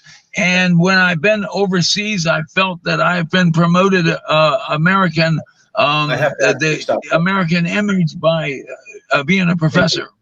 Thank you, Professor. I'm sorry. In order to be fair to all candidates, I have to keep it roughly the same for everybody. Thank you for your introduction. We're now going to go and ask you 5 policy questions from a list of 15. I am using a random jump generator to figure out which question I asked you. I don't even know myself. Using the random number generator right now, it has chosen 13. Question 13 is from this list of issues here. And question 13 for Frank Wade, professor, is: should we raise taxes or cut services? Professor Wade, you have 1.5 minutes to express your opinion as governor in the future California of, are you for cutting taxes or cutting services? Well, is this, just to clarify this, is this in regard to climate change legislation? No, this is just in general. Are taxes too high? Should they be lower? Oh, in general. Services, we increase taxes in general. Well, in general, I worked for the Franchise Tax Board at one time as an auditor, and as a CPA and auditor, and I worked for the Inspector General of USAID as a CPA and auditor. I feel that government has a great deal of fraud, waste, and abuse. There's very little fraud nowadays, I believe, or there's several people within the government. You have the Inspector General legislation on the federal level and on the state level looking for fraud. So I don't think fraud exists that much, but waste and abuse is rampant. And I believe if we could have a thorough review of services, we could have better services. Now, on cutting taxes, I'm completely for cutting taxes in general. As a tax, I've had a tax service for 40 years. I feel that the individual should try to pay as little taxes as possible, and that the government should tax individuals as little as possible. But I believe that the money that's spent for the government is not properly spent, and if we could have a task force on many different levels of people that are that will scrutinize operations, we can eliminate a lot of the waste and abuse of assets and be more effective in our government. Thank you. I have to stop there. Okay, next question. Random number generator picks question 7. Question 7 is criminal justice reform. What is your response in 1.5 minutes on how to reform the justice system here? Professor Wade. Well, here's the point. I must tell you, the time I was with USAID, I presided over the privatization of many of the operations of USAID. Now, a lot of people are against privatizing the prisons, but I believe if it's done properly with enough review, that we could eliminate funds by privatizing some of the services of our prison. For instance, the home detention is very effective, saves a lot of money, and we should go in this direction. Of course, prisons in general, there has to be a review of the prior cases because we slant heavily into convicting minorities. This is not, it's obvious that we haven't been fair. Although we try to be fair, we know that we haven't been completely fair. So in order to be fair, we should review the former cases to see if we can retry the people and give them more justice. But primarily, we should move to the direction of privatizing the prisons and having people in home detention as a way of reducing the expenses of a prison. And this business of building new prisons, I really don't like this. I think we have enough existing prisons. We should just go more towards home detention and privatizing prison operations where the people are not dangerous prisoners. Okay.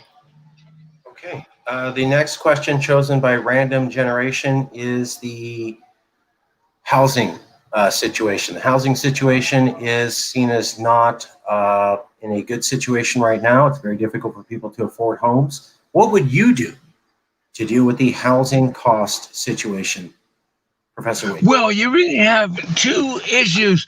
One is the homeless problem in general. You have a lot of homeless in the state of California, and this would be done by low-cost government housing, the type that you see in Hunters Point and the old Crocker Amazon, and where units were built during World War II, just as economically and as cheap as possible. That should be done in order to take care of the homeless problems. As far as housing goes, there should be more loans given to people, low-cost loans, in order to encourage them to buy houses. If you go up to the time of the bubble, the Fannie Mae and Freddie Mac were encouraging people of lower incomes, and especially minorities, to go and buy homes. I think that effort should be redone in a vigorous manner, and they should be encouraged to buy homes, and their mortgages would be at subsidized lower rates. This, I believe, if we bring this about, we'll have another housing kind of revolution, with more housing done and a greater number of people owning their own house, which is the American dream. Okay, perfect timing. Okay, the next question chosen by the random generator is going to be the upcoming drought. How would you deal with the upcoming drought? Well, I have seen the statistics about the water coming from the Sierra, and the fact that the amount of rainfall will be less, so we're anticipating a huge drought. Now, I spent 7 years working in Saudi Arabia, and their reaction to the need for water was to build distillation facilities on the Persian Gulf, taking the water from the Persian Gulf and making it into good drinking water, and also desalination units. And some people feel the Saudis overreacted by having so many of those facilities in the eastern province of Saudi Arabia. They have an abundant water supply. They even use water supply to grow crops in what's known as cold houses. You've heard of hot houses. Well, this was a cold house that they put crops in a hermetically sealed facility at a reduced temperature, so they could actually grow crops in a hot desert. They also have dairy farms in refrigerated cold facilities. The same way that this is all due to the fact that they have an abundant water. Well, I would certainly look into the idea of having distillation facilities to change salt water into fresh water, and also desalination plants. I believe they could be built, in addition to cooperating with our native states of Nevada and Arizona to get water from these border areas into California. Okay. That was about 4 policy questions covered on maybe 4 or 6 areas. To be fair, normally it takes us like 30 minutes to go through a bunch, but since it's just you, we're like ripping right through them. So you have plowed through the question and answer session. You were the most efficient candidate of the entire debate series, Professor Wade. So I'd like to ask you for a closing statement. I know it seems quick, but normally these things take an hour because we have so many people. Since we were able to focus on just you, Professor, it seems quick, but I promise you, you're getting the same amount of coverage as all of the other candidates who participated in the series. It's now time for me to ask you to give your closing statement. 2 minutes, You can talk about a policy that we haven't covered, a policy that you have an idea on, or make any sort of statement to the potential voters that you think they need to hear. Professor Wayne. Okay, fine. Well, just I was listening to the other debate, and you had the policy as what would you do about gun control? Well, my whole policy, I've never owned a gun, but I've spent a lot of time in South Africa, and there's a huge amount of guns in South Africa that just went through what's basically a period of unrest. Well, the idea of what they did in South Africa that I really admired was they put a security facility system in every public building, and they put a security coffin, you know, where you have two doors, you open one door, they screen you, and then you open the other door and you go into the bank or the facility. They have this in every single public building in South Africa, and we could do the same here. What happened to the security people at the LTA facility?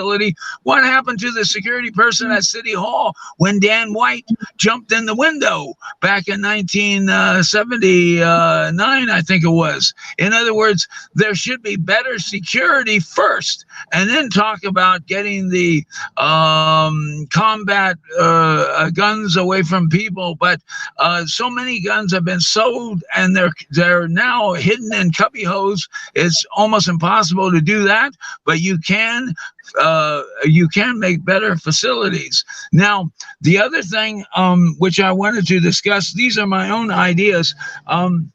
I believe there should be mandatory arbitration courts for disputes of a small to minimum size, in which the arbitrator ruling is enforced. The party can't opt out. You opt out before the arbitration starts, and this free arbitration courts would be used for labor disputes and also rental disputes in this country.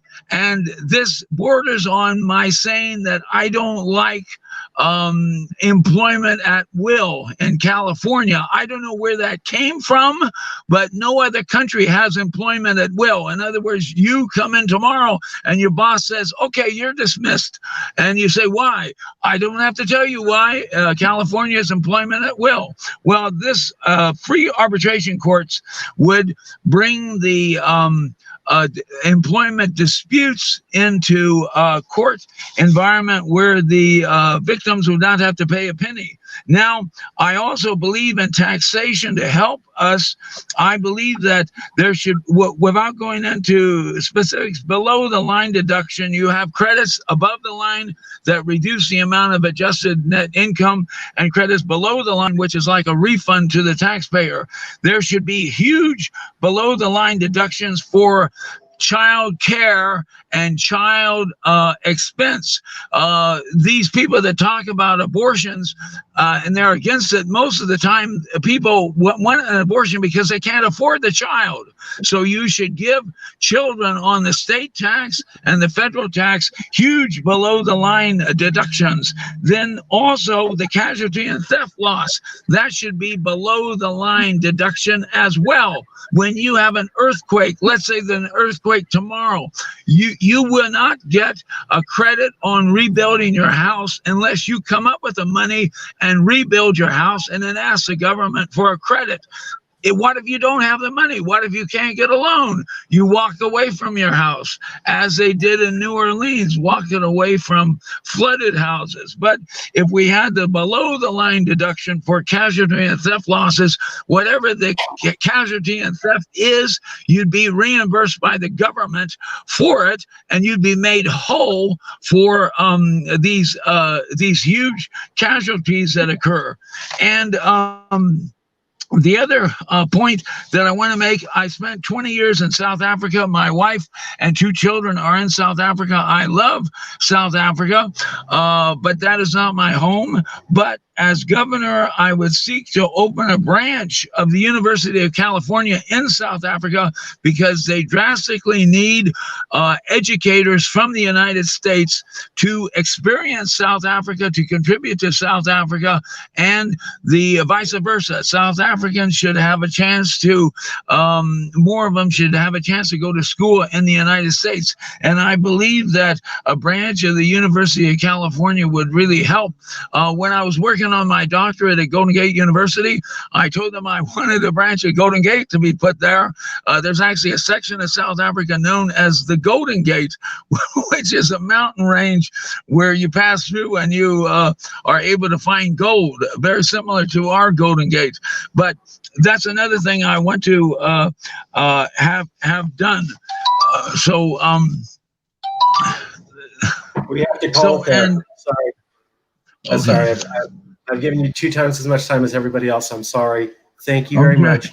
I hope that you will be part of our continuing series of debates. We will be having this series next weekend and continuing it with new questions. We invite you to join us then. The next week, we already have these confirmed candidates: Rhonda Furin, Louis Wall, Veronica Fimbres, and Joel Ventresca. We're also in talks with Matthew Mickelson. So next Sunday, June 13th, we will be having another round of debates with these confirmed candidates: Rhonda Furin, Louis Wong, Veronica Fimbres, and Joel Ventresca. I believe that's 2 conservatives, or 1 conservative and 3 liberals. And in talks with Matthew C. Mickelson, he might or might not be there, and we're speaking with him now. I want to say thank you to Dr. Wade. Dr. Wade, I hope that you will participate in our series in the future. I will send you an email, and I want to say thank you to everybody participating in the series. And unfortunately, I have to call it in order to be fair to everyone. Thank you, Professor Wade. Okay, thank you very much.